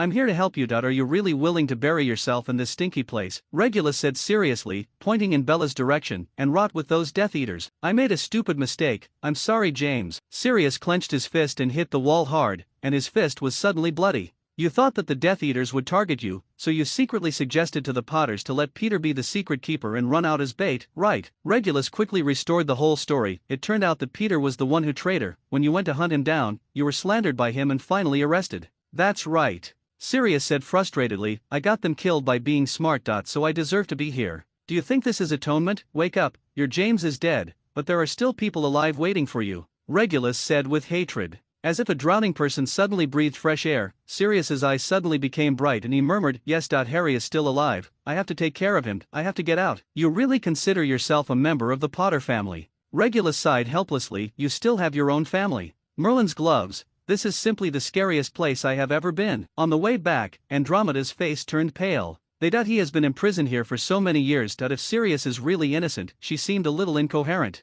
The effects of the polyjuice potion had expired, and Regulus was transformed into his original form, adjusting the ill-fitting clothes he had borrowed from Ted Tonks. He is indeed innocent. He used his wand to conjure a bow tie for himself, but in his own words, he deserves to be locked up here. What on earth were you talking about? Can you tell me? Andromeda asked. The true identity of the traitor. Regulus replied calmly, I will catch him as soon as possible. May Merlin bless you. Andromeda wisely stopped and did not continue to ask. When saying goodbye, Regulus took out a glass bottle and handed it to Andromeda. What does this mean? Andromeda recognized this as a memory, but did not understand the meaning of Regulus's actions. If someone asks your husband what it's like inside Azkaban, you can't just ask all the questions. Regulus said half-jokingly, this is my fake visit to the prison, I hope you don't use it. When remembering. After the two said their goodbyes, Andromeda returned to her home in Wales, while Regulus went straight back to school. Sitting in the office, Regulus was combing through his thoughts. Notes were casually pinned to the wall, with short sentences scrawled on them. Peter is an animagus who can transform into a mouse and live like a real mouse.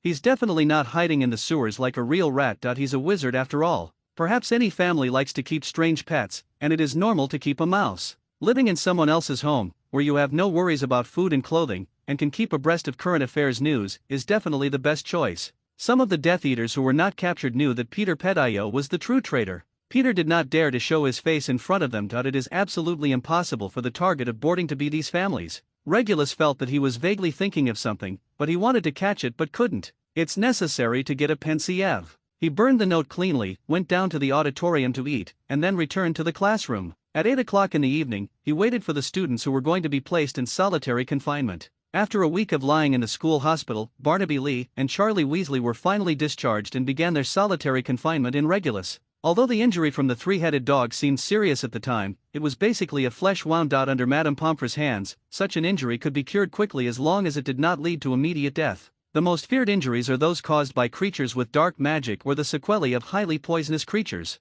Therefore, Lee and Charlie are very active at this time. Professor, what is the content of our confinement? Are the two of us joining forces to duel you? In the defense against the dark arts classroom, Barnaby Lee was eager to give it a try. You are a wizard, not a bull who only knows how to duel every day, Regulus said seriously, and Barnaby Lee looked very frustrated. It was even more frustrating when they learned about the confinement. Correcting first-year students' homework, sir, are you serious? I don't need you to point out the content of my confinement. Maybe you also want to correct the homework of the second-grade students. The two of them didn't dare to talk much and just started correcting. Regulus saw Charlie's red hair, and an idea hit his mind like lightning, and the question blurted out. Do you have a mouse in your house? Huh? Charlie hesitated for a moment before realizing that the question was being asked to him. Yes, that's right. How long have you had it? It's been 8 or 9 years. When I was a child, it ran into our house. My mother saw that one of its claws was broken, so she kept it. Charlie didn't think too much and answered smoothly. Your confinement ends here. Barnaby Lee and Charlie looked at each other, watching Regulus suddenly pick up his briefcase and rush out of the classroom. The information quickly weaved into a web in Regulus' mind. The mouse has lived in the Weasley family for 8 or 9 years, which is a good time. One of the claws was broken, and at the scene where Sirius was captured, the only fragment of Peter that was found was his finger. One of the twins also said that the rat could not be transformed by their transformation spell. What if it wasn't a mouse at all, but Peter Pettigrew? Everything makes sense. It's almost effortless. Regulus almost rushed to Weasley's house immediately, but considering that it was almost midnight and there was no good reason, he finally suppressed his urge. If you break into someone else's home rashly, you will only be regarded as an intruder, and you may also alert the snake. He tossed and turned all night long, and finally leaned against the window, watching the stars streak across the night sky. Orion revealed a shoulder from the horizon, and the sky turned white. The next day, in the second-grade defense against the dark arts class, it is dangerous and stupid to rashly use spells on yourself to try to repair the damage caused by the curse without knowing how to break it. Regulus walked around the classroom and summarized the class. More than one wizard has tried to use a repair spell to change his front teeth after being hit by the buck-tooth curse, but in the end, he lost his nose.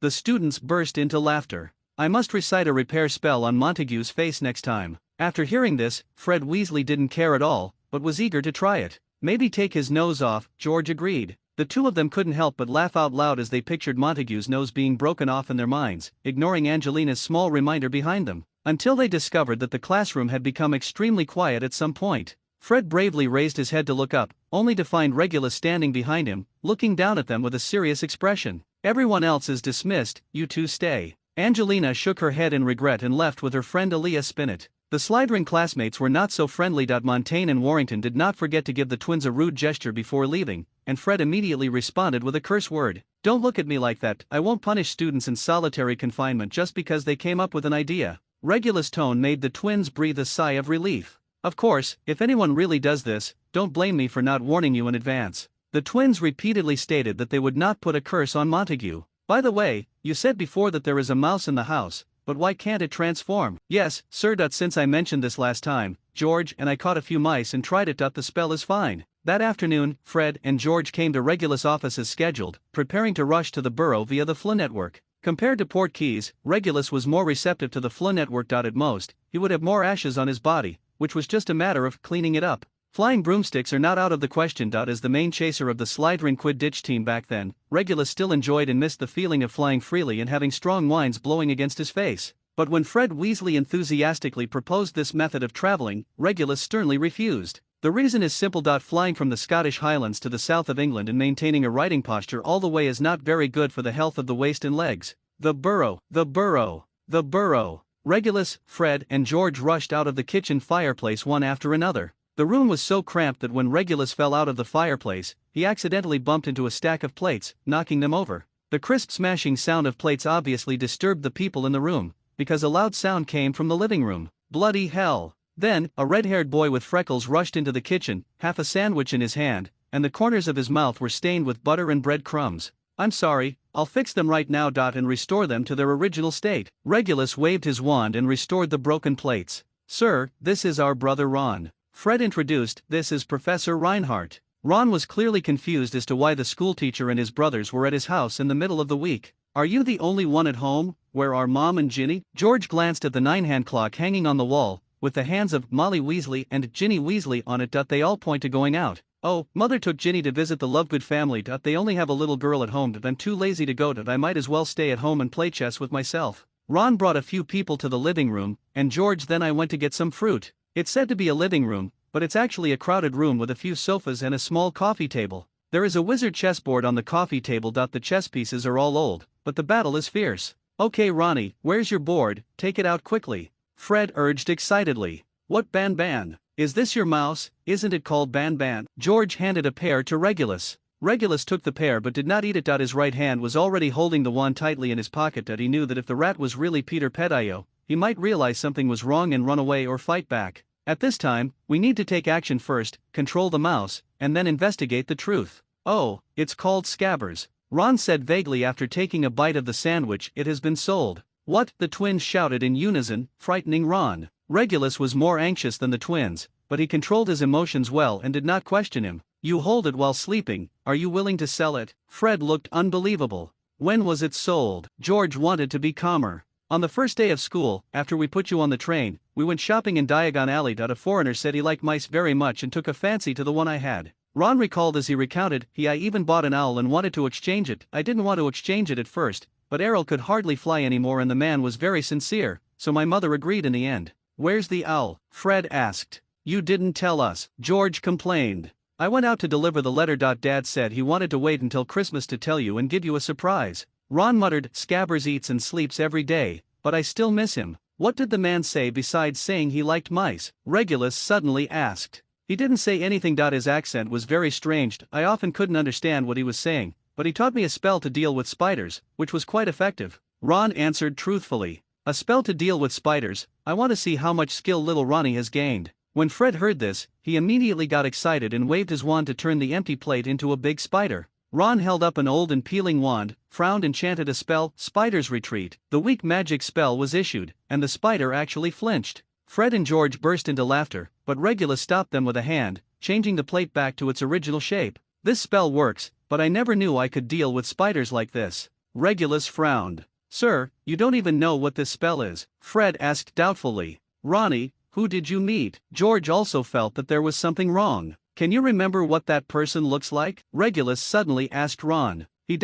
What does he look like?" Ron tried to remember. But he found that he couldn't remember what that person looked like. He was under a confusion spell. Regulus quickly came to the conclusion. There was no point in staying here any longer. Regulus quickly finished chewing the pear in his hand, indicating that he would rush back to Hogwarts. "Professor, why don't you stay for dinner? We grow our own vegetables to ensure they are fresh." Fred saw Regulus walking quickly towards the fireplace in the kitchen and hurriedly followed. On the watch hand, the status of Ginny and Mrs. Weasley changed to on the way. Regulus had left the burrow through the Floo network. "What are you doing?" Ron was confused. He is a professor at the school. It is said that he was born in Slytherin, but what he said was not bad, and it is not ambiguous to deduct points for Montague and the others. Fred commented. "He is much stronger than Snape, but maybe that rat is really some unknown evil creature, and you still sleep with it in your arms every day." George responded. "Otherwise, no one in their right mind would trade an owl for it and add a confusion charm to you," Fred said. "But I think it's unnecessary," George said. "Little Ronnie's brain is messed up enough,"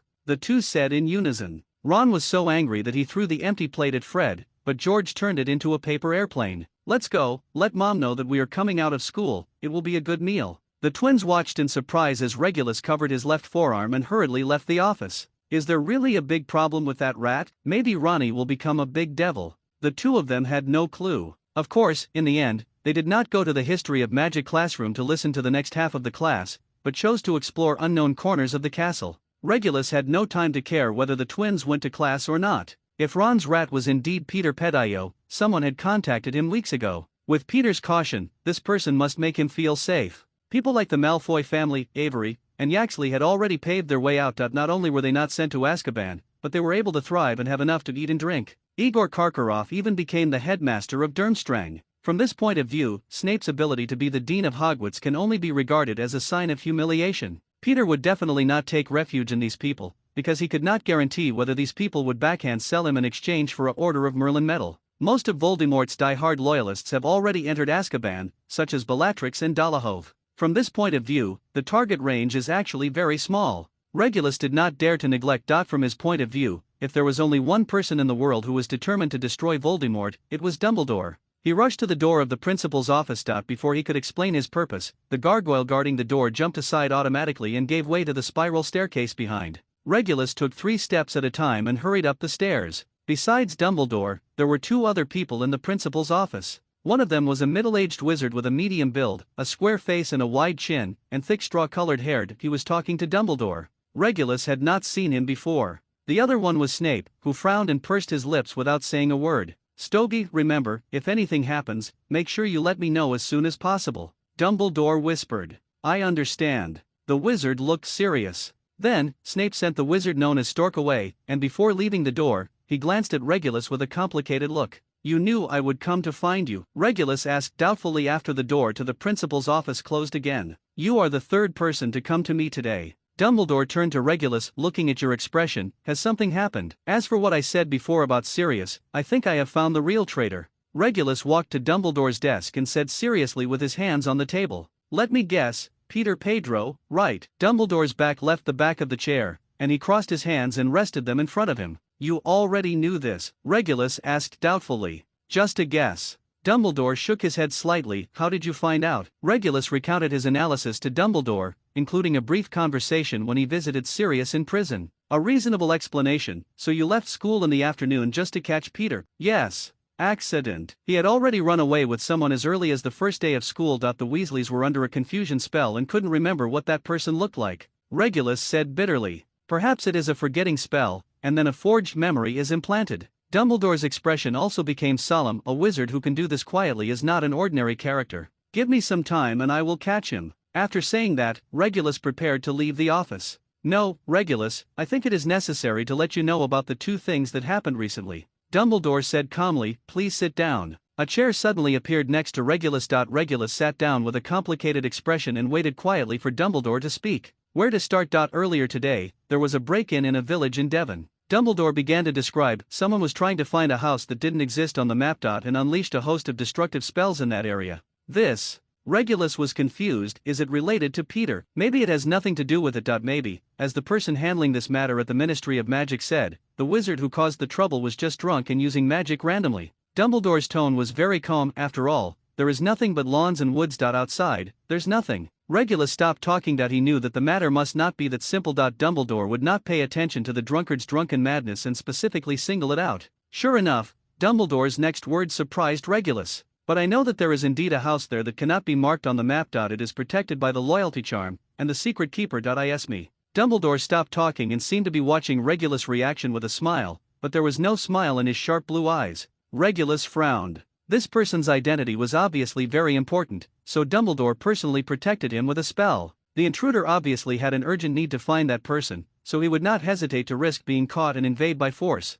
Could it be? A not-so-good thought gradually took shape. Just as he was about to speak, a flame suddenly lit up in the principal's office. Then, the Phoenix emerged from the flames. Appearing together with the Phoenix, there was also a thin old man with silver hair and a strong spirit, holding the Phoenix's tail feathers in his hand. Seeing the old man, Dumbledore stood up from his chair and gave him a warm hug. "Newt, my old friend, it's so nice to see you." Newt tilted his head unnaturally and simply stretched out his hand to pat Dumbledore on the back. "This is Newt Scamander. You must have read his books, right?" Dumbledore introduced the old man's identity to Regulus. Regulus quickly stood up and paid his respects. Regulus still knew something about this renowned magical biologist. Unlike other types of academic research, you cannot study magical creatures without excellent skills. Those things are not cats and dogs kept in zoos. Although he may not look amazing, Newt Scamander is definitely a powerful wizard who deserves respect. Over there, Dumbledore and Newt were already chatting. Hagrid has been wanting to talk to you. He said that you were wrong when you said in the latest edition of Fantastic Beasts and Where to Find Them that there are no acromantula gathering places in Scotland.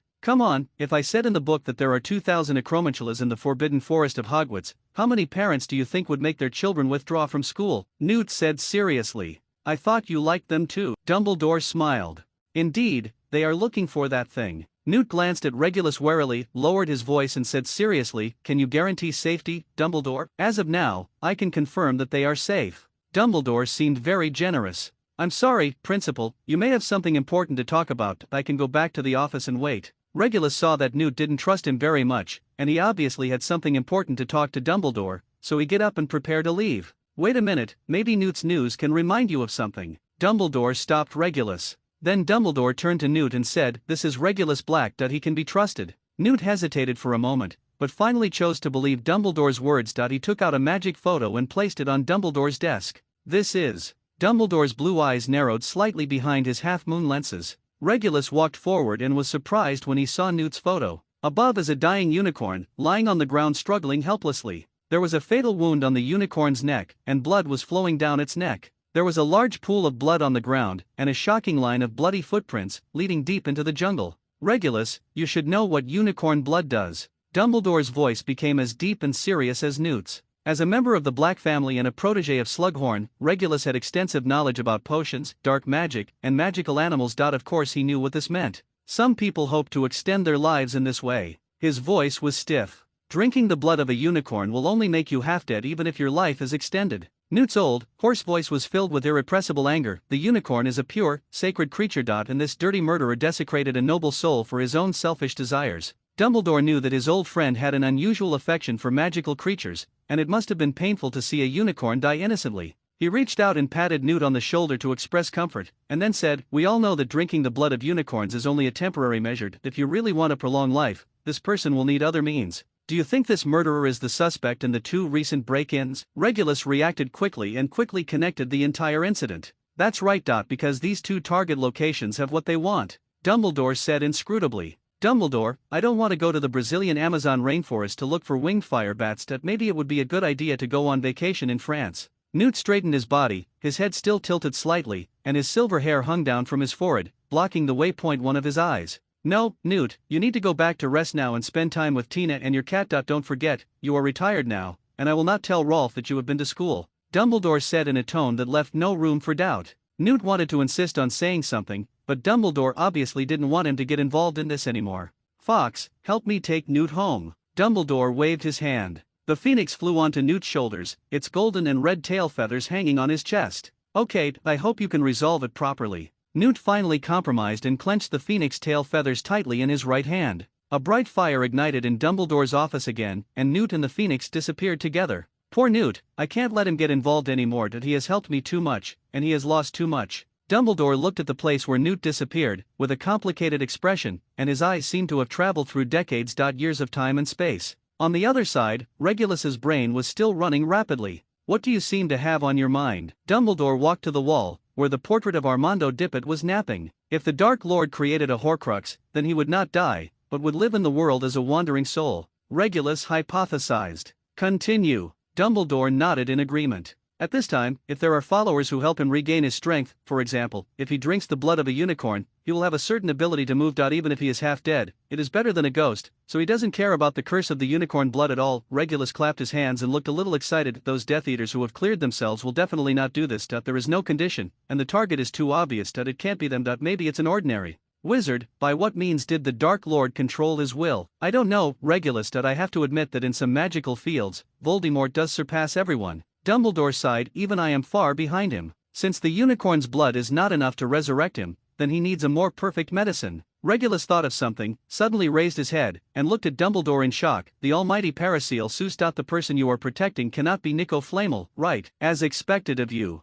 Dumbledore praised. Remember that day when we were in the leaky cauldron and I said I wanted to run errands for an old friend? The Philosopher's Stone. This makes sense. Have you thought of this a long time ago? Has the Philosopher's Stone been hidden? Gringotts is not that safe. Regulus thought for a moment and added, what if those are the words of the Dark Lord? I have talked about this with Nico. I personally keep the Philosopher's Stone, so it should be fairly safe. Dumbledore smiled. Now, we can focus on imagining Voldemort or being controlled by Voldemort. What will this guy do after he can't find the Sorcerer's Stone? And Nico, then, take precautions in advance. The words were spoken lightly, but Regulus could hear Dumbledore's strong confidence. He also knew that the old man in front of him definitely had the strength to match him. There were 3 classes on the second day, and in the 7th grade class, he planned to teach occlumency, which is a very advanced technique that requires a lot of theoretical support. But his mind was so chaotic that he had no intention of preparing. Just after writing a few lines on the parchment, the pen tip scratched the paper due to excessive force. Recover as before. He picked up his wand and chanted the spell roughly.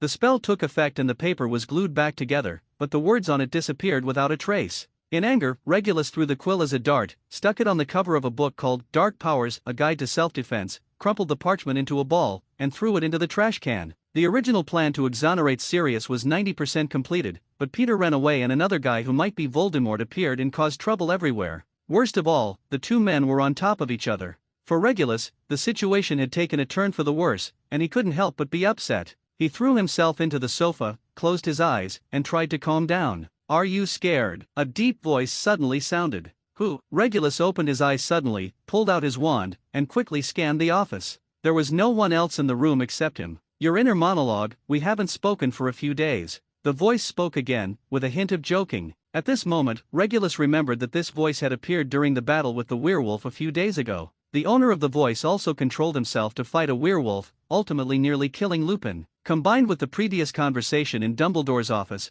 Regulus quickly came to a conclusion. He was possessed. A lot of bad thoughts flooded into his mind. Voldemort, what an unpleasant name. I'm not the kind of dirty ghost that only sticks to people. The owner of the voice could obviously read Regulus's thoughts and seemed a little disdainful. This world can't bear it. Without my power, what you are talking to now is just a projection of my consciousness. It sounds like you are some kind of alien demon king, or an ancient god. Regulus asked disapprovingly in his mind. Then you are still leisurely enough to pay attention to an ant like me. Boy, before you refute me, why don't you think about where you should be right now? Regulus fell silent. Yes, he should have sunk under the Black Lake now, turning into a rotting and unconscious inferi, ready to drag the next victim into the water at any time. Why me? A lot of people sank under the lake. Regulus asked confusedly after thinking for a moment. You're funnier. The voice laughed. Regulus snorted, obviously not agreeing with this reason. Tell me what you are afraid of. Voldemort, I can feel your heart, so there is no need to contradict me. The voice said. If you can see my heart,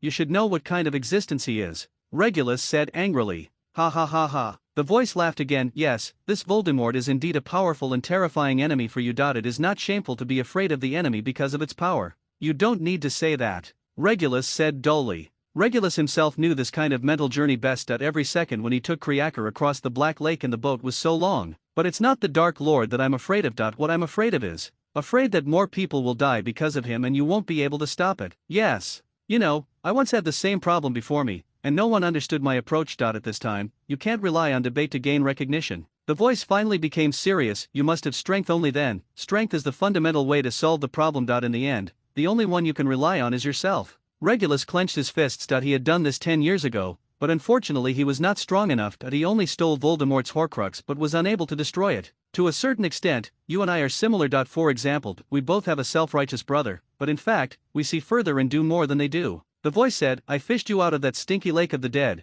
and there is still a trace of strength left in you. As long as you make good use of it, it will be enough. Regulus thought, and a green ring of fire suddenly appeared around him. The flames danced and dyed the entire office with a green light. You mean this? It's a complete mess. The voice commented in a depressed tone, my strength has been wasted by you like this. Forget it, time is running out anyway, I will teach you something casually, how much you can learn depends on your ability. Time is running out. What do you mean? Regulus asked. Literally. Boy, listen up, the knowledge I am about to teach you is completely different from what you have learned before. I also don't guarantee that you will not make mistakes when using it, which will lead to terrible consequences. Learning, and if you don't want to learn, the choice is yours, the voice said seriously. Speak clearly. Before Regulus could finish his words, a sharp pain suddenly shot through his head. When he calmed down, he found that he had a lot of strange knowledge in his memory. Farewell, boy. The voice became softer and softer. Regulus tried calling him, but there was no response. It's really baffling. Regulus rubbed his head and sat back on the sofa, sorting out the newly acquired knowledge.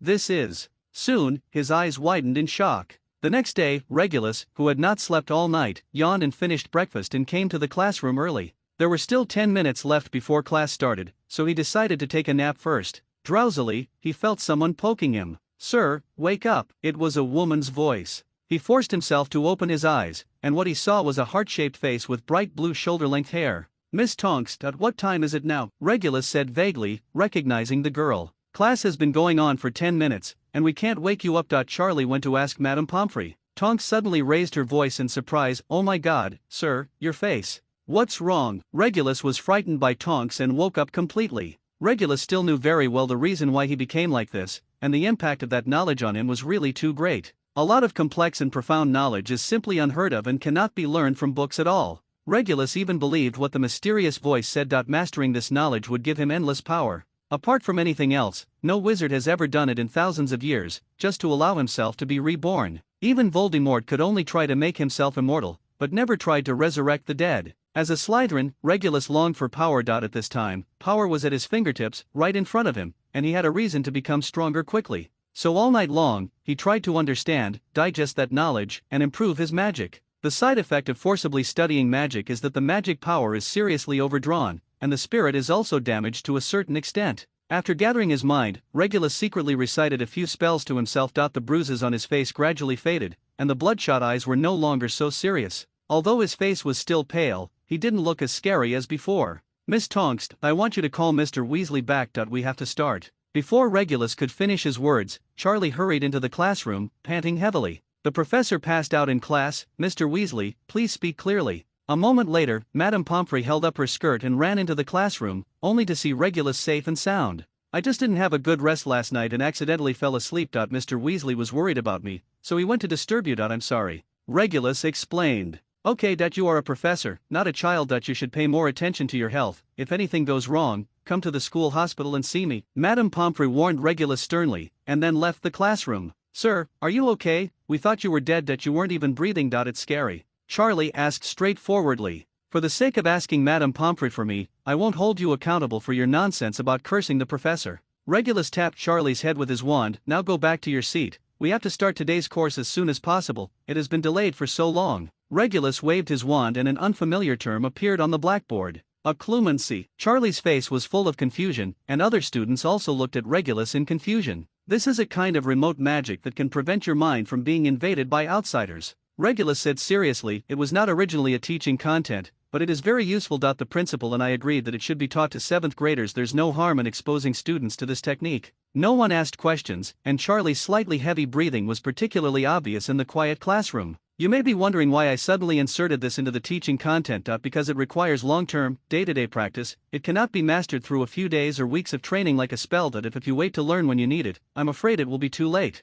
You all know that Boggart will become the thing you fear most. Regulus continued, this is because it can read your thoughts to a certain extent and know what you are most afraid of. There's no telling what the Boggart will become if we master occlumency, right sir? Tonks asked. In principle, it is true. But occlumency is not just for preventing Boggarts. Regulus replied, when I was a child, my parents often warned me not to lie in front of mysterious people. He can always see through everything. This is because a skilled wizard can use legilimency without a wand to read your true thoughts. People who do not know occlumency have nothing to do in front of a legilimency master. It's a secret. There were whispers in the classroom, and Barnaby Lee lowered his head and stared at the table with an ugly expression on his face. Regulus looked at the students' reactions with satisfaction and said, "It seems that you all realize the importance of occlumency. We can start to explain its principles. First of all, the most basic form of occlumency involves clearing the mind, that is, not to think, not to remember, not to feel. Time flies." After class, Charlie stayed in the classroom and did not leave with his classmates. "Sir, I heard what happened yesterday. Dad and Bill both came to school today. Professor Dumbledore said he wanted to talk to them about something."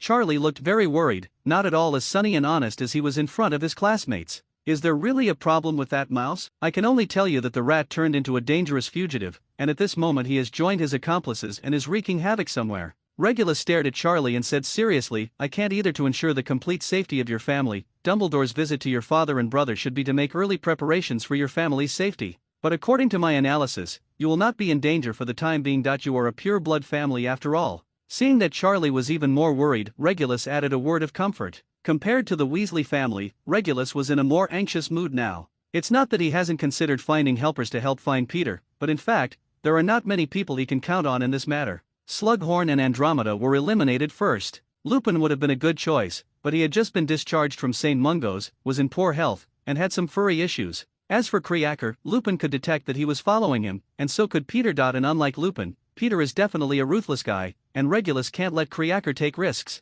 In the end, the source of all problems comes down to one's own lack of strength. As long as he gained enough power, all problems would be solved. If he could defeat Voldemort head-on, he wouldn't have to risk his life to steal the Horcrux secretly. Therefore, Regulus studied the newly acquired knowledge day and night every day and improved his spells. Although he had gained something, his mental state was getting worse and worse, and he even went to the wrong classroom. Fortunately, Professor Binch just regarded him as a certain student. At the weekend, he planned to leave the school and return to 12 Grimmauld Place Viaduct, the Floo network. When he came out of the fireplace, he realized that he had arrived at Dumbledore's office. "Principal, what's going on? Kid, I think you need to rest now instead of running around." Dumbledore looked at Regulus worriedly, not like a principal looking at a teacher, but like an elder looking at a junior. "I don't need to rest, the Dark Lord will not rest. I don't know what he is doing, and I am still here wasting time." Seeing Dumbledore, Regulus' emotions suddenly exploded. Dumbledore shook his head and said no more. There was a flash of white light, and Regulus lay on the ground, unconscious.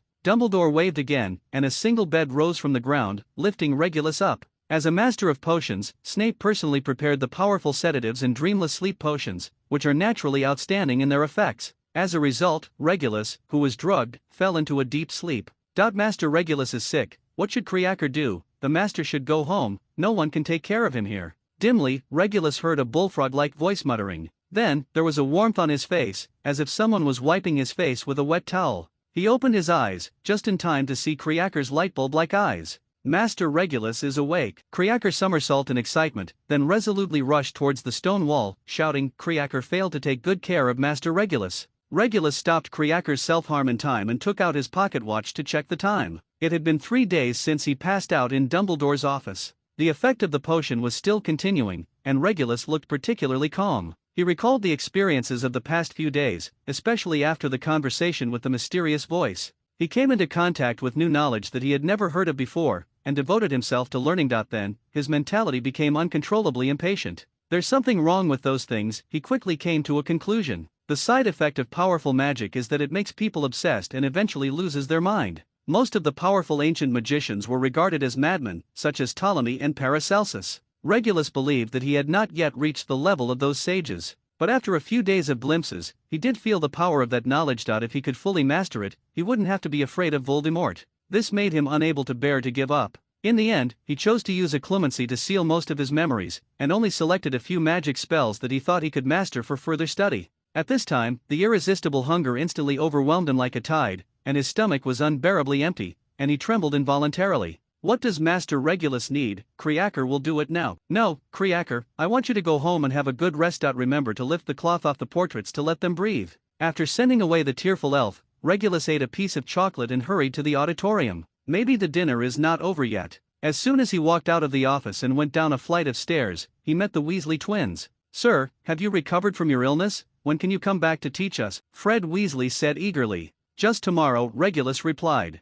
"That's great," the twins exclaimed in unison. "What's wrong?" Regulus was confused. "I'm back in class. Is it worth celebrating? It seems I'm quite popular. Compared to Snape, you are indeed a better teacher." Fred muttered. Seeing the strange look on Regulus's face, Fred immediately realized that he had said the wrong thing. "I'm sorry, sir, I didn't mean that. It was just Snape. Defense against the dark arts for the past 2 days has been taught by the old bat Snape. Merlin, he is so scary. I have never seen him like that in potions class." George took over and gave Frey Virtue comes to the rescue. "That's because you didn't pay attention in potions class." Angelina rolled her eyes at the twins as she passed by. "Didn't you see when we were talking about hair erecting potions today, he was staring at those rat tails. His expression is like looking at the enemy who killed his father. It must be because his hair is too oily. Everything related to hair." George poked Fred in the ribs frantically, choking the last part of his sentence back in his throat. Regulus turned around and discovered what made the two of them so scared. Snape, dressed in black, with a sallow face and gloomy eyes, limped out from the end of the corridor. Without even looking at the twins, he walked straight up to Regulus and said in a low voice, "Headmaster Dumbledore wants to see you for something. I'll go over after dinner. Merlin on board. I'm starving to death." "Then you'd better hurry up." Snape said a few words firmly, turned around and left. While Snape and Regulus were talking, the twins ran away. In the end, Regulus gave up the idea of eating, since the chocolate had begun to take effect anyway. He caught up with Snape in 2 steps, and the two of them headed to Dumbledore's office. While waiting for the gargoyle to open the door for a few seconds, he suddenly had the illusion that since the beginning of the school year, he had spent more time in Dumbledore's office than in the Defense Against the Dark Arts classroom. Ascending the spiral staircase, Dumbledore was leaning back in his armchair, newspaper in hand. "Today's new Daily Prophet, are you interested in reading it?" Regulus heard clearly the emphasis in Dumbledore's tone. The front page of the newspaper showed a short, fat, ugly witch with a bow on her head and a sweet smirk on her face, resembling some kind of amphibian. Seeing this photo, Regulus felt sick in his stomach and was secretly glad that he didn't go to the auditorium to eat. He read on. A vicious incident occurred in Little Winjing, Surrey earlier today, in which 16 muggles were injured. The Ministry of Magic has arrested the suspect. During the interrogation, the suspect has always claimed that he blew himself up. Harry Potter, but reliable sources indicate that Harry Potter is safe and sound a few blocks away. Regulus put down the newspaper, looked at Dumbledore, and asked, "Is the Daily Prophet crazy? Can such interrogation details be written in a newspaper?" "Read on," Dumbledore said flatly. Umbridge, the Deputy Minister of Magic in charge of the case, said in an interview, "After a fair trial, we learned that the suspect drank an overdose of madness or hallucinogens, so that he entered a delusional state, but no matter what, anyone who tries to undermine the stability of the wizarding world will be severely punished, and he will be sent to Azkaban for life." Deputy Minister Umbridge also said that anyone found to be spreading rumors to undermine social stability will also be punished. "No, I mean, in addition to the guy who was imprisoned in Azkaban, there was another person who was manipulating him behind the scenes." Dumbledore shook his head and said, "The one who was captured was just a soul snatcher. He cursed the unlucky guy,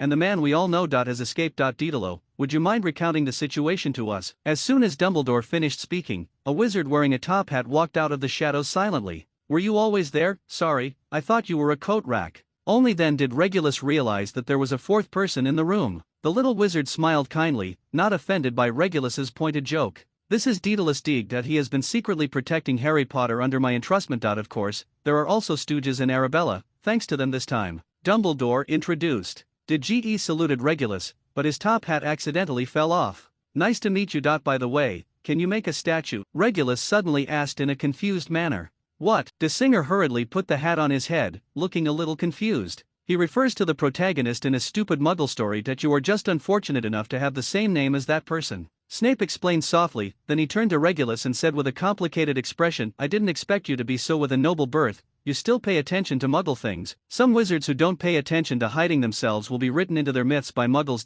From there we can find clues of history. History always does not distinguish between high and low." Regulus answered in a neither humble nor arrogant manner. "Yes. I'm sorry," Ge suddenly screamed, interrupting their conversation. Regulus and Snape both frowned. "Did you remember anything, Daedalus? Speak slowly." Dumbledore obviously understood Ge's temper very well, and comforted him with gentle words. "This gentleman just said not paying attention to hiding. When I saw Mr. Harry Potter on the street before, I couldn't help but say hello to him. But he obviously didn't know me. His muggle relative. Think I'm crazy." Ge said quickly, "Maybe it was because of my negligence that Mr. Harry Potter's residence was exposed. I can't blame you. It's not a secret that Harry Potter lives there. You can find out with a little investigation. It's just that no one usually bothers him." Dumbledore comforted him. Ge looked even more depressed. "I think the protective magic on Harry's body and home is still in effect, so the attackers cannot find his residence and can only wait for the Dursleys to go out and attack on the road." Dumbledore speculated, but Ha-Ha Lee was not in the car, and their flamboyant behavior attracted Stid's attention. When I got the news, I happened to be nearby. A Muggle building exploded, and there were injured Muggles everywhere. Stork and I were quickly attacked. The person who was captured was a decoy and was captured. The puppet of the soul curse. Did GE said with lingering fear, the real murderer. I can't remember his appearance, but I must have seen him somewhere. Another confusion curse. Regulus thought of Ron, and he couldn't remember the other person's appearance afterwards.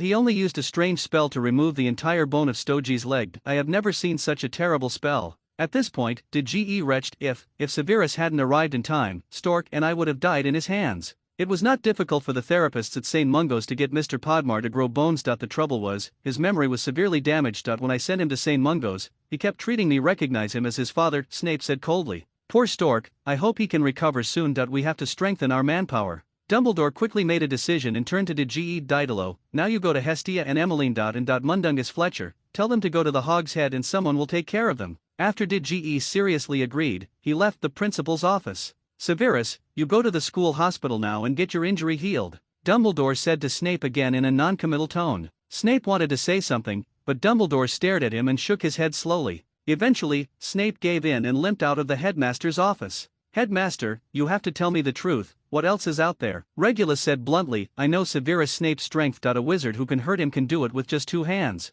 As you can count, more than half of them are either teaching people in this castle, or... He held back the words locked in Azkaban and did not say them. He's just too impatient, just like you 2 days ago. Dumbledore sighed. Regulus was non-committal, ultimately deciding not to comment on Snape's personal behavior. I'm going to resign. Why? Dumbledore asked gently, not looking surprised at all, as if he had known that Regulus would make this request. According to the students' feedback, your class is quite popular. I also think that you are the best defense against the dark arts professor they have encountered in recent years. I think the reason is obvious. The Dark Lord is making trouble outside. Regulus pointed to the window with a very excited tone, and here I am, playing house with a group of children. What would he do if he found out that the Horcrux was stolen? What if he got the Philosopher's Stone? What if he found another way to resurrect himself? Calm down, Regulus, calm down. Dumbledore persuaded in a low and calm tone. Voldemort will not explore his Horcruxes until he recovers his body, because this means losing his own. The secret is exposed before the eyes of the follower. Or puppet. Under the dim light, half of Regulus's face was hidden in the shadows and he stopped talking.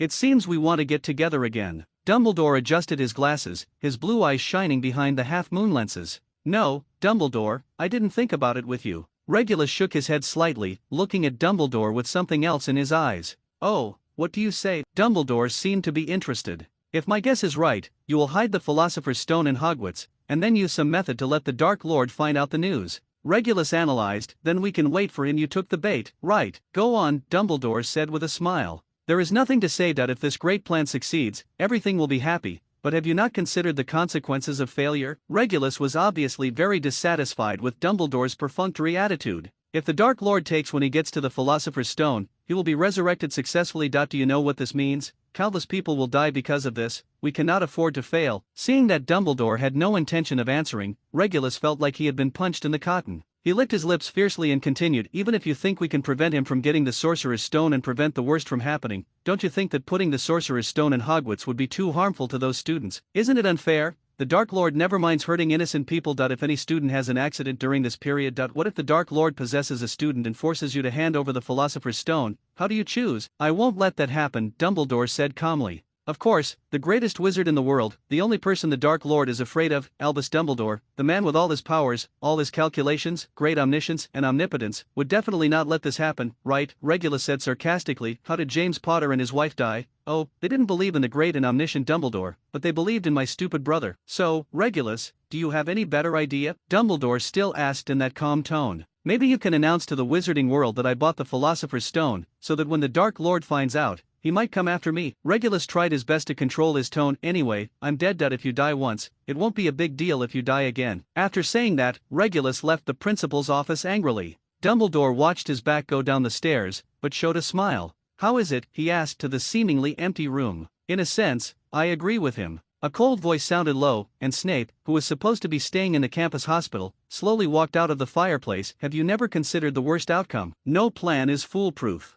Dumbledore said softly. On the other side, Regulus came to the Quidditch pitch alone. The night at the end of September was already a little cool, and the night wind blew on his face, which also calmed Regulus's mood to a certain extent. He was sitting in the professor's auditorium, overlooking the students in the stadium. They were so carefree and had no idea that the shadow that once hung over everyone was quietly resurrecting outside the school. Regardless, students should not be involved. He carefully recalled the conversation in Dumbledore's office, and suddenly realized that Dumbledore had never explained exactly what his plan was from beginning to end. On the contrary, every movement and every word seemed to guide him to express his true feelings. That old fox, Regulus spat, realizing that he had been tricked by Dumbledore. The next day, in the first grade defense against the dark arts class, Marietta Acmo and Chu John came to the classroom early and found a seat next to the third row. There are less than 10 students in the classroom, and they are all busy with their own things. Some are reading and some are doing homework. Chu, look what my mother sent me. Marietta showed off and took out a beautifully crafted tome from her school bag.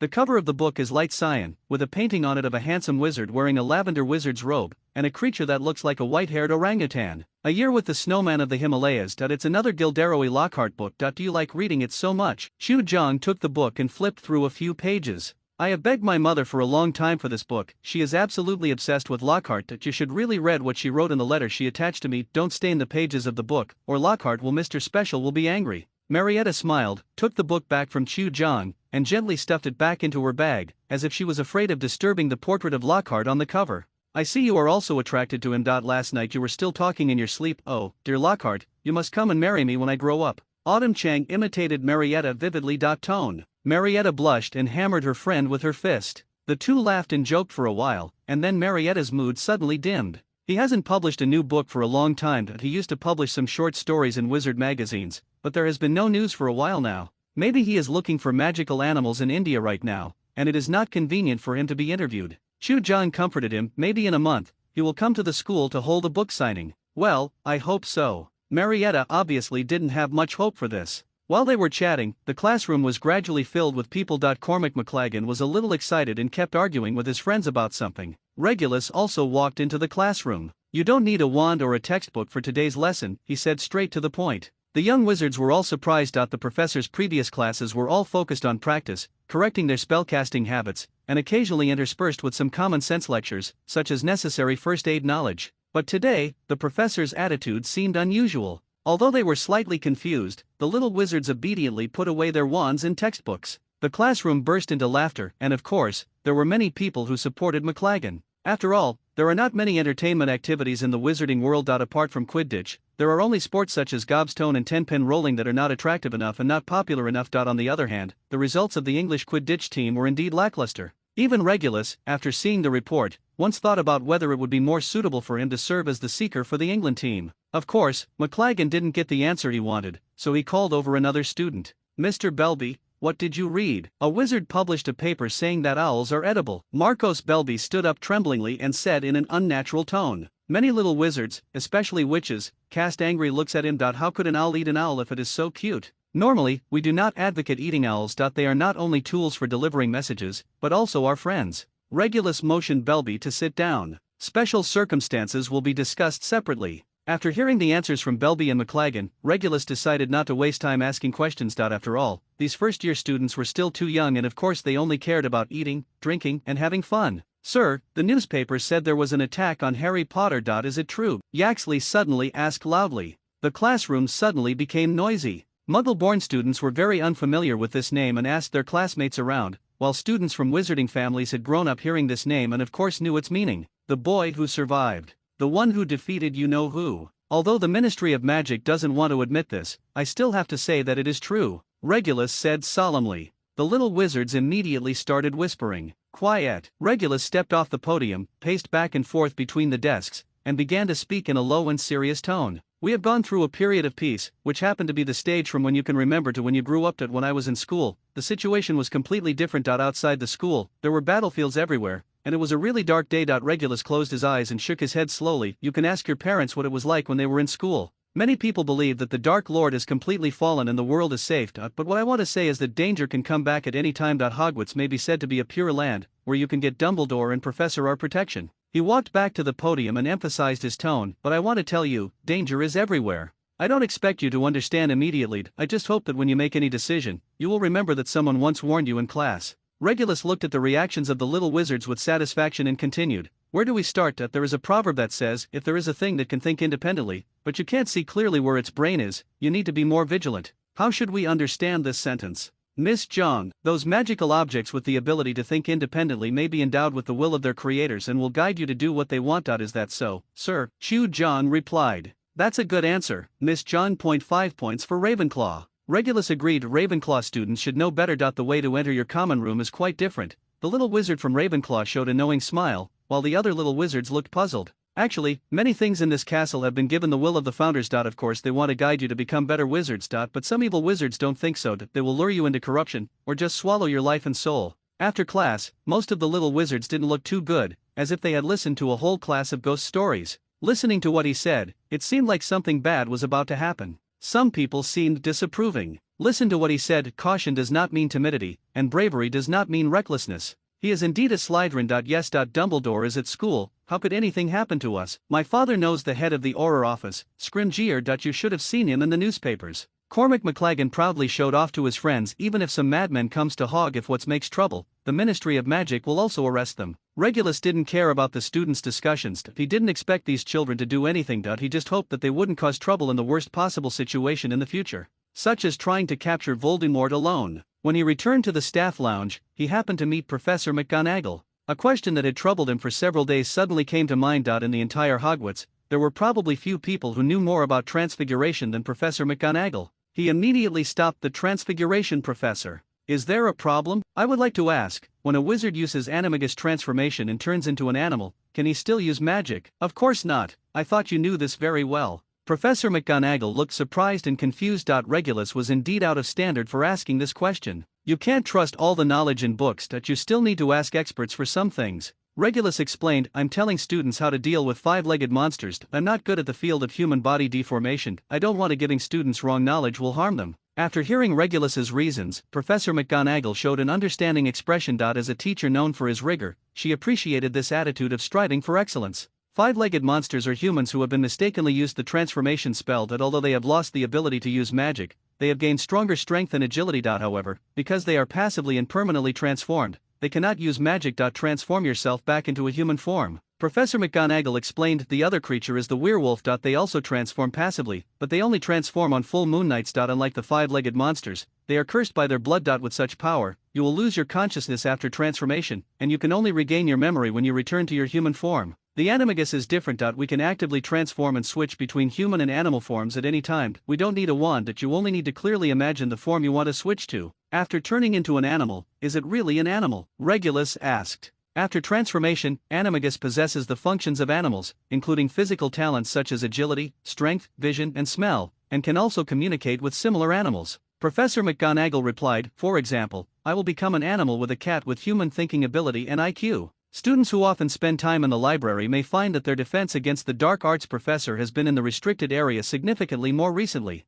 Regulus was not too interested in what Dumbledore's plan was, because according to his understanding, Voldemort is definitely not such a brainless guy. From Voldemort's point of view, 2 operations to find Nicholas Flamel and an attack on Harry Potter failed. No matter how slow Dumbledore reacted, he should have known that someone was up to something. If the location of the magic stone is exposed at this time, isn't it obviously a bait? Voldemort has been hiding for so many years without being discovered by Dumbledore. How can he catch him with such a straight hook? Regulus didn't believe it. In short, no matter what the plan is, it is not as important as improving strength. With power, everything becomes simple, but without power, everything is in vain. Because of Peter, Regulus has been studying the animagus recently, striving to know himself and the enemy. After consulting a large number of books for research, he believed that animagus transformation was actually a type of druid magic. But perhaps because the wizard who first learned this magic from the druid priest was not an expert, there is a big gap between the animagus transformation technique and the druid's animal transformation technique in myths and legends. First of all, druids can choose the target form of their transformation, but animagus cannot.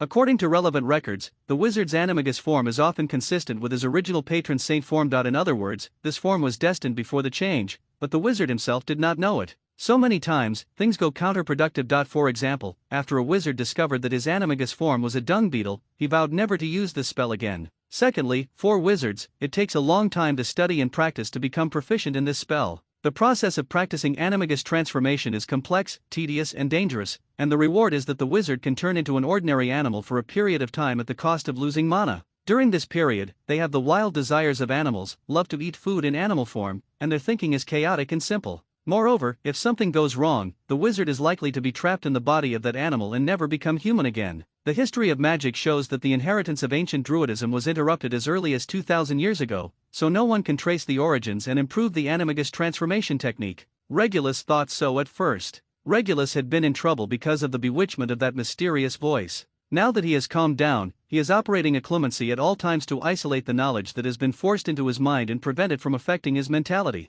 At this time, the knowledge was like a bookshelf hidden in Regulus' consciousness, and he could choose to view a certain part of it at any time. When he was browsing this bookshelf recently, he accidentally discovered that the knowledge actually contained some basic druid magic, including animal transformation. Using the animal transformation technique to improve the transformation of animagus, maybe it can become a magical creature. This idea only flashed briefly before Regulus gave it up that he had never had any relevant foundation, and as far as he knew, the process of learning animagus was extremely long and painful. The first step is to hold a mandrake leaf in your mouth for a full month. His identity is also a professor of defense against the dark arts, and it is unrealistic to teach students with leaves in his mouth. One weekend afternoon, Regulus came to the restricted book area again to look up information. Usually, students are not allowed to enter the restricted book area of the library because some of the books stored here are too advanced and some involve relatively cruel black magic. Only a few 6th and 7th grade students were allowed in by Mrs. Pants with approval slips from their professors, but they were limited to borrowing specific books.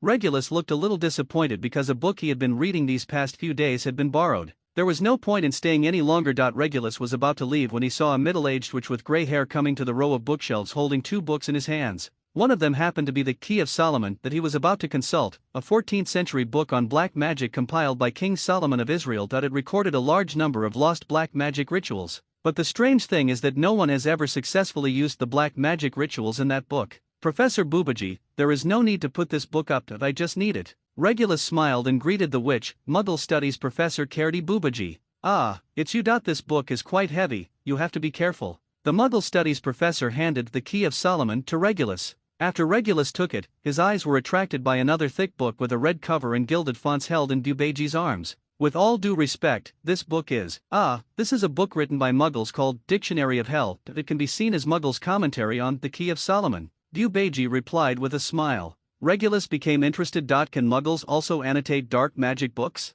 Hundreds of years ago, Muggle countries needed wizards to participate. Many powerful wizards would work for the court and were called court magicians. When it came to the professional knowledge of Muggle studies, Boobaji was obviously interested. After all, it was very important. Few wizards were willing to discuss Muggle views. Regulus understands this. Wizards will also be greedy for enjoyment and rights. The secular kingship can easily bring these. The wizard only needs to use his own knowledge and power in exchange. Hundreds of years ago, many pure-blood wizard families were with the royal families of various countries have close exchanges. In their view, even if Muggles know this knowledge, it will be useless. Magic flows in the blood, and Muggles cannot release magic even if they learn spells. We believe that King Solomon may have been a wizard himself, and he created these powerful and dangerous sacrificial rituals. But after his death, the court magicians were unwilling to let more people know about these rituals, which is key. Some of them have been modified. Boobaji said seriously, with the death of those wizards, no one knows how to start these rituals correctly. Then, she opened the Dictionary of Hell in her hand and turned to a random page. From the perspective of a Muggle studies scholar like Kerti Boobaji, the value of this Dictionary of Hell is to let wizards know that in the eyes of Muggles, many things in the wizarding world have been demonized. This led to Muggles' fear of wizards. If this prejudice can be eliminated, tragedies similar to the Salem witch trials may be avoided, and wizards and Muggles can communicate more harmoniously. She believed that Regulus was interested in Muggle books because he was someone like her. After hurriedly returning to the office, Regulus began to study the Book of Dark Arts written by the French Muggle Colin de Blanqui. After flipping through it quickly, Regulus quickly discovered that most of the book was based on delusions and was filled with nonsense. For example, the hell in the author's imagination has a similar administrative structure to the human world. In various countries, there are even demon ambassadors disguised as humans and living in the world without anyone noticing. As for the so-called hell, there are 6,666 demon legions, and each legion has 6,666 demons, each belonging to 72 commanders. Regulus could only think that if there really were so many demons, then human beings would have been wiped out long ago, and they would not be able to live and work in peace and contentment as they do now. Of course, there is about a tenth of the book that is not too bad. For example, in those descriptions of demon commanders, the so-called Archduke of Hell, Abigor, is actually a wizard riding an Izarin, and the Sphinx-like Hell commander, Malbus, is most likely a Slither. Sphinx, but the author changed the beautiful female face of the Sphinx into a rugged male to make the monster look more scary. Basically, the corresponding prototypes can be found for the 72 great commanders, most of which are highly dangerous magical animals, such as the horse-shaped water monster, the bird snake, and even the manticore. There are also many disgusting things such as half humans and half animals formed after transfiguration when seriously wrong, or spliced creatures, hybrid products, etc. created by cruel black magic rituals. The most representative one is Pal, who has the heads of a human, a cat, and a toad at the same time, attached to the body of an acromantula. Compared to these messy suture monsters, Regulus even thought that the five-legged monsters and chimera beasts looked cute. Judging from the Key of Solomon, if the rituals in the book are to create these things, it is no wonder that the court magicians did not hesitate to disobey their own kings and secretly tamper with the contents of the book. Regulus was not interested in those ugly monsters. The only thing worth taking seriously was an illustration in a book. The creature painted in the picture looks like a human in terms of body shape, but it is much taller and stronger. He has goat's horns and hooves, and a pair of huge wings spread out from his back, which look like bat wings, and in his hands are holding a side-like weapon. The note below reads, Beli, also known as Belial. Belial means devil. From the war between the sons of light and the sons of darkness. Regulus had seen this image before. In the memory of that mysterious voice reaching him, he opened the Key of Solomon and found the chapter corresponding to Belial. According to the annotations, he waved his wand and quickly built a spell framework. As expected, when the magic flow reached the first node, there was a stagnation, and then the frame shattered. Sure enough. Then, Regulus carefully operated a clemency, recalling the memory of the demonic image and a powerful transformation. This kind of transformation is completely different from animagus transformation, including the legendary druid transformation. On the contrary, the ritual recorded in the Key of Solomon is highly similar to the transformation technique. Seeing that the door to the new world was about to open to him, Regulus immediately rebuilt the spell framework and made slight modifications to the framework according to the method in his memory. After injecting magic power again, an irresistible feeling of fatigue immediately hit me. This feeling is completely different from the situation of overdraft of magic power, but more like not sleeping for 3 days and 3 nights. But this time, the magic power was running extremely smoothly. The spell model lit up, and then, a green rune lit up on Regulus' right hand. This is. He wanted to take a drink of water, but because he couldn't control the strength in his hand, he crushed the cup to pieces. This also woke him up from studying magic. When he looked at the time, it was already midnight. In fact, Regulus wanted to continue his research, but the office was not a suitable place. Originally, the fireplace could lead directly to number 12 Grimald Place, but recently the Ministry of Magic has begun to strictly control the FLA network in Port Keys. The reason is that wizards have been smuggled into the country to prevent them from committing acts that endanger safety. On the surface, number 12 Grimald Place is uninhabited, and Regulus has no intention of going to the Ministry of Magic to reveal his identity. Currently, only Dumbledore and several deans know his true identity, Lupin and Slughorn. The next day, Regulus came to the Great Hall for breakfast. He soon realized that something was wrong with the atmosphere in the auditorium. Students were in groups, whispering to each other in low voices, and the teachers all looked serious. Before he reached the long table, Professor McGonagall had already greeted him, holding a copy of the latest Daily Prophet in his hand. You have to see this. Professor McGonagall's voice sounded more serious than usual. Regulus took the newspaper, and the photo that took up half of the page immediately attracted his attention. A thin face, tangled, foot-long hair like dirty dough sticks, tattered prison uniforms, and crazy eyes. He recognized who the person above was at a glance. The title of the report below is in shocking large bold font. Blake is on the run from prison. The Ministry of Magic confirmed today that Sirius Black, considered to be the most brutal and notorious prisoner who ever stayed in Azkaban prison, had successfully escaped from prison earlier and is currently missing. We are working hard to recapture Black, Minister of Magic Cornelius Fudge said in a speech this morning. We hope that the wizarding community will remain calm. Our Aurors have begun a manhunt for Black and strive to capture him as soon as possible. Captured. At the same time, the Dementors will join the search. I hope everyone can cooperate and not anger them.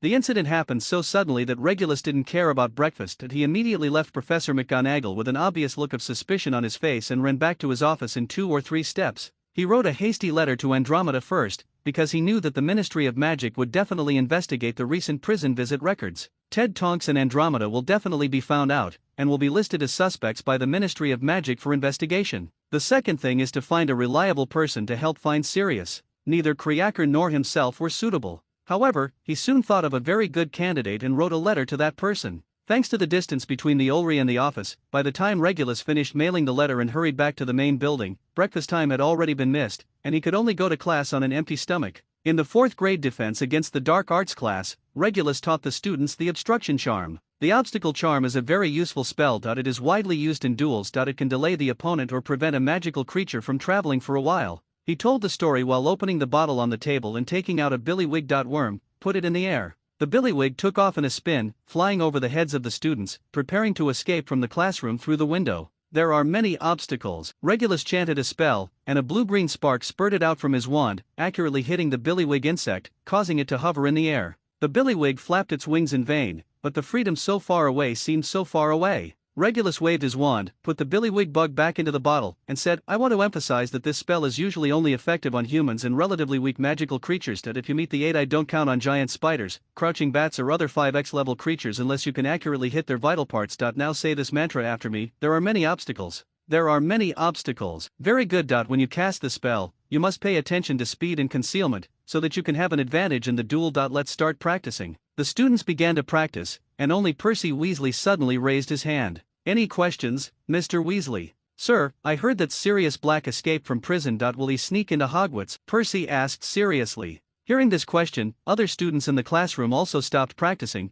waiting for Regulus' answer. It was obvious that everyone was paying attention to Sirius's movements. Hogwarts, under the protection of Dumbledore and the professors, may be the safest place in the world. Why would he risk being caught and break into Hogwarts, in order to be with you? Is Professor Snape reminiscing about old times? Regulus replied impatiently. There was a burst of laughter in the classroom, but Percy did not laugh. He raised his head and raised his voice. "He is a notorious murderer. A madman can do anything. This is not something you should be concerned about. What you have to do now is to master the spell, so that even if you meet him in the wild, you can at least resist it, instead of being slaughtered like a pig." Regulus stared at him. Percy said in a bad tone, "Mr. Weasley, if you think you have mastered this spell, please don't disturb other students from practicing." Percy sat down angrily and began to practice the spell. Other students had already noticed that Regulus was not in a good mood, and they did not dare to ask questions that were not related to the class. After class, 2 owls flew into the classroom, each carrying a note. "We have been investigated by the Ministry of Magic. Aurors are monitoring us. Everything is fine. Don't read it."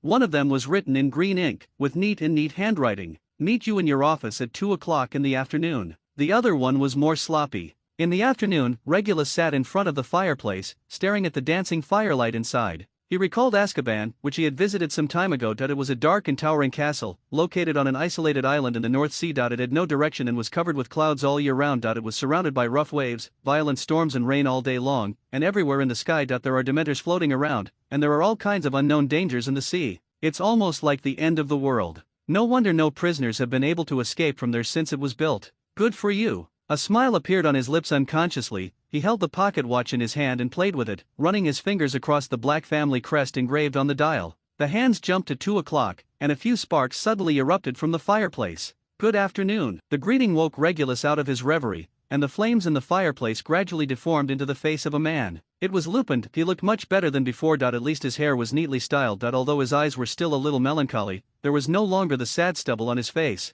"It seems that you have recovered well recently." Regulus greeted. "Is there anyone else at your place?" Damocles went out to buy ingredients for the potion. "There is no one here for now," Lupin said softly. "Very well, let's get down to business. About the feats performed by your friend and my brother." Lupin couldn't help but laugh, but he soon realized that it was inappropriate and forced his mouth shut.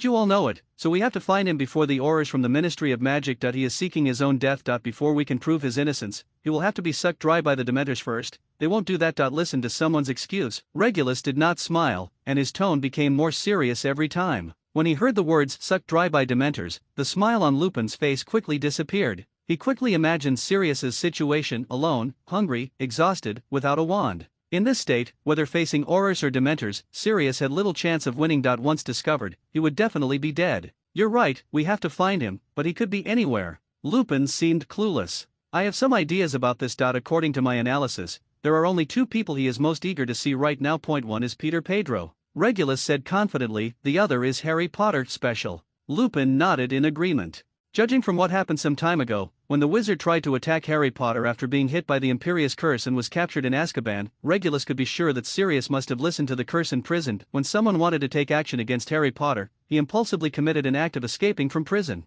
Then the person he wanted to see most urgently must be Harry Potter. As for Harry Potter, he hasn't been doing too well recently. First, a few days ago, when the Dursleys were going out, a gas station they passed by suddenly exploded. Fortunately, they were not injured. But Uncle Vernon was so frightened that when he got home he lost his temper and threatened to kick him out and send him to an orphanage. In the end, it was Aunt Petunia, who had always treated him harshly, who stopped the proposal and cleared out the small bedroom where Dudley kept his toys so that Harry could live in it. Although Harry felt that maybe he would be happier if he went to the orphanage. A few days later, there were wanted posters everywhere, saying that a murderer escaped from prison, named Black Wolf or something like that, and he was carrying a gun, which made Uncle Vernon and Aunt Petunia even more panicked. There had been strangers hanging around Privet Drive and Magnolia Crescent recently, and Harry thought they were plainclothes policemen chasing the little bad wolf Black. What annoyed him even more was that Mrs. Figg, who lived across the street, seemed to be a voyeur and always looked at him when there was nothing wrong. Only Dudley didn't seem to be affected by the recent strange incidents, nor did he pay attention to any wanted criminals on the run.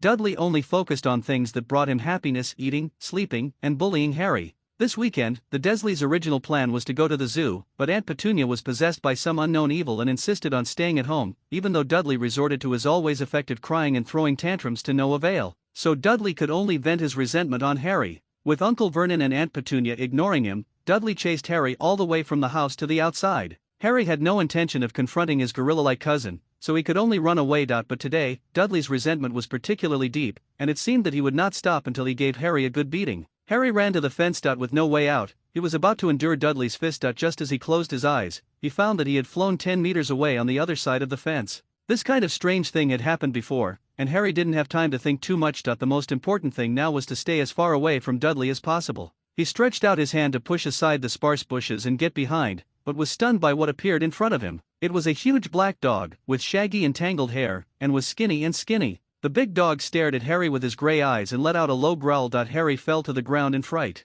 "Why didn't you run away?" In the distance, Dudley climbed over the fence with a curse. The big dog's ferocious eyes moved from Harry to Dudley, as if it had found some delicious food. It opened its huge mouth and roared at Dudley. "Go and eat him, he has more meat on him." Harry prayed quietly. The big dog suddenly turned its head and grinned at Harry, showing its fangs. At a certain moment, Harry had the illusion that the big dog was smiling at him. Then the big dog swooped out and charged at Dudley. No one could remain calm when a huge bear-like dog barked and rushed towards him, not even Dudley. He widened his small eyes, let out a terrifying scream, and said with 10 times the agility before, he climbed over the fence, rolled and crawled on the ground, turned around and ran away, not even caring about losing one of his shoes. Harry swore he had never seen Dudley run so fast in his life. Seeing Dudley deflated, he forgot to be afraid of the black dog for a moment and started laughing. Dudley ran back home in a fit of piss, slammed the door, and locked the big dog and Harry out. The big dog barked at the door of No. Privet Drive a few times, then turned around and stared at Harry, approaching him step by step. Harry's smile froze on his face. He could see a kind of fanaticism in the big dog's gray eyes, which seemed to be very interested in him. His behavior of chasing Dudley just now was just to drive away irrelevant people. He turned around to run away, but he bumped into someone. He almost fell down, but was held up by that person. "I'm sorry." The strange man was tall and thin, and Harry could only see his appearance when he raised his head. Gray hair, a haggard face, and a few faint scars on his face. Harry was sure he had never seen him before. The big dog no longer moved forward, but arched its body and stared at the man warily. "Sorry, Padfoot," the man sighed softly. Harry heard this sentence, but didn't understand the meaning. "What is Padfoot?" The man raised the wooden stick in his hand and said something to the black dog. As a red light flashed, the black dog immediately fell to the ground and seemed to have fainted. "Thank you, sir." Harry looked at everything that happened in front of him, confused, and finally said this. "Goodbye, Harry," the man said gently. He stretched out his hand as if to touch Harry's head, but halfway through, he retracted. Then, he turned and bent down, grabbed one of the big dog's paws, and smiled at Harry. With a loud crack, both the man and the big dog were gone. Harry took off his glasses in surprise, wiped them with his clothes, and put them back on. He was disappointed to find that the lawn was just lawn and there were no men or big black dogs at all. Uncle Vernon rushed out of the house with a shotgun, his fat face turned red. He looked around, and muttered angrily, "Where are the dogs? Are the security guards just for food? You actually let things like stray dogs everywhere running around. You, boy, come back quickly." Uncle Vernon's performance made Harry sure that he had not hallucinated just now, but in the end, he reluctantly followed Uncle Vernon back home, forcing himself to forget about the black dog and the stranger. Anyway, there are enough strange things happening to him, not least this one, Harry thought. At the same time, in a certain office in the distant Hogwarts castle, a magical device suddenly emitted a bright green light, awakening Regulus, who was still studying the Key of Solomon, from his study. Sirius hadn't slept so peacefully in a long time. During his time in Azkaban, the Dementors sucked away all the happiness, and only those painful memories accompanied him to sleep every day. He knew that he was innocent, but he also believed that he should atone for his sins, because his own cleverness and mistrust of traitors killed his lifelong best friend. He was not pleased when Andromeda and her husband visited the prison and expressed their belief that Peter Pettigrew was the traitor and would exonerate him. And when the wizard who was under the Imperious Curse was thrown into Azkaban and babbled to the wall every day about killing Harry Potter, he was indeed nervous. James Potter's only relative is in danger. As his godfather, he is imprisoned and useless. He made a decision quickly and acted on it. In the form of a dog, he got out of the fence, escaped from the castle, and plunged into the endless sea. He couldn't remember how many times he almost died in the stormy waves. I want to see Harry, and I want to protect him. This was his only thought. Relying on the support of this idea, he crossed the North Sea and landed on land with a narrow escape. Along the way, he made a living by digging through trash cans, catching mice or snatching food from the mouths of other stray dogs, and finally found his destination. He recognized Harry at a glance. He had messy black hair and glasses. He was thin but strong-boned, just like James back then. He scared away the Muggle boy who bullied Harry, and when he was about to take a good look at Harry, his old friend Moonface suddenly appeared and knocked him out without saying a word. Then, there was such a long, dreamless sleep, until he smelled a scent. When I opened my eyes, there was freshly baked cream soup and pudding on the bedside, which was obviously the source of the aroma. On the wall behind the cabinet hung a gold and red Gryffindor flag. The style of the cabinet and the position where the flag was hung were all shockingly familiar. Posted all over the walls and ceiling are cool motorcycle posters, photos of Muggle girls in immodest clothes, and a high-spirited marauder. The only difference is that in the photo, Peter Pettigrew has a sharp circle drawn with red ink around his head. Why am I here, Moony, Remus, Lupin, come out? No one agreed to him, only his stomach growled. He was so hungry that he hadn't eaten such exquisite food in years. He stretched out his hand to grab the pudding, but found that there was no dirt on his hands and his nails were neatly trimmed. Looking at the body again, the tattered Azkaban prison uniform has been replaced, and now he is wearing a finely crafted black velvet nightgown. Because he is too thin, the nightgown looks empty. Apparently, someone had given him a bath while he was asleep. Damn it, Moony face, what the hell did you do? Sirius took a big bite of the pudding and tasted a spoonful of the soup. The taste was delicious and vaguely familiar. He felt that he should have eaten something similar a long time ago. Are you awake? A voice that sounded like a smile but not a smile came from the door. Although it looked different from what he remembered, Sirius immediately recognized the person in front of him. Because it was too unexpected, he choked on the pudding. Sirius hurriedly took a sip of the soup and asked, Ahem. Are you a human or a ghost? What a unique greeting. Regulus snorted, he is a genuine person. Why am I here? Where is Remus? The resigned Sirius quickly accepted the fact that his brother was not dead and began to ask, are you talking about Lupin? He went to work. Regulus leaned against the doorframe and replied lazily, as for why you are here. Of course, after I asked him to catch you, I took you with him as soon as possible. Come here. Then. Where's your mother? Our mother. Whatever, doesn't she know you brought me here? She died a long time ago. Sirius' hand shaking as he held the creamy soup. Finally, he stuffed a piece of pudding into his mouth and muttered something. Just a few years after you were imprisoned in Azkaban. Regulus stopped leaning on the door frame. Do you want to see her? After saying that, he turned around and went down the stairs. Sirius hesitated for a moment, but finally drank all the soup in one gulp, then stepped over a Muggle bicycle lying on the ground and followed Regulus. He got that bicycle when he was in 5th grade. He once tried to use magic to modify it, but unfortunately it failed. Later, when he discovered that motorcycles were more fun, he forgot about the bicycle. Anyway, he hasn't been back to this house for a long time. Going down to the first floor, walking around the umbrella stand made of the troll's legs, the two of them walked to a life-size portrait, which was covered with a dark green velvet curtain. Mother, look who is back. Regulus opened the curtain and whispered to Valburga's portrait. Then, he stepped aside to let Sirius behind him. There was a brief silence for half a second, and then Valburga's terrible, deafening, blood-curdling scream flooded the room. Prodigal son, the shame of the family, the evil offspring I gave birth to, you still know how to return to this house. Then Valburga burst into hysterical wails, startling the other portraits. Regulus sighed, stretched out his hand to close the curtain, and then silently cast the sleeping spell on the other portraits one by one. She's still as cute as before. Sirius broke the silence bitterly, as if he had expected this outcome. She was already crazy when she made this portrait.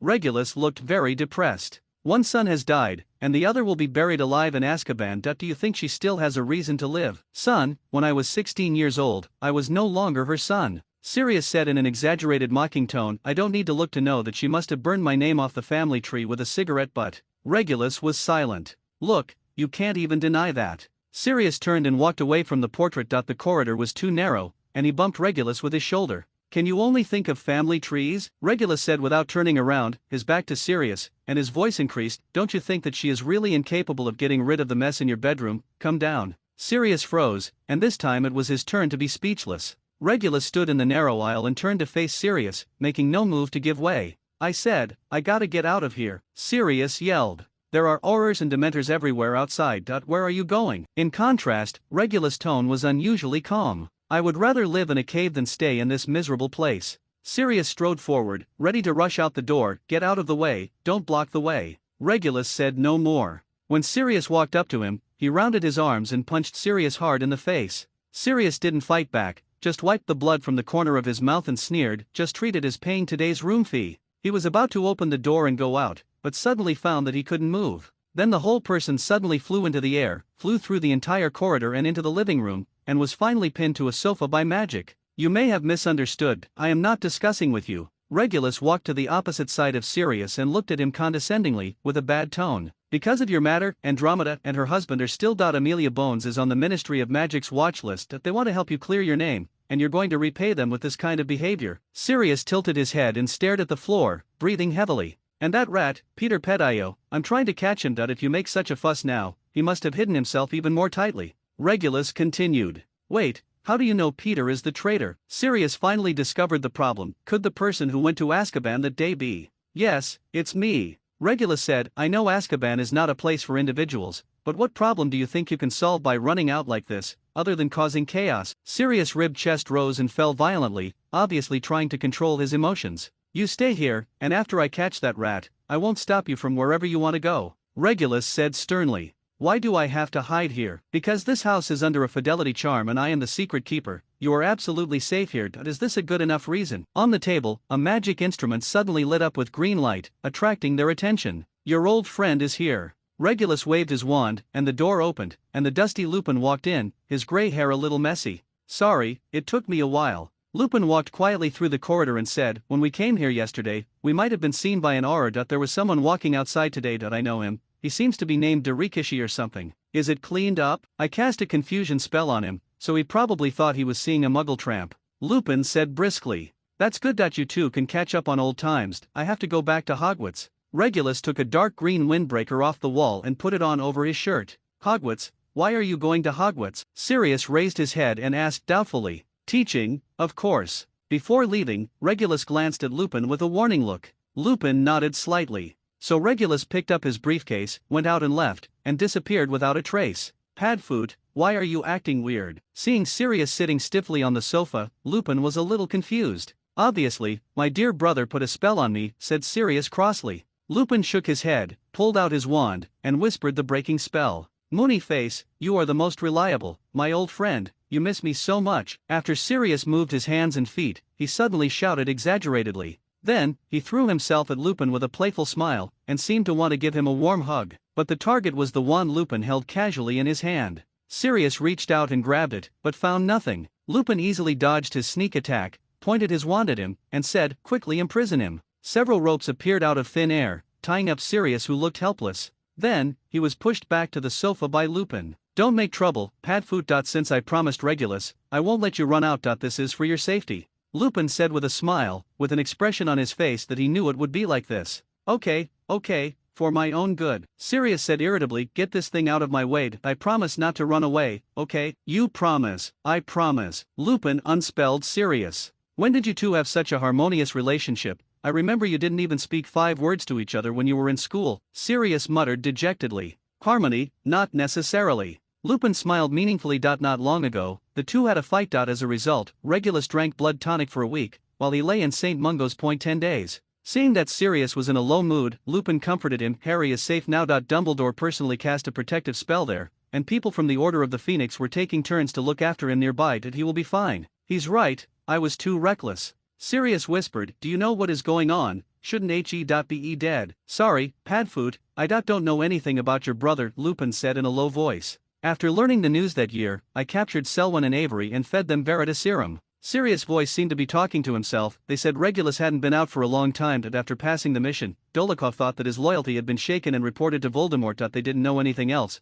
They only knew that Regulus was indeed dead. And today, he stood here alive. Recite a spell for me. You have to ask him about the secret here. Lupin patted him on the back, then stood up and took out a bottle of mead from his purse, and said with a smile, I won't talk about this anymore. In order to celebrate the long separation, let's have a drink when we meet again. Sirius took out 2 silver wine glasses with the Black family crest from the shelf, sneered, and placed them on the table. When was the last time we drank like this? Lupin filled the wine. It was many years ago, I can't remember clearly. Sirius picked up a wineglass and said, at that time, there were James and Dot and that bastard. Regulus didn't feel any guilt about drugging Sirius. He is too weak and needs rest. This is the only way to make him obedient. This was the excuse he used when convincing Lupin to help. They all agreed that a sleeping Sirius would save a lot of trouble compared to a bouncing Padfoot. After leaving number 12 Grimald Place, Regulus did not return directly to Hogwarts, but went to Diagon Alley first. Different from the bustle before the start of school, thanks to Sirius's escape incident,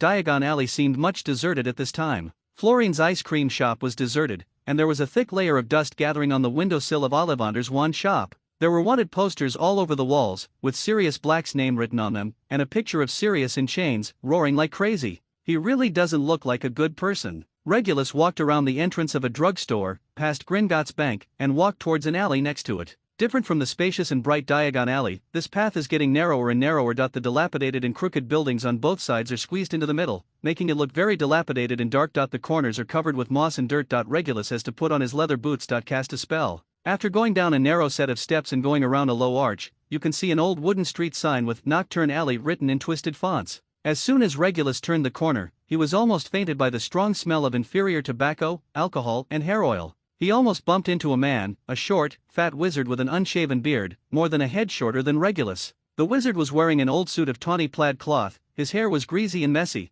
and he had a pipe in his mouth that was smoking thick yellow-green smoke, which was obviously the source of the peculiar smell. Resisting the urge to add another bubble charm to himself, Regulus took 2 quick steps and left the man. After the man glanced at Regulus with his swollen and bloodshot eyes, he continued to sell his goods to the other 2 wizards in an Irish accent. Poison candles imported from Colombia can make people in the room unconscious within 5 minutes as long as they are lit. If you buy one, you will earn 3 galleons. Don't be ridiculous, I can buy this kind of junk elsewhere for only 10 sickles. Another wizard was unambiguous in his price. The quality of their candles is definitely not as good as mine. Look at mine, it's bigger than the others, and it's long-lasting and effective. Usually, people who hang out in Nocturne Alley dress themselves up so that they are not easily recognized. This makes it easier for them to do some shady things, such as reselling illegal black magic products or selling stolen goods. So appearing here in such a well-dressed manner like Regulus is an anomaly in itself. After Regulus used his eyes to scare away an old witch who was about to sell him fingernails covered with mold, he quickly walked around a shop filled with various spiders and pests and walked to the largest store in Nocturne Alley. In front of the store, Borgenbach. Regulus pushed open the store door, and a bell rang loudly. "Welcome, sir, what can I do for you?" A man appeared in front of the counter, bent over it. He was combing the greasy hair hanging on his face neatly with his hands, using the same greasy hair as his hair. The voice greeted Regulus.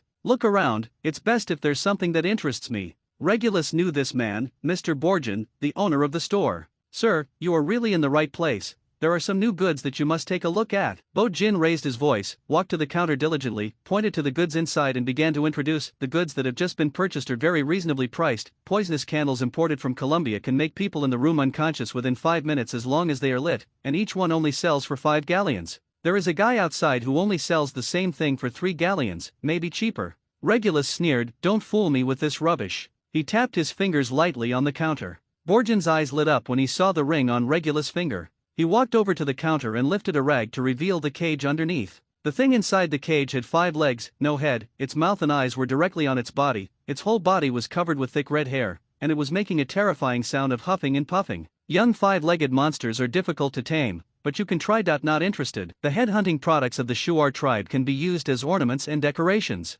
Borgen pointed at a pile of shrunken heads and introduced. Regulus frowned. "That thing is so disgusting." Borgen didn't seem to notice that Regulus had a bad look on his face. He only saw him holding up a withered hand and introducing it like a treasure. "This is the hand of glory, with a candle on it. Only the person holding it can see the light. It can help you walk freely in the dark and is the best friend of thieves and robbers. This one must be suitable for you." "Do I look like a thief or a robber?" Regulus said angrily. "I'm sorry, sir, that's not what I meant." Borgen apologized hastily. "How about can you see for yourself?" "What is this?" Regulus walked up to a huge eyeball with bright red irises. "That's a fake magic eye. You must have heard of Mad Eye Moody, right? Someone tried to imitate his eyeball, but failed." Borgen explained, "As soon as the eyeball is installed, it will shoot hard into his, digging into his skull and trying to eat his brains." Regulus quickly lost interest in the eyeball. His eyes passed over the opal necklace placed in the glass cabinet, and finally landed on several bronze masks with complicated patterns. "What are those things?" "Oh, those were mortgaged here by previous customers. I forgot to put them away." Borgen immediately walked over and took the mask off the counter. "I understand you." Regulus took out 2 galleons from his pocket and slapped it on the table. The matter of Sirius Black has made people panic. People are afraid that they will be implicated. You know, in my line of work, we usually don't disclose customer information. Bo Jin glanced at Galleon greedily and swallowed. Normally not disclosed. Regulus thought thoughtfully, then took out an old music box and turned the switch. The soothing music of ding ding dong dong sounded, and Bo Jin suddenly became drowsy. Regulus closed the music box in time, and Borgin shuddered and rubbed his eyes fiercely. Every Death Eater has his own unique mask. Within the Death Eaters, they can be distinguished from each other by patterns and styles, but others cannot tell who is who. One of the masks hanging on the wall at this time was exactly what Regulus himself wore back then. According to Kriaker, after his death, Walburga and Orion held a simple funeral, and this mask was buried in the tomb at that time. Regulus really didn't expect to see his relics in Borgenbach's shop again. As for the two names Mr. Borgin mentioned, who was Willie Wittershin, Regulus didn't know who he was, but Scabier, he had heard of it.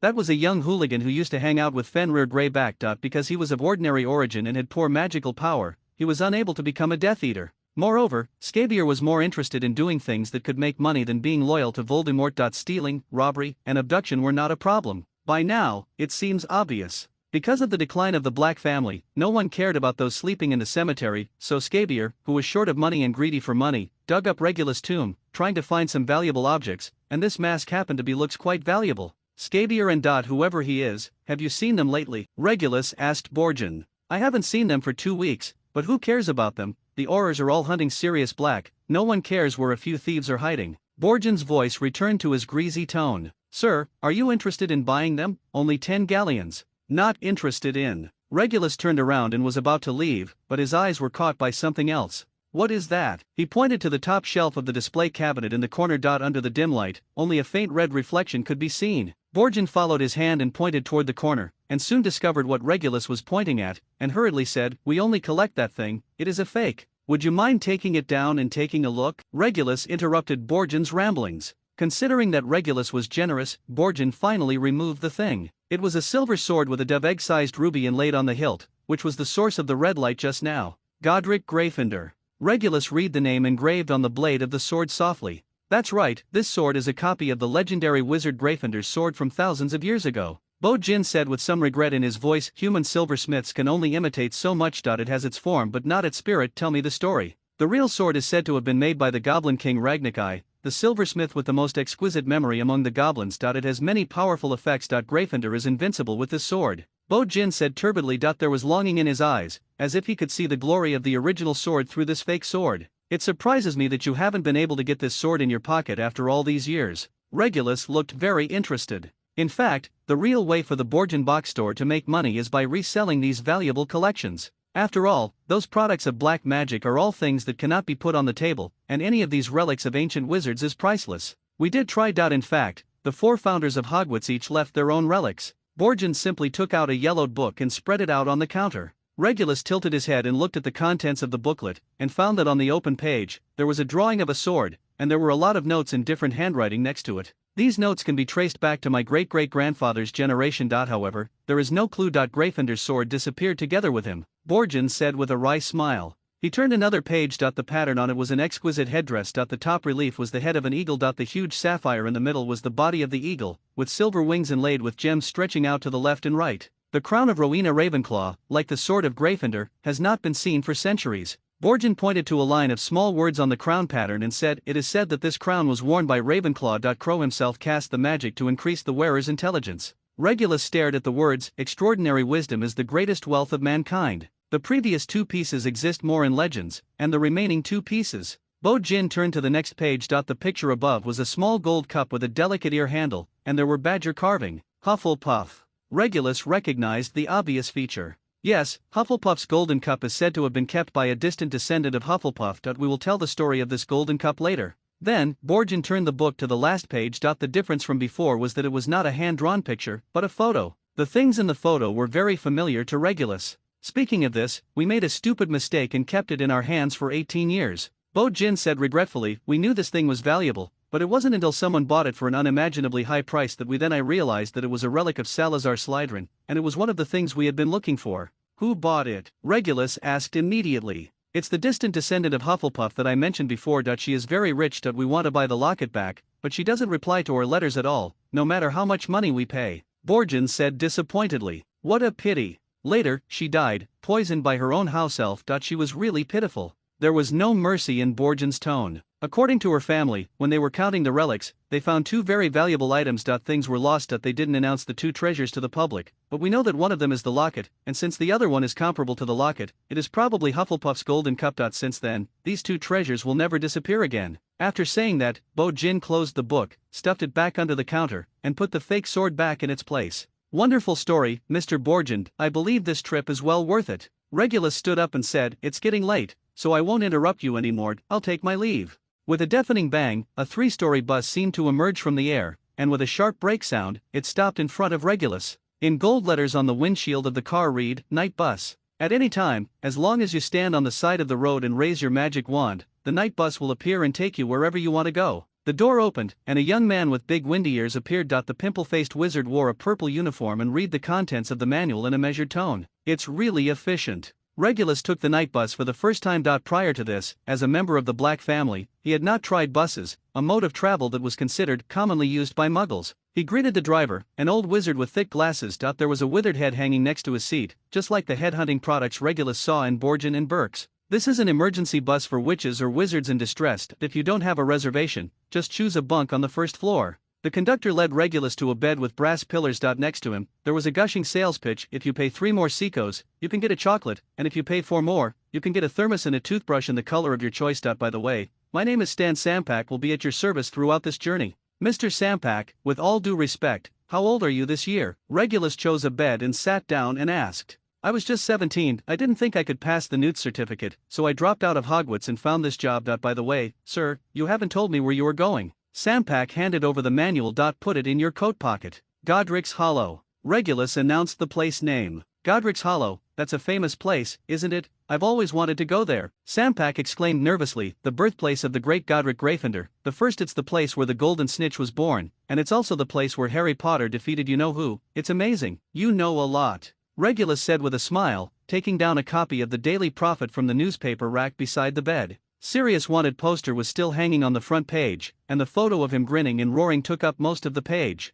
Without warning, the night bus suddenly started moving, and Regulus almost lost his balance. Fortunately, he reacted quickly and grabbed a pillar in time. Stan Sampak obviously expected this to happen, with a wicked smile on his face. Outside the window, the scenery was retreating rapidly, and obstacles such as streetlights, trash cans, and fences were giving way to the night business. In less than 30 seconds, they left London. Although the comfort level is not comparable to the Hogwarts Express, in terms of speed, the night bus is much faster. It seems that the producers used a lot of clever magic on this car. Where are we going now? Looking at the sky outside the window, Regulus could confirm that they were driving northeast, and Godric's Hollow was in the southwest of England. We have to go to Aberdeenshire first and let the other passengers get off the train. Damn it, I won't say her name. Sampak suddenly lowered his voice and whispered to Regulus, but she is long. Gotta be a bit like Baba Yaga on the chocolate frog card. Okay, I think I need to let you remember my name, Reinhardt. Don't forget the name by then and give me some random nicknames. Actually, I really think you are a bit like him.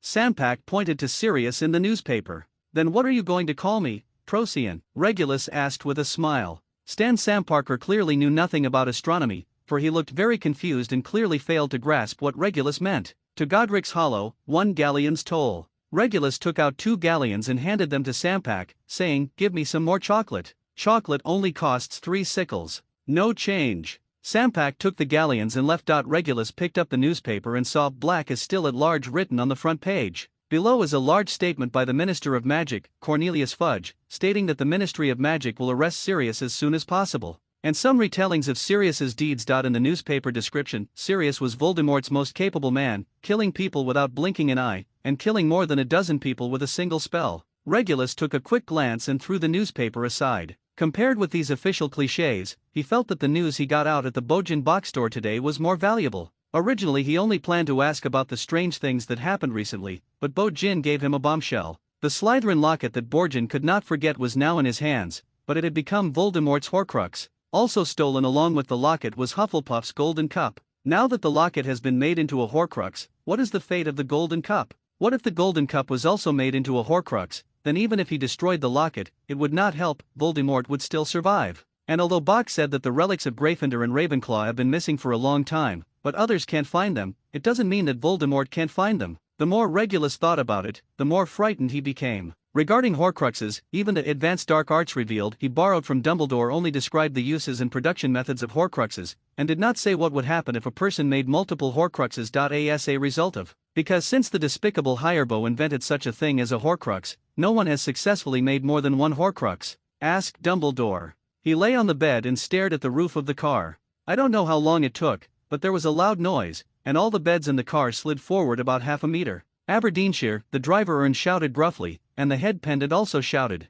The car stopped, and a stooped old witch slowly walked down the steps, with Sampak supporting her. Regulus felt that those who could sleep peacefully on the night bus were definitely not ordinary people, because the car not only made a huge noise the whole way, but also jumped forward 100 miles with every twitch. After nearly being knocked off the bed several times, he had to cast a few spells on himself to prevent him from being thrown against the car window by inertia. Finally, after a short but long hour, the night bus crossed the entire island of Great Britain from Aberdeenshire in the northeast to Godric's Hollow in the southwest. Several new passengers were also picked up on the way, each with their own strange features, such as a bald wizard with an American accent, and a guy who looked like a Persian wearing a strange turban. Standing on solid ground again, Regulus couldn't help but remember the feeling he felt after riding a broomstick for the first time. At that time, his legs were weak and he felt dizzy after he got off. At this time, it was dark. Within Godric's Hollow is a village. Unlike Hogsmeade, although there are many wizards living in Godric's Hollow, they all live together with muggles, so the entire village not only has the antiquity and mystery of wizards,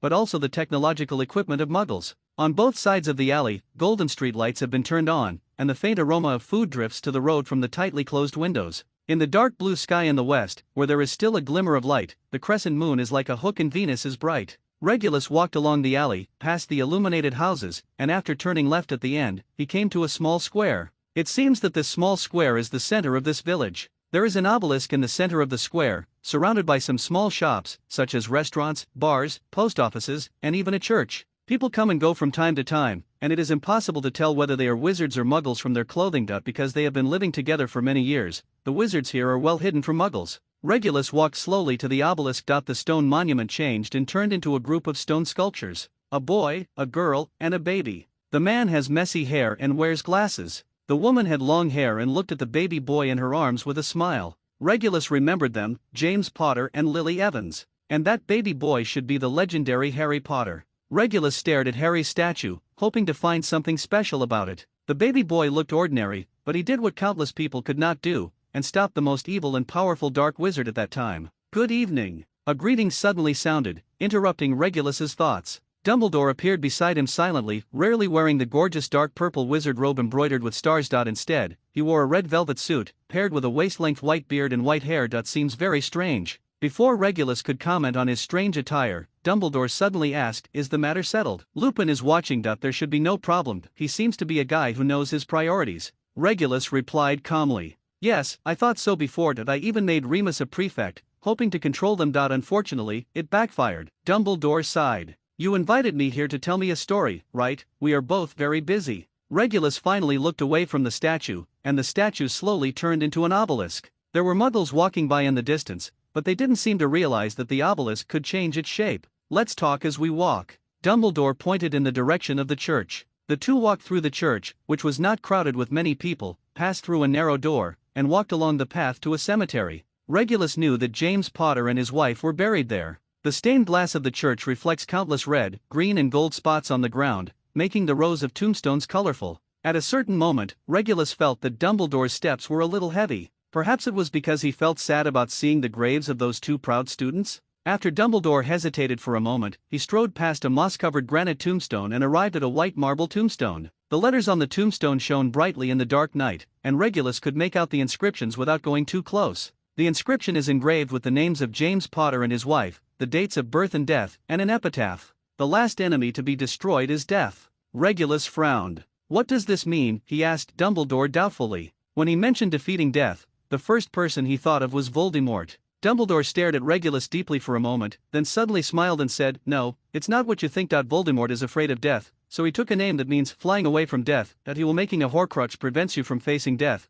but you can never defeat death." After saying that, Dumbledore conjured a bouquet of flowers and placed them in front of the Potters' graves, and then whispered to Regulus, "Let's go. You invited me here just to worship them." Regulus also conjured up a bouquet of flowers, and after hesitating for a moment, added another bouquet. It's just one of those things. I have a plan, follow me, Dumbledore said softly. The two walked along a dark street leading out of the village until they reached a house. It is said to be a house, but it is actually more like a pile of ruins. The right side of the top room was half destroyed by the bomb. The furniture inside was already covered with vines. The shrubs and flowers in the yard were growing in disorder, as if they had not been there for 10 years. Man trimmed. You should have guessed where this is, Dumbledore sighed. Potter's house. Regulus reached out and touched the rusty iron door. When his fingers touched the iron door, a wooden sign suddenly rose from the ground. The wooden sign reads in neat golden writing, 1981 year 10 month 31 day, Lily and James Potter died here. Their son Harry is the only 1A wizard who survived the killing curse. The house, invisible to muggles, was preserved as it was, to commemorate the Potter couple with this ruin, and a warning to the violence that left their family shattered. There was a brief silence. The evening wind blew through the ruins of the Potter's house, making a soft rustling sound, and a faint whining sound could be heard, like some unknown animal whining in a low voice.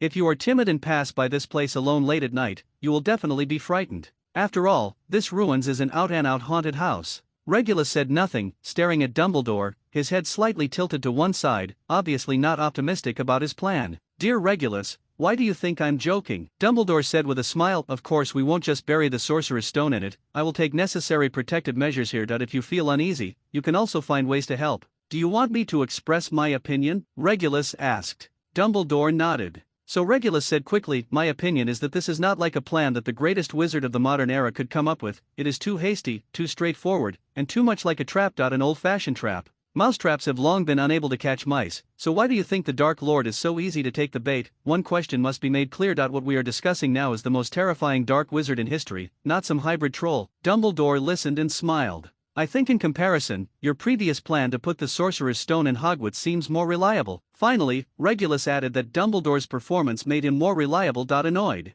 I don't know if you have heard of a muggle saying, high-end ingredients often require only the simplest cooking methods. Dumbledore didn't seem to be affected by Regulus's emotions at all, and instead started talking joke. What? Of course I haven't heard of it. Regulus raised his voice impatiently. A good plan may look terrible, which will make people more confident to destroy it. Dumbledore said softly, it is precisely because the other party is Voldemort that he will not give up every opportunity to rise to. You can definitely tell it's a trap, but what if we gave him some hint or confidence that he could take the cheese from the mousetrap without getting caught? Regulus stopped talking and looked thoughtful. You should have noticed that compared to Hogwarts or even Gringotts, the protective measures here are much thinner. Dumbledore continued. Voldemort will certainly not allow himself to fail in the same place twice. Regulus seemed to be convinced, and finally whispered, okay, if the guy who is sleeping soundly now knew that you were using the inheritance left by his good friend to do this, he would definitely not look good. I think he would be happy to see Voldemort buried here. Dumbledore said briskly. If we use Veritaserum. Flashback spell, Legilimency, any method will do. Wouldn't it be possible to prove his innocence? If he hadn't done this, everything would have been easy.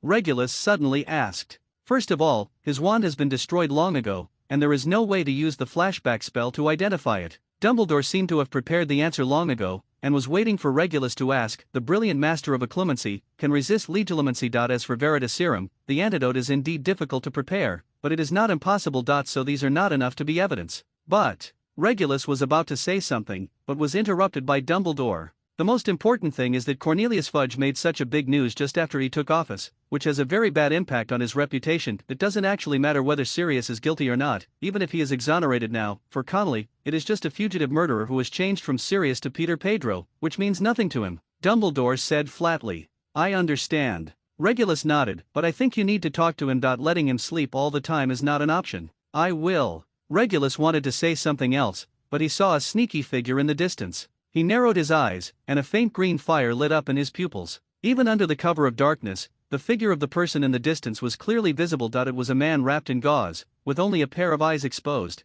According to the knowledge left behind by the mysterious voice, this ability is called Devil Vision. If he masters it skillfully, any blinding method, including invisibility cloaks and body illusion spells, will be invisible wherever he looks. You can even see through walls and see what's behind obstacles. That's a wizard. I'm not sure what he was doing there. Regulus blinked and his pupils returned to their original color. Remus told me this. He has always wondered how you could catch up with him so easily that night. Dumbledore said easily, a great ability, but it's best not to let too many people know. There will be a lot of trouble. Alastair. Many people feel that his eyes invade other people's privacy. I'm not that boring, Regulus said disdainfully. In the distance, the wizard disappeared. Are you really not afraid that the muggles here will find something wrong with him dressed like that? Regulus obviously didn't appreciate the man's clothes. Muggles. Should have gotten used to it. Many years ago, people always said that this valley is haunted. Some muggles also like to dress messily and come out to scare others, Dumbledore said. It sounds like you know this place very well, Regulus asked suddenly.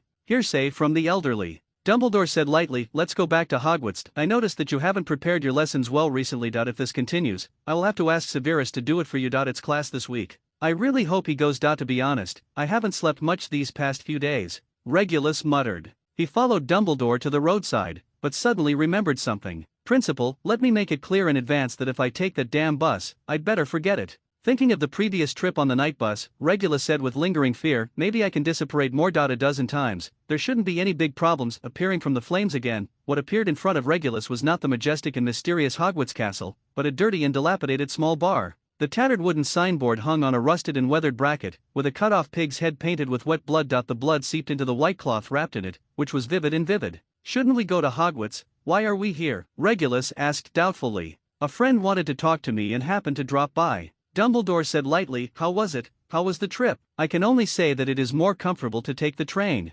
Regulus followed Dumbledore into the Hog's Head bar. In fact, he had known about it for a long time, but he had never taken the initiative to come here. The reason is simple, the environment here is really terrible. The bar has 2 floors, and there is only a small, dark, and very dirty room on the first floor. Regulus suspected that the window sill and glass had not been wiped since the bar was built. At first glance, you think the ground is compacted mud, but when you step on it, the feel of your feet will tell you that centuries of grease and dust have accumulated on the ground that was originally paved with stones. What came next was a strong smell of mutton, which almost made Regulus faint. Those old witches, drunkards and heavy smokers seemed to enjoy the environment here, sitting alone or in groups. Regulus couldn't help but shudder as he watched a wrinkled wizard drink a glass of suspicious liquid that looked like lava. I'm going to the bathroom and I'll come back to you later. Okay, we'll wait for you in the second room upstairs. Would you like something to drink? Dumbledore said happily. But Turbier bar. A few minutes later, Regulus walked up the creaking stairs and arrived at the room Dumbledore had mentioned. I saw a guy going to the Borgenbach store. He seemed to be a professor from your school. I don't know what he was doing there, but I feel it is necessary to let you know. Through the door, Regulus had already heard this breathy Irish accent. The image of a short wizard with dirty and greasy hair, who was selling poisonous candles imported from Colombia, immediately appeared in front of his eyes. Regulus seemed to have smelled the terrible smell of inferior tobacco, alcohol, and hair oil. After casting a head-soaking spell on himself, Regulus opened the door and entered the house. Are you talking about me? He asked coldly. What kind of monster are you? The wizard took a closer look and recognized Regulus through the bubbles. The wizard's attitude immediately changed 180 degrees, and he immediately started talking to him in a familiar manner, as if it was not him who had informed Dumbledore just now. Yes, it's you. Let me tell you, the goods I have are much cheaper than those at Borgin and Burke's. Now, do you want to consider Columbia's poisonous candles? Ahem. Dumbledore coughed twice at the right time, interrupting the wizard's ramblings. If there's nothing particularly important, I'm going back to the office to prepare lessons. Regulus stood up and prepared to leave. Be patient. Dumbledore stopped Regulus, then turned to the wizard. Mundungus, is there anything else you want to tell me? At this moment, the tall, thin bar owner with a big beard and messy hair suddenly opened the door and impatiently slammed a large wine bottle on the table, making a loud bang. Then he threw 3 dirty and greasy wine glasses next to the bottle, and finally left the room without saying a word, closing the door with force, causing the dust on the roof to fall. Mundungus seemed to be afraid of the bar owner, and he shrank into his chair. Do you owe him money? It's rare for a wizard to be so disrespectful to you. Regulus' tone was full of sarcasm. We are old acquaintances. Don't worry about his bad temper. Dumbledore smiled. Also, Mundungus is not allowed to enter this bar. He has already given us face today. Then he prepared to pour beer into the wine glass, not caring about the dirty glass. Regulus silently cast a clean-up on his wine glass. Oh, by the way, I couldn't get in touch with the informants I used to purchase goods before. Scabier has been missing for a while. I know that he used to work with Death Eaters, but he only stayed there for a few days. Azkaban was released. Mundungus took a sip of beer and started talking again. And Willie Wittershin, this guy, besides reselling those biting doorknobs, he just likes to. I wonder if he has any special hobbies when it comes to blowing up Muggle public toilets. Next, Mundungus mentioned a few more names. Most of them were criminals like him who resold prohibited items. Regulus didn't even recognize them. Without exception, they all suddenly disappeared in the past month. After saying that, Mundungus disapparated directly, seemingly unwilling to go down the stairs and meet the bar owner again. Some trivial matters. Dumbledore concluded. What about you? Is there anything you want to talk to me about? We still have some time. Seeing this guy really reminded me of something. Regulus lifted the head-soaking spell and glanced at the door warily. Are you sure no one is eavesdropping here? I can responsibly say that if you are downstairs, you will definitely be eavesdropped. Seeing Regulus' complex expression, Dumbledore changed the topic. But it is safe here. If anyone dares to eavesdrop, boss will throw him out. I just believe you. Today I went to Borgenbach's shop, and Borgen told me something. Many years ago, there was probably another one that was stolen along with Slytherin's locket. The golden cup is a relic of Hufflepuff. Regulus whispered. Dumbledore stopped laughing. We all know what the locket is now. Regulus stared into Dumbledore's eyes and said, I can't help but have a question. If that golden cup was made the same as the locket, where are the things? Behind the half-moon lenses, sharp blue eyes narrowed. After a moment, Dumbledore said thoughtfully, no one has ever done this before, but if it is him, I don't rule out the possibility. I have to investigate. Borgen said that the locket was bought by someone, a distant cousin of Hufflepuff. He didn't say who. Regulus replied. Then he quickly added, I can't ask him anymore. He will definitely kick me out. I used some tricks at the time. But he has nothing to complain about. He got a piece of Merlin's first level. Here's the medal. I've said what needs to be said. Now I want to go to Three Broomsticks for a change. Do you want to go together? Regulus thought about it again and again, but still felt that he couldn't be sorry for his stomach and throat. He decided not to drink the remaining suet beer in the cup, even if it was wasted. That's a place where young people like to go. I'm already an old man. Dumbledore declined. Regulus did not continue to persuade the old headmaster that he could see Dumbledore's concern after learning that Voldemort might have made more than one Horcrux, so he left the pig head bar silently. The moment he pushed the door open, he suddenly felt a sharp gaze staring at him. He quietly opened the demon vision. The look came from the bar owner, but it only lasted a moment. Then the boss turned back into the hot-tempered guy who got angry at every customer. Regulus didn't pay attention to the boss, who didn't have some secrets? After going to the Three Broomsticks for some serious butterbeer, he took a walk back to Hogwarts. I couldn't help but feel a little emotional when I saw the gorgeous gate made of iron and the stone pillars with winged wild boars carved on both sides. Strangely enough, since becoming this inexplicable defense against the dark arts professor, he has been in and out of Hogwarts a lot. This is the first time I have walked through the main entrance in an upright manner. The night was low and starry, with the castle standing in the distance and soft orange light shining through the windows. On the left side of the path is the dark forbidden forest. There is a small house located on the edge of the forest. It is the house belonging to the game warden Rubeus Hagrid. On the right is the Quidditch pitch. Because the Quidditch season is approaching, the teams from the 4 colleges have also begun training. Some hard-working players have just finished flying practice and returned to the castle in 2s and 3s, making harmless jokes with each other. These carefree little wizards have no idea what is happening outside the school, what is about to happen, or what happened back then. More than 10 years ago, Regulus himself was on this field, practicing various coordination with his teammates in the wind and rain, striving to win every game for the Slytherin house team. He still remembers the names of those teammates. For example, Ravastan Lestrange, the younger brother of Rodolphus, a guy who likes to show off his family, but whenever Bellatrix's name is mentioned in front of him, he will be quiet immediately.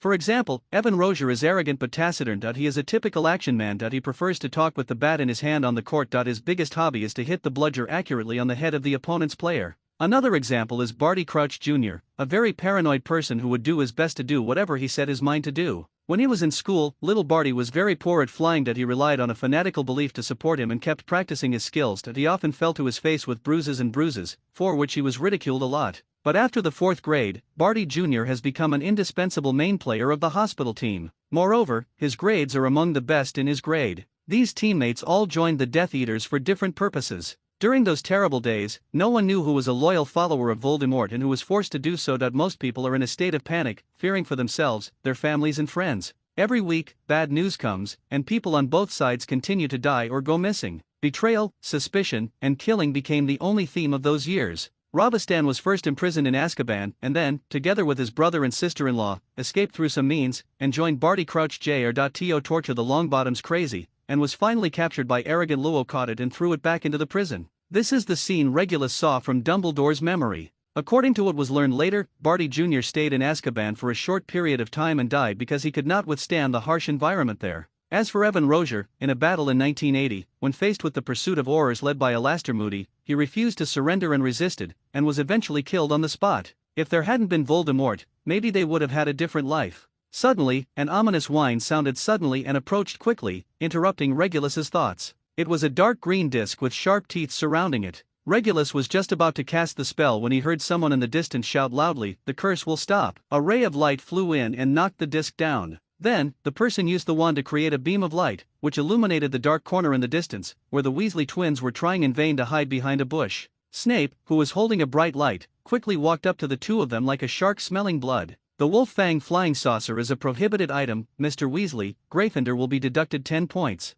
Snape said slowly, let me see, you are not wearing your school uniform properly, 2 points will be deducted, you are not. 2 points will be deducted for wearing a tie. Fred and George stood there helplessly with grimaces, letting Snape continue to find reasons to deduct points. Finally, Snape took out his pocket watch and looked at the time on it. It's past curfew. If you don't return to the castle, 20 points will be deducted for each of you. Snape's thin lips twisted into a malicious smile. You deliberately prevented us from returning to the castle. Fred finally couldn't bear it anymore and shouted angrily. Confront the professor, 30 points from Gryffindor. That you have earned yourself a month of confinement. Report to Filch tomorrow. Fred wanted to say something more, but was interrupted by Regulus. Ahem. It turns out to be Professor Snape, still patrolling the castle at such a late hour. If you look at the form in the staff room, you will find that you should be doing this job today. Snape turned to Regulus and said expressionlessly, next time something like this happens again, I will definitely report your malfeasance to the principal. Thank you very much for your generous help. Regulus ignored Snape's threatening words,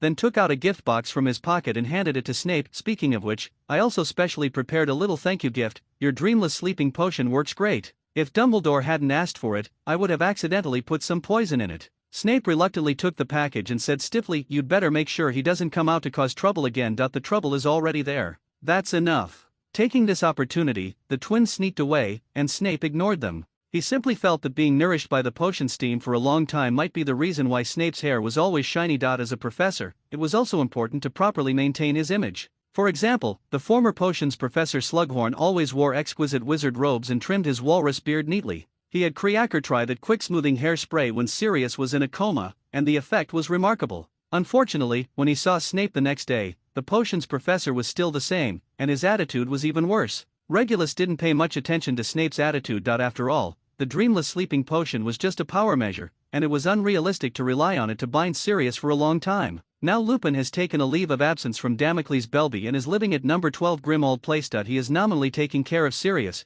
but in fact he also has some sense of surveillance. Dumbledore also said that he personally talked to Sirius and persuaded him to hide in the safe house for a while, waiting for everyone to catch Peter Pedro and help him solve the case. Therefore, Regulus temporarily focused his attention on teaching. After all, dark magic creatures like Grindylow were not easy to deal with for third-year students. The 6th grade students mastered silent spellcasting much slower than he expected. Regulus blamed all this on a lack of pressure in peacetime. Naturally, students are given more homework. After spending a peaceful week like this, on Friday afternoon, while Regulus was enjoying his afternoon leisure, Creacker suddenly appeared in his office. What's going on? Didn't I ask you to stay at home? And watch over me? Regulus's first reaction was that the troubled brother at home had caused something again. Master Sirius asked Creacker to bring a letter to Master Regulus. Creacker bowed to Regulus and then handed over a note. Regulus took the note casually and asked, where did he go? Master Sirius is still at home and hasn't gone anywhere. He asked Creacker to go home immediately after delivering the letter. Creacker must obey his orders.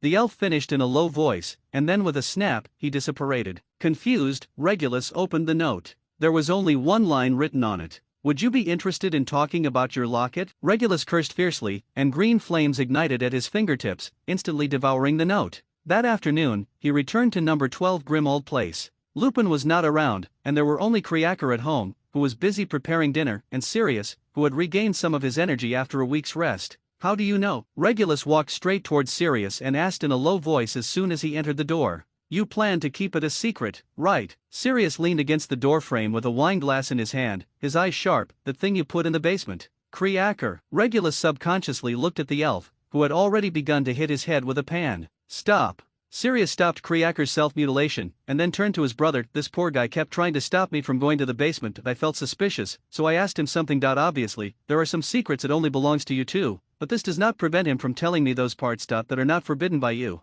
Over there, the elf was already sobbing. Are you really not going to talk to me? Sirius Black. Regulus suddenly pulled out his wand and glared at Sirius. Don't make me use the Oblivion Charm on you. Sirius suddenly blinked. Accept your weapons. Red light shot out of Sirius' hand that was not holding the wineglass. Regulus was caught off guard and hit by a spell. His wand flew up into the air, and was snatched away by Sirius. Then he immediately found himself unable to move, pinned down on the sofa, just like he had done to Sirius a few days before. Now, it's my turn to speak. Sirius put Regulus' wand into his pajamas pocket, still pointing his own wand at the other party. Lupin is indeed unreliable. Regulus tilted his head to one side, not looking at the provocative expression on his brother's face, and said bitterly, I actually lent you my wand. No, no, you mistakenly blamed Mooney. This is not his wand. Sirius grinned with a mischievous smile, and the wand spun and danced on his slender fingertips, spraying out sparks from time to time. Regulus looked at the wand carefully and became even more confused. He had fought with Lupin and successfully disarmed Lupin. The wand in Sirius's hand was indeed not Lupin's wand. A possibility emerged from his mind, and when he looked at the wand again, it looked more and more familiar. If you want to blame it, blame Dumbledore. Sirius sat across from Regulus and said easily, he thought I should need something to protect myself. Then he took out the wooden box that Regulus had placed in the basement and placed it on the table between the two of them. Slytherin's locket, Voldemort's Horcrux, lay quietly inside the box. After staring at the locket for a few seconds, Regulus closed his eyes. Kreaker doesn't want to talk about this thing, but you cast so many magics on it to protect it. What is it? Sirius put away his smile and asked seriously. It won't do you any good. It's better that you don't know. Regulus said coldly. I warn you, don't use this attitude. Sirius raised his voice angrily. Regulus Black, you'd better look me in the eyes and speak. Regulus opened his eyes, his pupils turning green. Sirius was a little surprised, but he still stared at Regulus firmly. That's the Dark Lord's Horcrux. Regulus said flatly. The price? I don't know what you are talking about. Finally, Regulus said stiffly. His face was cold, as if it had been frosted for thousands of years. Don't think I don't know. Selwyn and Avery both said that your death news is accurate. Sirius looked upset. He didn't expect that the conversation would progress to this point, and Regulus didn't seem willing to talk to him. What do those two losers know? Why didn't you ask Bella? She may know more. As far as I know, you have many opportunities to talk to her. Regulus said bitterly. Sirius took a big sip of wine, trying to calm down his emotions, and then said, and Kreaker also said that the date of death was indeed shown on the tapestry at that time, and that tapestry never lies. Never lie. Then who is sitting here now? The physical ghost of Regulus Black. Regulus sneered. Okay, let's not talk about it for now, but, no matter what you were planning to do at that time, why didn't you tell me? Or Dumbledore, we can help you. Sirius tried to sound kind. Telling you, including your James Potter, don't take the Dark Lord seriously at all. You think fighting the Death Eaters is just a fun adventure, just like you tried countless times in school. Like that. Regulus's emotions suddenly burst out and he said excitedly, you didn't consider the consequences at all. You think that even if you make a mistake, it's not a big deal. But unfortunately, the price you paid was not deducted. A few dozen or a few weeks of confinement, right? Sirius didn't expect Regulus's reaction to be so violent, and he was speechless for a moment.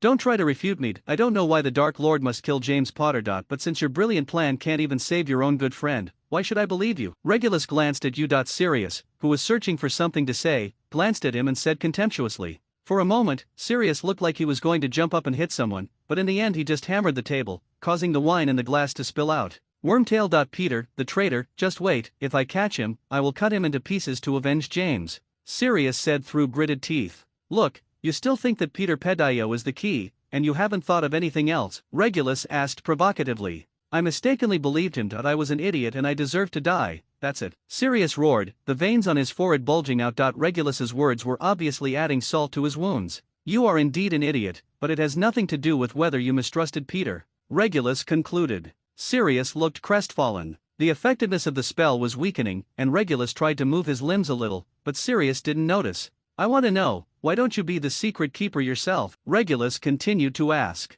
Isn't it obvious? Everyone thinks that I will be the secret keeper, and they will come to catch me. If I am caught, Voldemort will treat me to some Veritaserum, or a few rounds of legilimency or something. Sirius suddenly stopped, his brows knitted together, as if he thought of something. We might as well demonstrate it again. Now I am the Dark Lord, and you unfortunately were caught by me and given Veritaserum. Regulus said, you must answer me truthfully. It is good. Sirius Black, are you James Potter and Lily's secret keeper?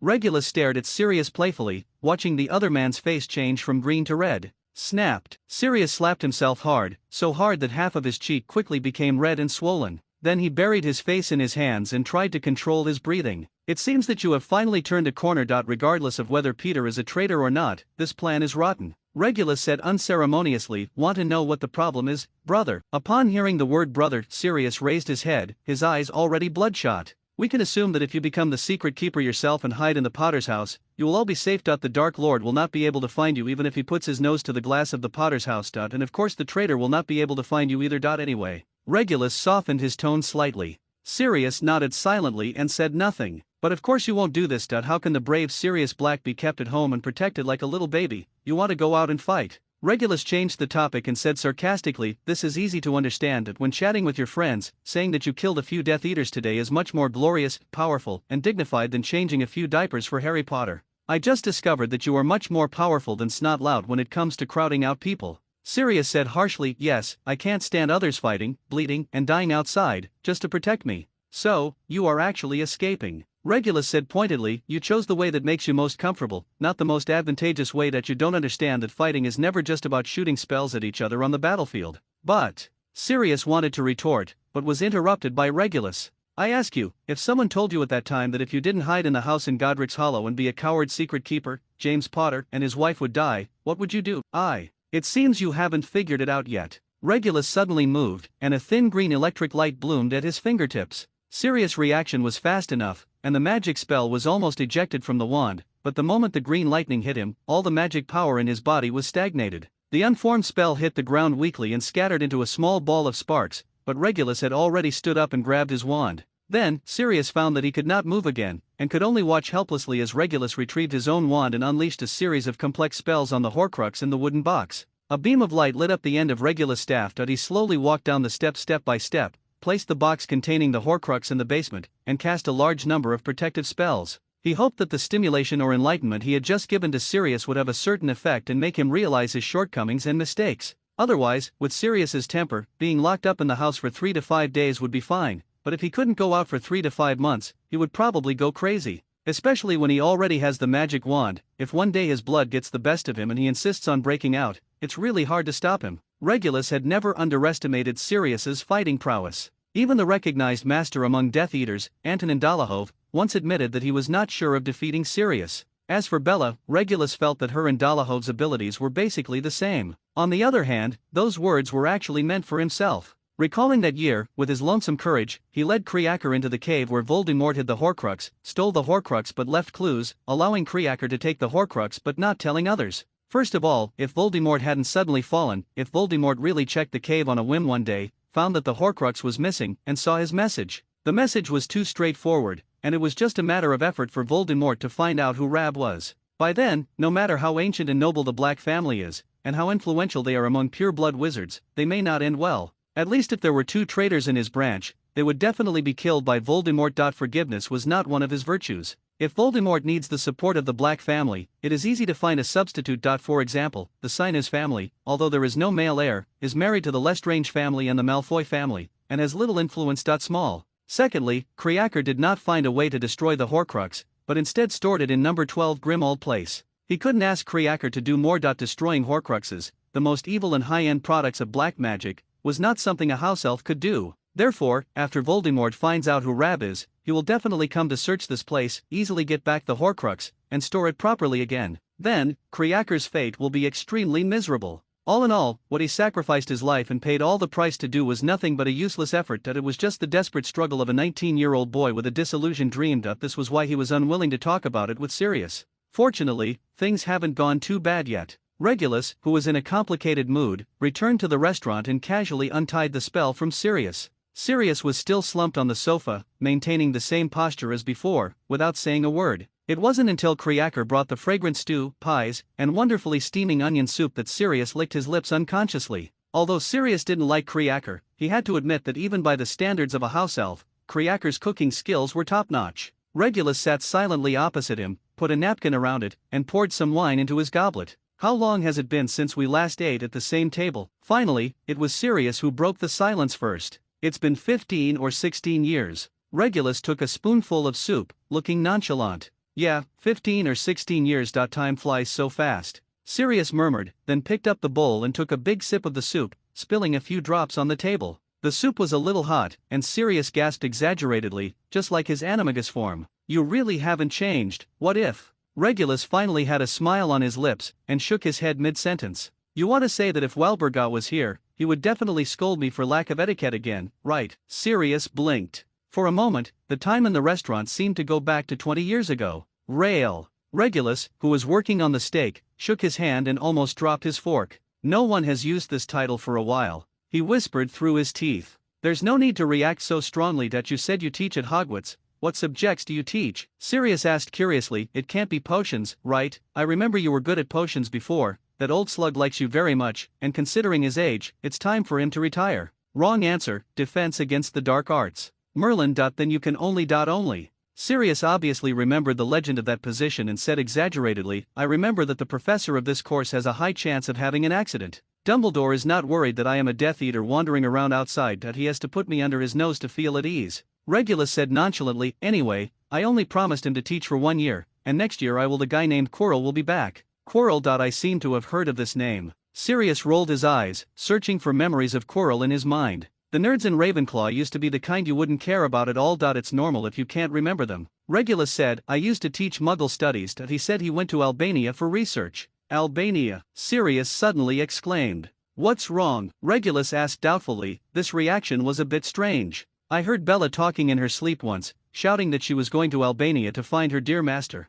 Sirius frowned and said, I think she has simply fallen in love with Voldemort. I just need to think about that image. Sirius made a retching grimace. Alas, here's to poor Rodolphus. Regulus added in a eulogy tone and picked up his glass of wine. Then, the two of them laughed together. By the way, what was that move you just hit me with, or was it a wandless spell? Sirius thought of the green electric light Regulus used when he sneak attacked him just now. I'm telling you, you can't learn either. Humph, that greasy and slippery snot nose, oily and watery, oily tongue, oily head and pink face, oily voice. Upon hearing the news that Snape was now very happy, Sirius immediately became furious and cursed with all kinds of adjectives. Regulus didn't bother to pay attention to him, and just concentrated on his half-rare steak. It sounds like applying for a job at Hogwarts is easy. After venting his anger, Sirius said angrily, after I catch that rat, I'll go find Dumbledore and find a job. If that guy named Quirrell hasn't come back next year, you can give it a try. Regulus said, Dumbledore will agree. Think about it, as soon as you meet Snape, it means there is a practical lesson. The dinner ended with Sirius being so drunk that he muttered the words prongs, Harry, Moony and Snotlout while Creaker took him back to his bedroom.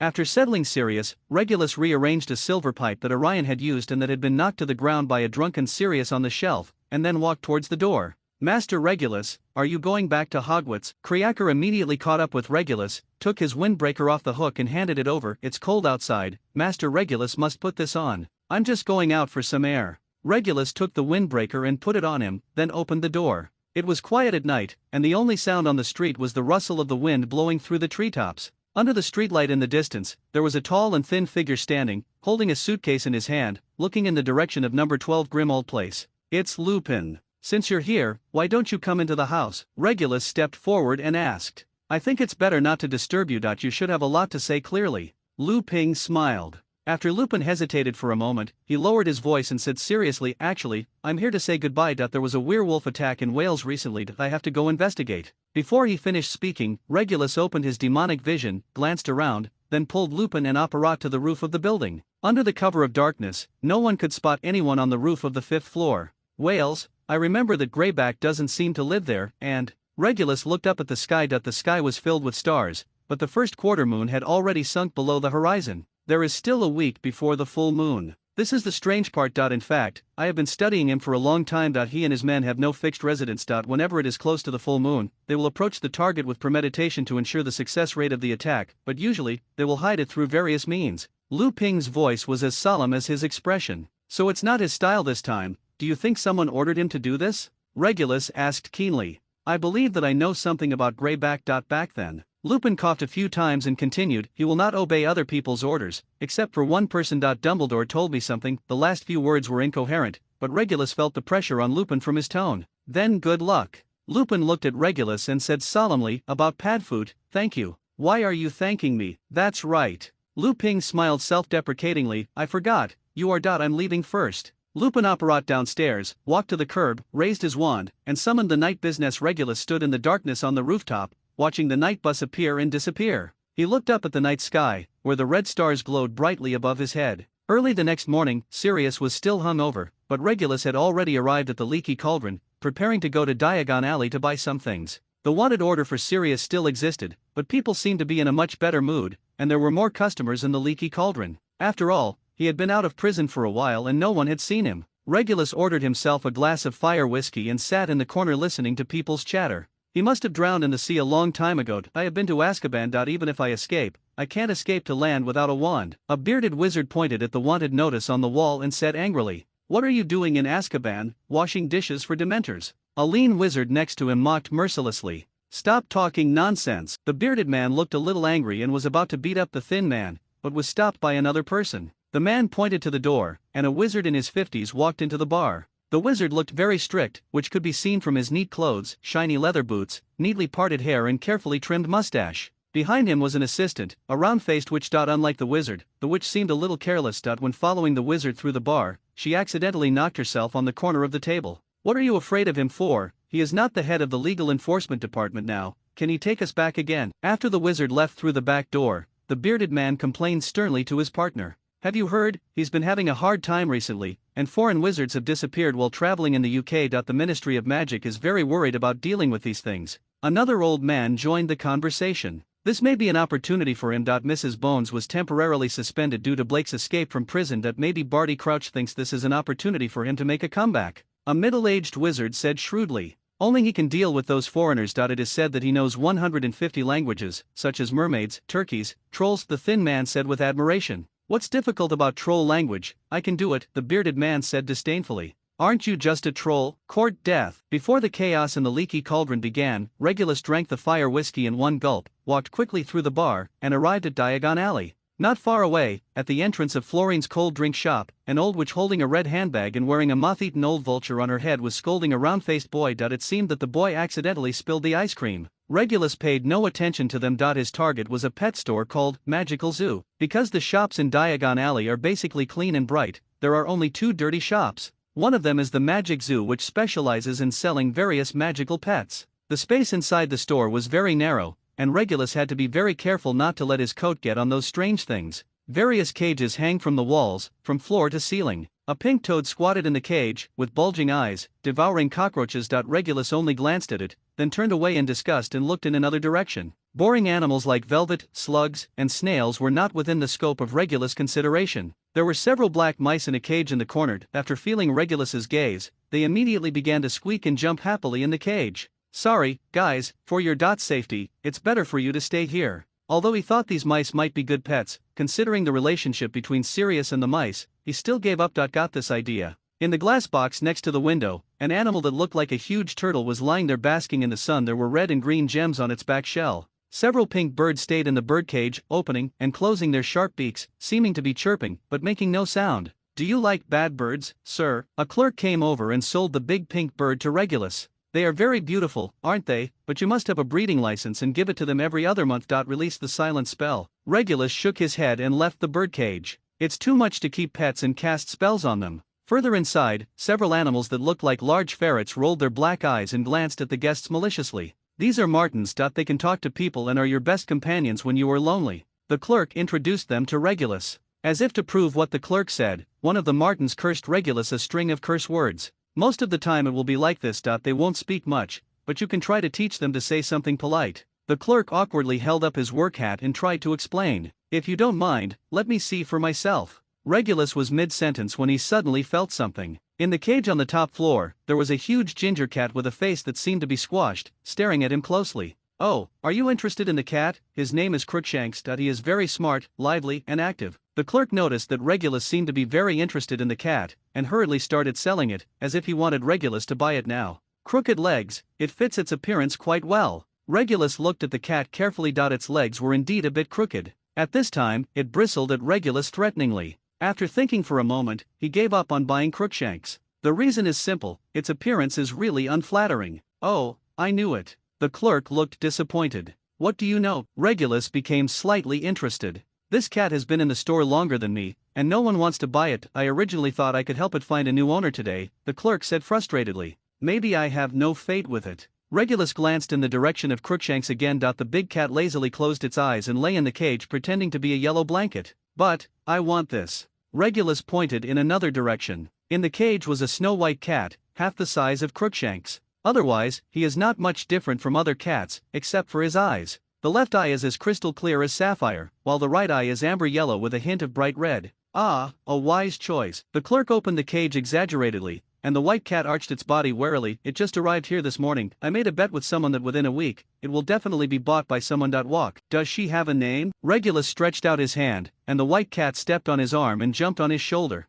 "Not yet." "Then, Regulus took the cat off his shoulders, just in time to see the red light in the cat's eyes, and an idea flashed across his mind. Just call your name Antares. The white cat meowed, seemingly satisfied with the name. After paying the clerk 12 galleons, Regulus was about to go to the pet store, but found that there were people blocking the door of the store. It was a tall, thick man with messy hair and a beard. He was Rubeus Hagrid, the hunting ground warden of Hogwarts. He seemed to be trying hard to squeeze in, but was stuck by the door frame. Regulus pulled out his wand and waved it, and the door frame seemed to come alive, and Hagrid was vomited outside the shop. Damn it, oh, it's you, thank you. Hagrid recognized Regulus. Whatever you want to buy, I can go in and help you choose. Regulus had just bought a cat and was in a good mood. No need, I saw them, right over there. Hagrid pointed to the large turtle-like creature with a gem on top of the glass box on the windowsill. I'm going to buy some fire crabs.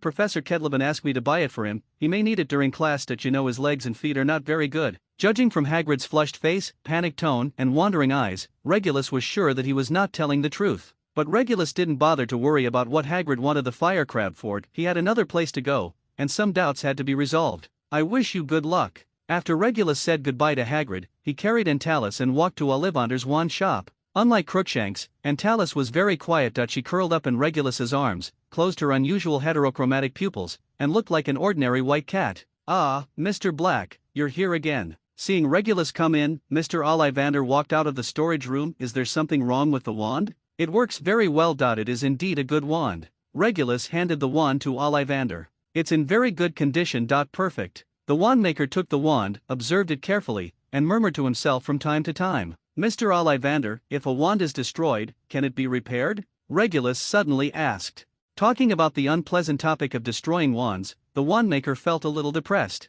Every Ollivander wand is unique, and I remember every wand I sell. Mr. Ollivander said as if those wands were his children, although the owners of those wands maybe I did something wrong, but I should be the one to destroy the wand that they were born from my hands, and they should end here. Just like Nico Flamel and his Philosopher's Stone. Regulus looked at the counter, where there was an open copy of the Daily Prophet. He quickly glanced at the content on the page, thoughtfully. After the purchase was completed, Regulus returned to Grimmauld Place number 12. In the restaurant, Sirius was casually wearing a chocolate-colored velvet nightgown and was dealing with the sandwiches and smoked fish on the plate without any image, with the strange tattoo on his chest exposed. After seeing Sirius, Antalis, who had been lying in Regulus' arms pretending to be asleep, suddenly turned over and jumped down, turned into a white shadow, jumped directly to Sirius, and used her paws to pull his sleep robe. Merlin's motorcycle. Sirius yelled exaggeratedly, scared me, where did the cat come from? I bought her to relieve your boredom. If you don't like it, I will take her away. Before he finished speaking, Regulus realized that he was completely overthinking.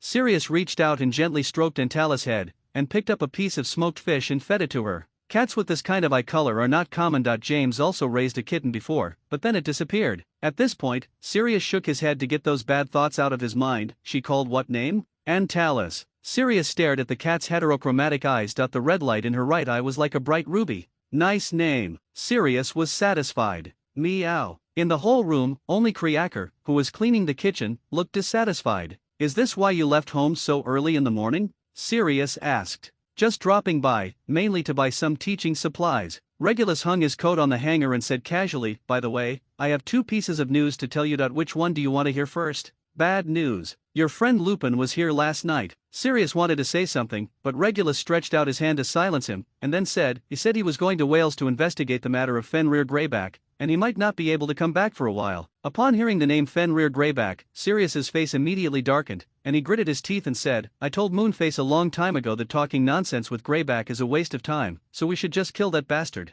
Your tone reminds me of Barty Crouch, Regulus said. I saw him today. This time, Sirius' expression became even worse. He used too much force to stroke Antalis, which aroused the cat's dissatisfaction. A claw mark immediately appeared on the back of his hand. If he doesn't stay at the Ministry of Magic and work hard, why is he running around? It is said that some foreign wizards have disappeared in the UK recently. He works in the Department of International Cooperation of the Ministry of Magic. He may be helping with the investigation. Regulus speculated. Hopefully everything goes well for Moonface. What about the good news? Regulus said nothing, but handed Sirius a copy of the latest Daily Prophet. The photo on the front page was of a skinny old man who looked hundreds of years older than Dumbledore, looking like a skeleton that could fall apart at any time. The title is written below in large bold font, Where Will the Last Magic Stone Go? Breaking news, according to our special reporter Rita Skeeter, the famous French alchemist, maker and owner of the Philosopher's Stone, Mr. Nico Flamel, recently announced a surprising decision that he will destroy the Philosopher's Stone during Halloween this year. What kind of good news is this?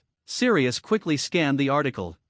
I feel very sorry for Mr. Flamel's decision. Perhaps from now on, we can only read stories about the Philosopher's Stone in history books. The famous historian Bathilda Bagshot was interviewed at that time. She said that she had tried to persuade Nico Flamel, but she could not change his mind. According to the author's speculation, this may be a sales method of Nico Flamel. Those who yearn for the magic stone may spend a lot of money to buy the magic stone before Halloween to prevent it from being destroyed. But the author advises these wealthy wizards to think carefully. After all, the efficacy of the magic stone only exists in legends. Maybe the whole incident is a scam planned by Nico Flamel. The follow-up to this incident, the author will conduct follow-up reports. Sirius threw the newspaper on the table. It's Rita Skeeter again. I really doubt she has some ulterior relationship with the editor-in-chief of the Daily Prophet, Sirius said with disgust. Her articles can't even be trusted with punctuation. Sounds like you know her very well? Regulus raised his eyebrows. When I was in Azkaban, my only pastime was playing Scrabble in the newspaper. Her articles would appear on it every now and then, and most of them were rubbish, Sirius said in a very disdainful tone. There was only one article. I find it quite interesting to write about Dumbledore as a rigid old madman. Then I'll have to find a chance to read it, Regulus said with a smile, but I have to admit that her nonsense is indeed correct. What do you mean?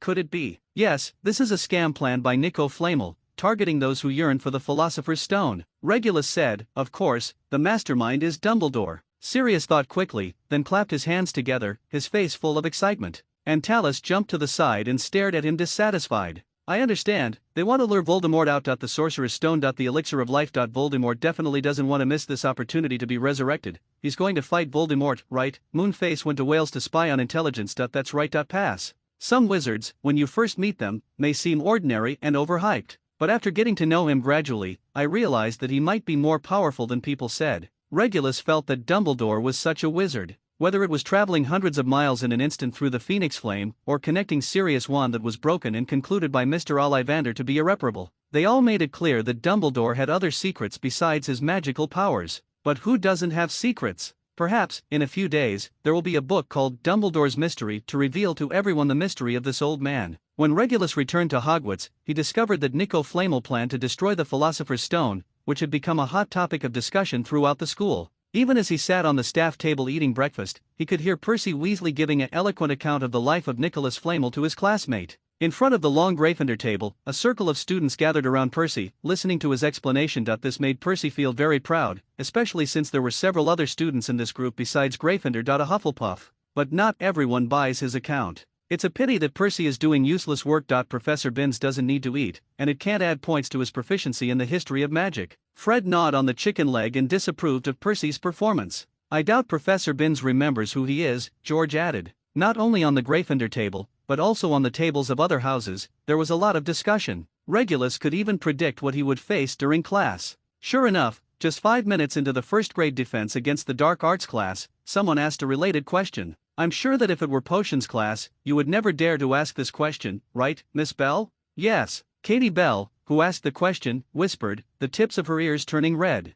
There was a burst of laughter in the classroom. In order to reduce the burden on other professors, I will tell you briefly. Regulus opened his mouth and the classroom immediately fell silent. Sorcerer's Stone, also known as the Philosopher's Stone. According to reliable information, there is only one piece in the world at present, and it is the one that will be destroyed. It's such a pity. I'm going to write to my father and ask him to buy the Philosopher's Stone, Cormac McLaggen muttered. He failed to control the volume, and the whole class heard clearly. Several young wizards were whispering, and Yaxley let out a loud scoff. McLaggen immediately turned to glare at him. Quiet. The two fell silent immediately. The well-known effects of the Philosopher's Stone include turning stones into gold and making elixirs of immortality. So owning the Philosopher's Stone is equivalent to having endless wealth. How much money are you prepared to spend to buy it? Regulus said with a smile. Only then did McLaggen realize that he had said something stupid. In order to cover up his embarrassment, he asked again, if the Philosopher's Stone is so useful, why destroy it? The other young wizards all agreed with McLaggen's question and stared at Regulus. This starts with Nico Flamel. In fact, he was not only an alchemist, but also a prophet and a brilliant wizard. I guess he might have foreseen what was going to happen in the future. I think destroying the magic stone is the most beneficial approach, Regulus said. Sir, what do you mean? Yaxley asked softly. What I mean is that you shouldn't spend too much time speculating on what a stranger is doing. This is not something you should care about. Regulus interrupted Yaxley's question and gestured about magic. She's answer ended here. Next, you need to concentrate on class, because the content of this class is very important, and if you don't pay attention, you will most likely fail the final exam. This made the little wizards feel the pressure, and no one asked about the magic stone anymore. Regulus watched their reactions with satisfaction and then asked, "Does anyone know what the imp is, Mr. Belby?" Yaxley put down his hand in disappointment, and Belby, who was called, stood up and answered uncertainly, "They are small creatures that like to play tricks. And they can fly." Wrong answer, you must have confused the little devil with the Cornish pixie. Regulus motioned Belby to sit down, but they are indeed small creatures that like to play tricks and tease people. The difference is that the color of the little devil is darker than that of the elf, mainly dark brown or black, and the little devil cannot fly. There was a rustle of quills and parchment. Now that the little wizards have developed the habit of taking notes,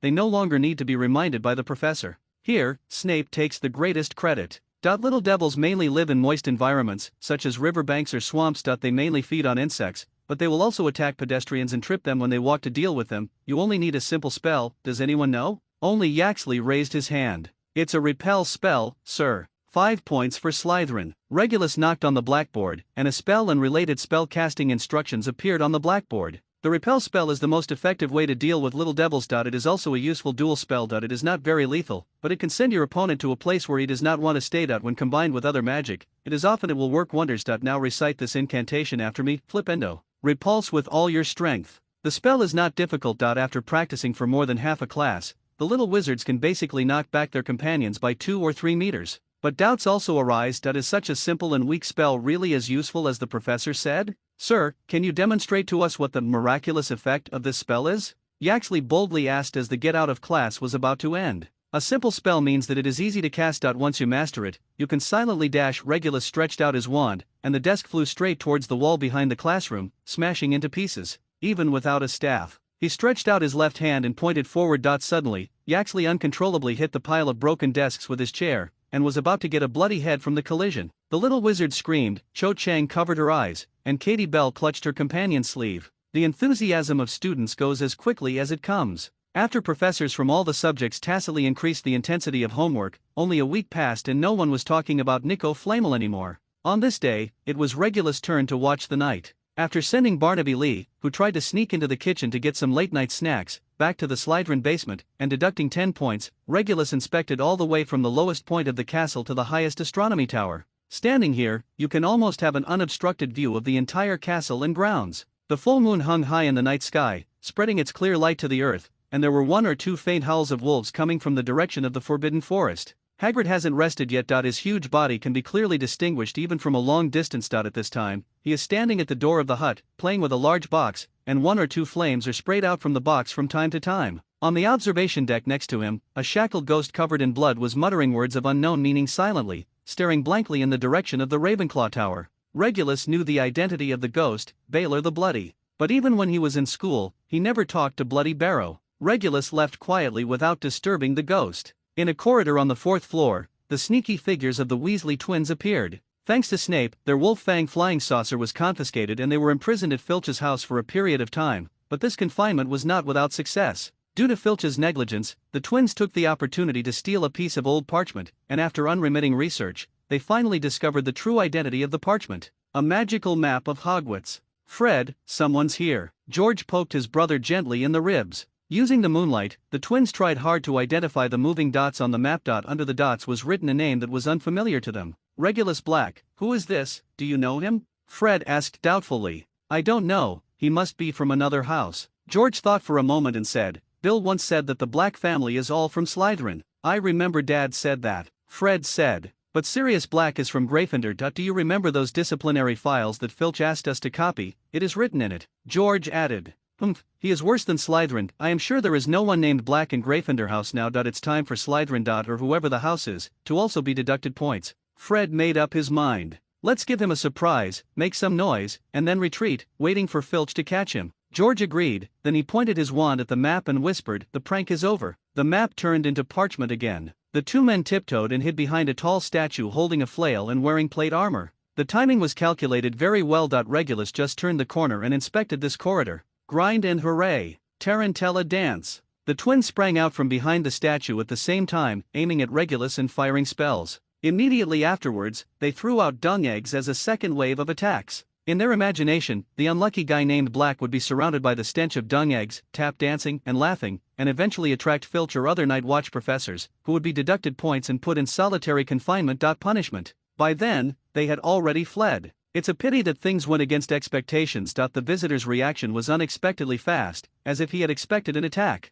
A series of continuous spells shone with colorful lights in the corridor, dazzling the twins. First, a bubble appeared out of thin air, wrapping up the newly exploded dung egg, preventing the spread of the unknown gas. Then the window suddenly opened, and the bubble was thrown out of the window. Fred and George's spells hit a layer of faint fluorescence and exploded into two small fireworks. Then they felt themselves being grabbed by invisible hands, lifted into the air, with their feet off the ground. They could not struggle out no matter what, and their mouths were blocked, making it impossible to cast the spell. Finally, in despair, the twins heard a very familiar voice whispering a spell. The ultimate fluorescent flicker. A light group slowly rose up, emitting bright light, like a small sun, illuminating the entire corridor. The portraits on the wall looked reproachfully at the three people in the corridor. Fred and George couldn't move and could only watch as their defense against the dark arts professor approached step by step expressionlessly. Let me see who stayed up late at night and dared to ambush the professor in the corridor. Regulus lifted the spell on the two of them and looked at them condescendingly. It's Mr. Weasley. It seems. The spike flying saucer did not make you remember it. If Professor Snape was standing here, you would have been expelled. If it was old Bat, we would have run away long ago.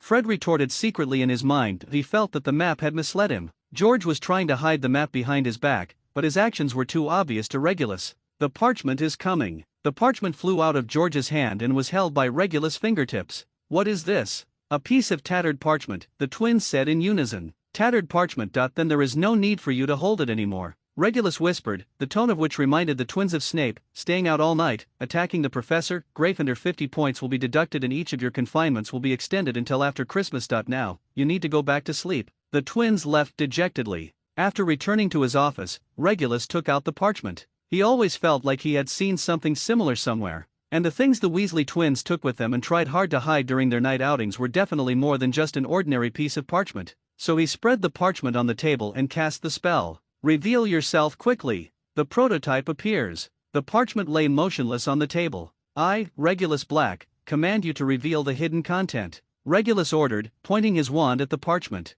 This time there was a reaction. A large amount of ink gushes out from the inside of the parchment, like an invisible pen writing on it, and quickly formed 4 sentences. Regulus only read the first half of the first line and knew who had created this thing. After reading the words silently several times, Regulus folded the parchment and stuffed it into his briefcase with a livid face. Now that he already knew whose handiwork it was, he didn't bother to study it anymore. He could just confront the original owner when the time came. Speaking of which, this thing is quite old and has quite a lot of prejudices. In the distant number 12 Grimmauld Place, a certain Mr. Padfoot shuddered. The next day, it was quickly discovered that Gryffindor's hourglass was more than half empty. The reason is easy to find out. Poor Fred and George became the sinners of Gryffindor. Even Gryffindor's Quidditch captain, Charlie Weasley, almost decided to recruit the newly recruited players to the team. The Batsman's brothers dismissed. During breakfast, Professor McGonagall, who was usually unsmiling, became like a cat that could explode at any time, which was in sharp contrast to Snape on the other side. Unfortunately, Snape's good mood did not last long. The last class that afternoon was the defense against the dark arts classroom.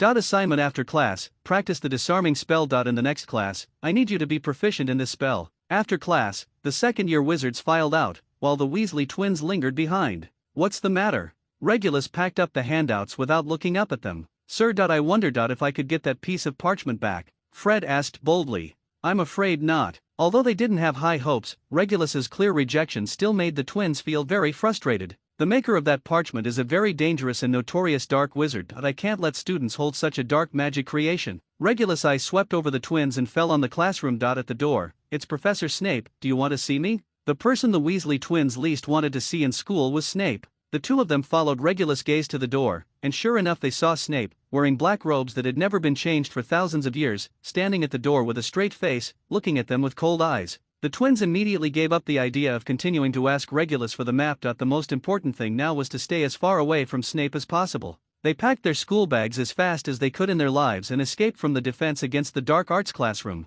Snape watched as the two men ran down the stairs before entering the classroom. Dumbledore asked you to come to his office at 8 o'clock tonight. On this matter, you actually used Dean Snape to send a message? No, there is still a little personal matter. Snape stared at Regulus and said in a bad tone, "No matter what Dumbledore thinks, I don't have the slightest trust in that dog. That you'd better fight 12. Keep an eye on him, lest he cause any more trouble. That you must have noticed that we don't have any extra James Potter for him to trap." "Thanks for the reminder," Regulus said stiffly. "I will consider it." Without saying a word, Snape turned around and strode out of the classroom. At 8 o'clock in the evening, Regulus came to the principal's office as agreed. After standing at the door with the gargoyle's eyes wide open for 10 minutes, Dumbledore came out of the office. "Since you've been here a long time ago, why don't you come in?" the old principal asked with a smile. Of course Regulus would not tell Dumbledore that Snape did not say the password when delivering the message, and after listening to Snape's admonition, he had no intention of asking further questions. Besides him and Dumbledore, there was an acquaintance in the office. Lupin. Because the full moon had just passed, Lupin looked very haggard and weak. He slumped down on a sofa, still wearing the clothes he wore when he went to Wales some time ago,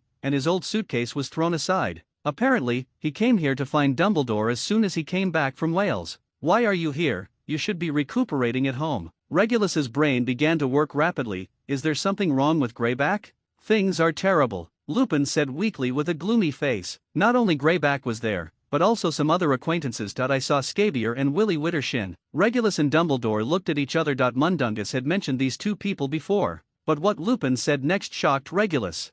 "They have turned into werewolves. This is wrong." Regulus discovered the problem keenly. "I heard that Greyback only attacks children. He did like to attack children before, take them away from their parents, and instill hatred for wizards. I was bitten by him when I was a child." Lupin's tone was filled with deep helplessness and sadness, but now he has changed. In addition to wizards with no legitimate professions like Scabier and Wittershin, they also captured many Muggle beggars, tramps and orphans and transformed them into werewolves. "It seems that they did a lot of work on this full moon night," Regulus said disdainfully. "A very wise choice: beggars, vagrants and orphans, as well as criminals and gangsters with criminal records. No matter, Muggles and wizards don't care where these people go. Greyback has always had ambitions, hoping to create enough werewolves to rule the wizards." Lupin said weakly, "No one is willing to accept werewolves, so they can only follow Greyback's leadership and work for him. But this approach is too radical. Maybe they are in urgent need of manpower and hope to use this method to create a group of subordinates in a short time, or cannon fodder." Regulus and Dumbledore exchanged eyes. "I think it's possible. Remus, have you found any signs that Greyback has been in contact with other people, or received instructions from anyone?"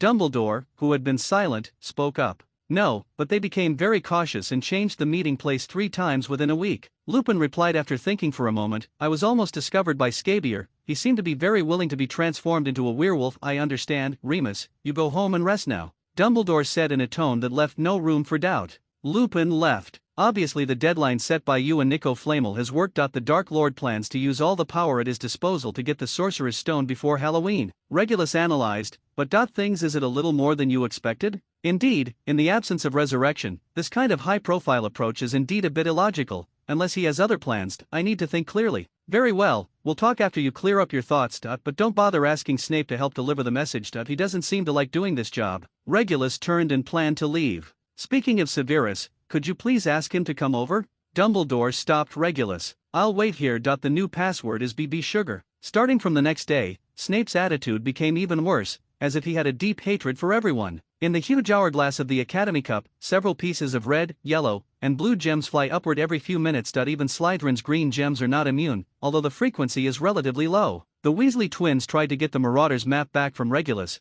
but unfortunately their efforts failed. "Are you really going to destroy the Philosopher's Stone?" In Dumbledore's office, Regulus put aside the Daily Prophet, which read the Philosopher's Stone destruction ceremony will be held in Godric's Hollow. Of course, for Nico, destroying the Philosopher's Stone is just the beginning of another great adventure. Dumbledore said with a smile, "The Philosopher's Stone will only arouse people's desire for wealth and immortality, and we cannot guarantee it. It would never fall into the hands of someone like Voldemort. Halloween is 3 days away. There is only one chance for the Dark Lord. I hope you have arranged enough manpower." Regulus stared at Dumbledore. After all, judging from various signs, the Dark Lord is determined to win. "I will go to Godric's Hollow myself. After all, it is. There are many Muggles there. It would not be good if the costume party on Halloween turns into a tragedy," Dumbledore said in a joking tone. "In that case, I won't join in the fun," Regulus said sternly. "I can probably guess what special task you have arranged for Snape. Considering their previous relationship, I strongly recommend that you choose someone else. If you're willing to help, that'd be great." That night, Grimmauld Place number 12.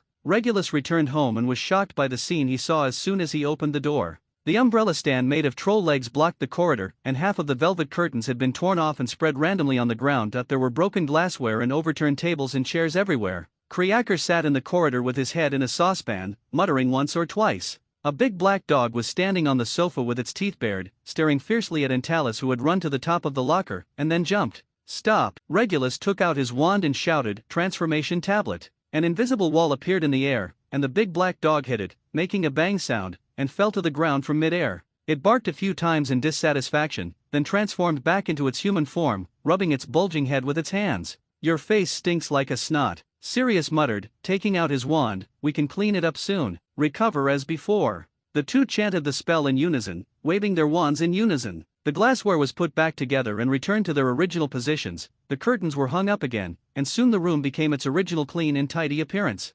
Antalis jumped off the top of the storage cabinet, climbed onto the table, and flashed her paws at Sirius provocatively. "Kriaker!" The elf took the stewpot off his head, ran to Regulus, and said breathlessly, "Master Sirius ordered Kriaker to sit there, and forbade Kriaker to advise him. It seems that you have eaten too much and have nowhere to vent your energy." Regulus said to Sirius angrily, "If you feel dissatisfied with your current life, do you want to go back to Azkaban? No. But the good news is that your days of hiding like this are probably coming to an end." "What do you mean?" Upon hearing this, Sirius' gray eyes lit up. "We feel that when everyone focuses their attention on the Philosopher's Stone, the Dark Lord may make other choices," Regulus said seriously. "You'd better make it clear." "Harry Potter." Sirius's face changed greatly. "There's no need for you to look at me like that. Isn't that why you ran away from Azkaban? They will definitely be detrimental to Harry Potter." Regulus said calmly, "Of course. They will only take action after making sure that all of Dumbledore's men have gone to Godric's Hollow to protect the Philosopher's Stone." "So is it my turn to appear?"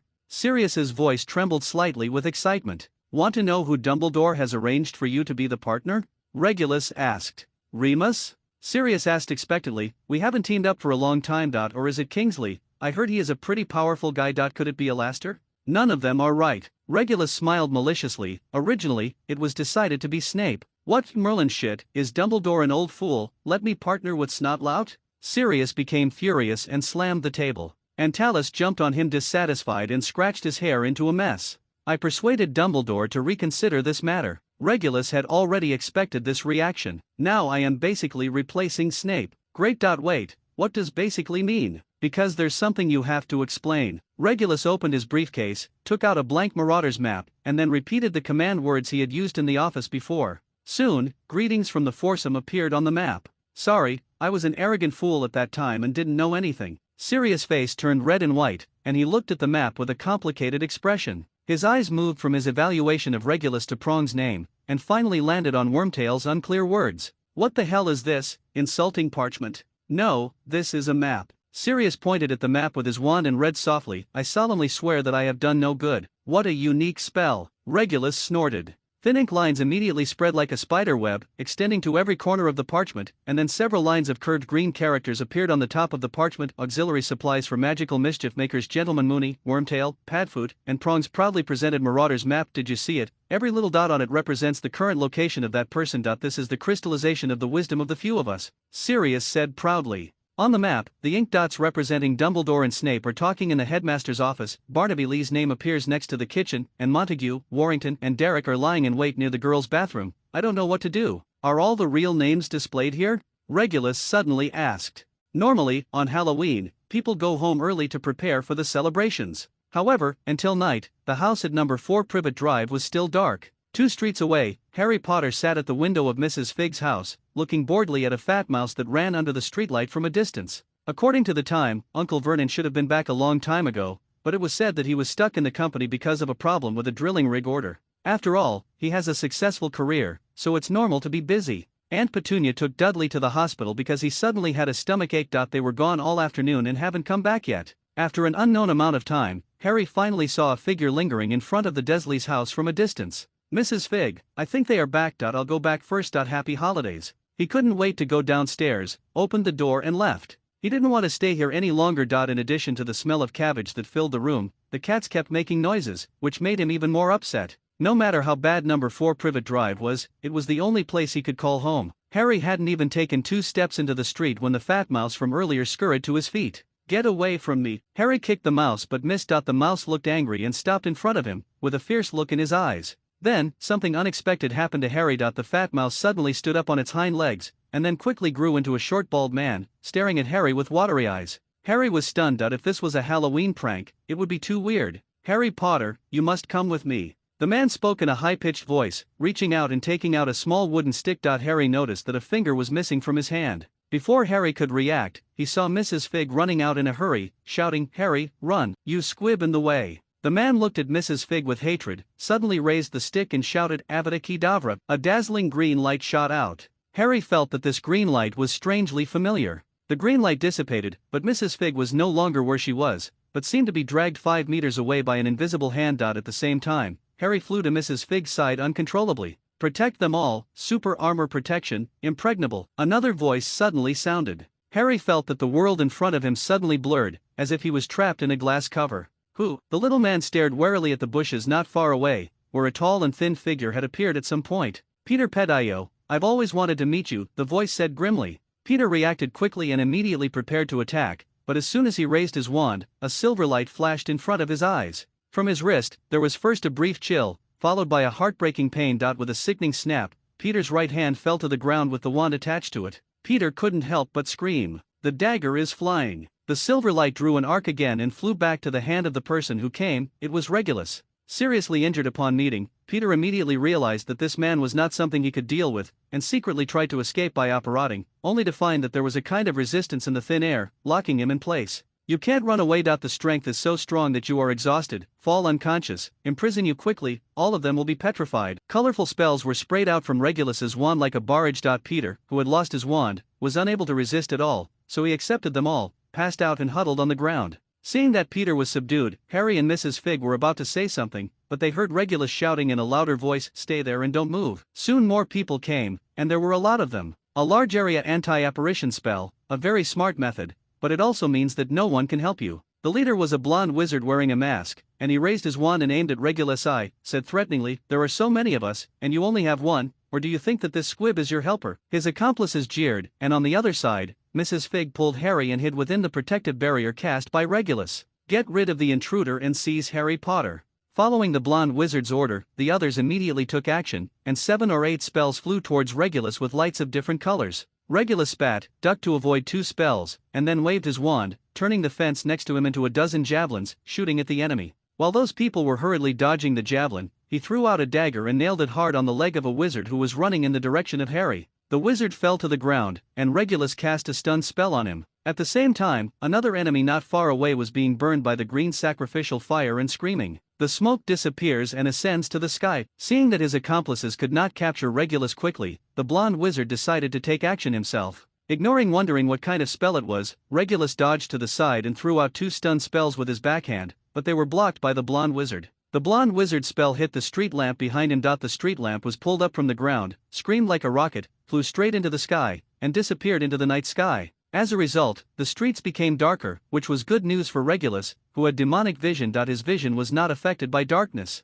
The spells flew around, some missed, and hit the barrier where Harry was hiding, exploding into showers of sparks. The power and accuracy of the other spells were relatively average. Only the blonde wizard was troublesome. He used all kinds of strange spells that people had never heard of, and the effects were also weird. Regulus dodged his spell very carefully and found time to knock down another enemy. Seeing Regulus being so difficult to deal with, the enemies became anxious. One of the short men aimed at Harry and yelled, "Avada Kedavra." The green light of the killing curse flew towards Harry and penetrated the magic barrier. Mrs. Fig hurriedly blocked Harry, who was peeping his head to watch the battle, behind her and closed her eyes. Nothing happened. A wall of earth rose in front of them in time to block the spell, but the wall was also blown to pieces, splashing all over Harry and Mrs. Fig. "Idiot, the master said he would live." The blonde wizard stopped his accomplices and turned to Regulus. "Good skills. But you think you have to fight with us while distracting yourself from protecting them, can you? How long do you want to hold on? We are not the only ones here today. They are coming." At the far corner of the street, 5 dark figures appeared, approaching here.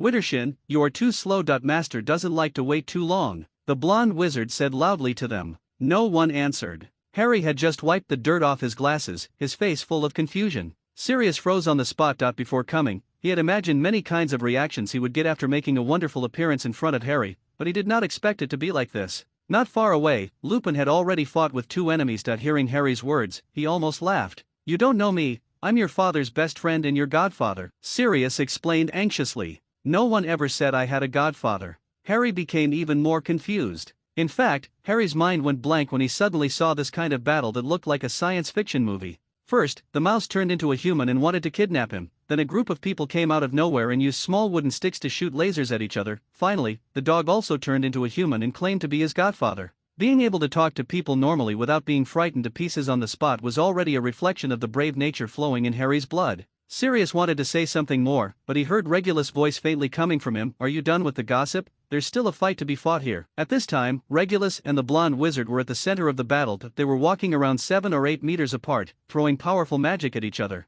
The magic spells flying around made it difficult for the blonde wizard's accomplices to intervene. They could only stand in the distance to support a few poorly aimed spells, which did not pose much threat to Regulus. Okay, Sirius roared through gritted teeth, moony face, protect Harry. Then he casually tore off his cloak, roared like a wild dog and rushed towards the enemy. He twisted his wand like a sword, and the spell accurately hit the nearest enemy. After doing 3 somersaults with gymnastic moves, the man hit his head hard on a tree and lost consciousness. You scumbags, how dare you set your sights on Harry, come on. Without stopping, he rushed towards the next enemy. With Sirius joining the battlefield and the steady Lupin protecting Harry, Regulus's pressure was instantly relieved by more than half. The situation quickly reversed, with Regulus suppressing the blonde wizard and occasionally casting a spell or two to attack others. If I remember correctly, this is the first time we have joined forces. A fire hydrant was broken. Regulus turned the water spurting from it into a powerful water dragon, knocking an enemy to the ground. Then a large amount of water turned into ice cubes, freezing the man inside. If I remember correctly, when I was sorted into Gryffindor and went home to fight with Bella, you wanted to help me. Sirius's ice spell accurately hit another enemy. The man threw his wand, covered his eyes and fell to the ground wailing. Technically, it wasn't a fight because you were getting beat up one-sided. Regulus pulled up Willy Wittershin, who was lying unconscious on the ground, and blocked the arm repair spell chanted by the blonde wizard. One of Wittershin's arms immediately became as soft as a rubber glove. Yes, all the bones were removed. I was just in the 1st grade at that time, and she had already graduated. How could I fight with her? This spell is disgusting. Sirius dodged a ray of green light, then ran a few steps, raised his fist, and hit the attacker's face hard. With a click, the man's nose was broken. As Lupin knocked down the second to last enemy in the distance, the battle came to an end. A dozen enemies were lying on the ground in a mess, and only the blonde wizard was still resisting. Lupin stood beside Harry without moving, his wand pointed at Peter, who was lying on the ground. Regulus and Sirius, one on the left and one on the right, approached the blonde wizard step by step. Scabio, this idiot, is really unreliable. The blonde wizard suddenly turned the wand, pointed it at his head and shouted, forget everything. The power of the spell was so powerful that after a burst of bright light, the blonde wizard flew several meters away and fell to the ground motionless. Sirius looked confused. Regulus stepped forward and took off the mask of the blonde wizard, revealing a rather handsome face. He is. Regulus remembered the covers of those extracurricular books before. Gilderoy Lockhart. At this time, Lockhart's eyes were distracted and he was smiling stupidly. It was obvious that the powerful forgetting spell had taken effect. Is he also a member of Voldemort's party? Sirius asked, staring at the drooling Lockhart with disgust. I'm not sure that he was originally a very famous writer, but there must be some things he didn't want us to know, which is why he destroyed his memory. Regulus added a spell to Lockhart and turned him away. Also knocked unconscious. Coward. If he really wants to silence him, he should have an avatar on him. Sirius looked disdainful, and suddenly seemed to remember something, and asked warily, wait a minute, he just said that he was still. Is there something called Scabier coming? They are already here. Regulus pointed his wand at a bush in the distance and waved it a few times. The bushes parted a path of their own accord, and 4 unconscious wizards floated out, across the street, and landed in front of Sirius. This is Scabier. He used to be a little hooligan, but now he seems to have become Greyback's follower. Regulus pointed at one of the wizards with long hair, wearing a leather jacket and boots. Those people all had wounds all over their bodies, as if they had been hacked with knives, but they had been treated with simple hemostasis and would not have died. It's quite cruel. Sirius frowned. I must have seen this kind of spell before. Do we have any helpers? Don't worry about it anymore. Go talk to your dear Harry Potter and hurry up. Let's clean up the battlefield. Aurors and Muggle police will be here soon. Don't forget that you are still a wanted criminal. Regulus changed the topic and said teasingly, right. Sirius took 3 steps and then 2 and ran away. Hearing Harry's words, Regulus in the distance couldn't hold back anymore and burst into laughter. Even Lupin, who has always been known for his reserved emotions, couldn't help but snickered in a low voice. I will definitely tell James about this when I see him again. Don't talk nonsense. Sirius gave Lupin a hard look. These words were too unlucky. I don't know what happened. You saved me, right? Then you'd better leave here quickly. The police will be here soon. I won't tell them that I have seen you. Don't worry. Harry tried to speak in the calmest tone possible. No, Harry, I'm mainly here to see you this time. Looking for me? I'm just a primary school student. Why are you looking for me? Harry was completely confused. Padfoot, you are too impatient. Harry probably doesn't know anything, right? Lupin said calmly, but the last words were turned to Mrs. Fig. By the way, who are you? Sirius asked belatedly. This is Ms. Arabella Fig. She has been entrusted by Dumbledore to look after Harry here. Obviously, Lupin knew more. Mrs. Fig nodded. Okay, I originally thought it would be. Sirius said irritably, where's Dumbledore? I have to settle the score with him. Leave the settling of accounts behind. The Aurors are coming. In order to reduce trouble, you'd better hide. Regulus approached a few people and said to Sirius seriously. Then, Harry was surprised to see the little grey wolf Black turn into the huge and cute black dog, running up to him and squatting down, wagging his tail. He boldly reached out and smoothed the big dog's fur. A minute later, crackling sounds continued, and a figure appeared on the street, and Regulus stepped forward to meet him. Among them were Rufus Scrimgeour, whom Regulus had met before, Mad-Eye Moody, who had very obvious features, and Amelia Bones, who had a stoic face and wore a monocle.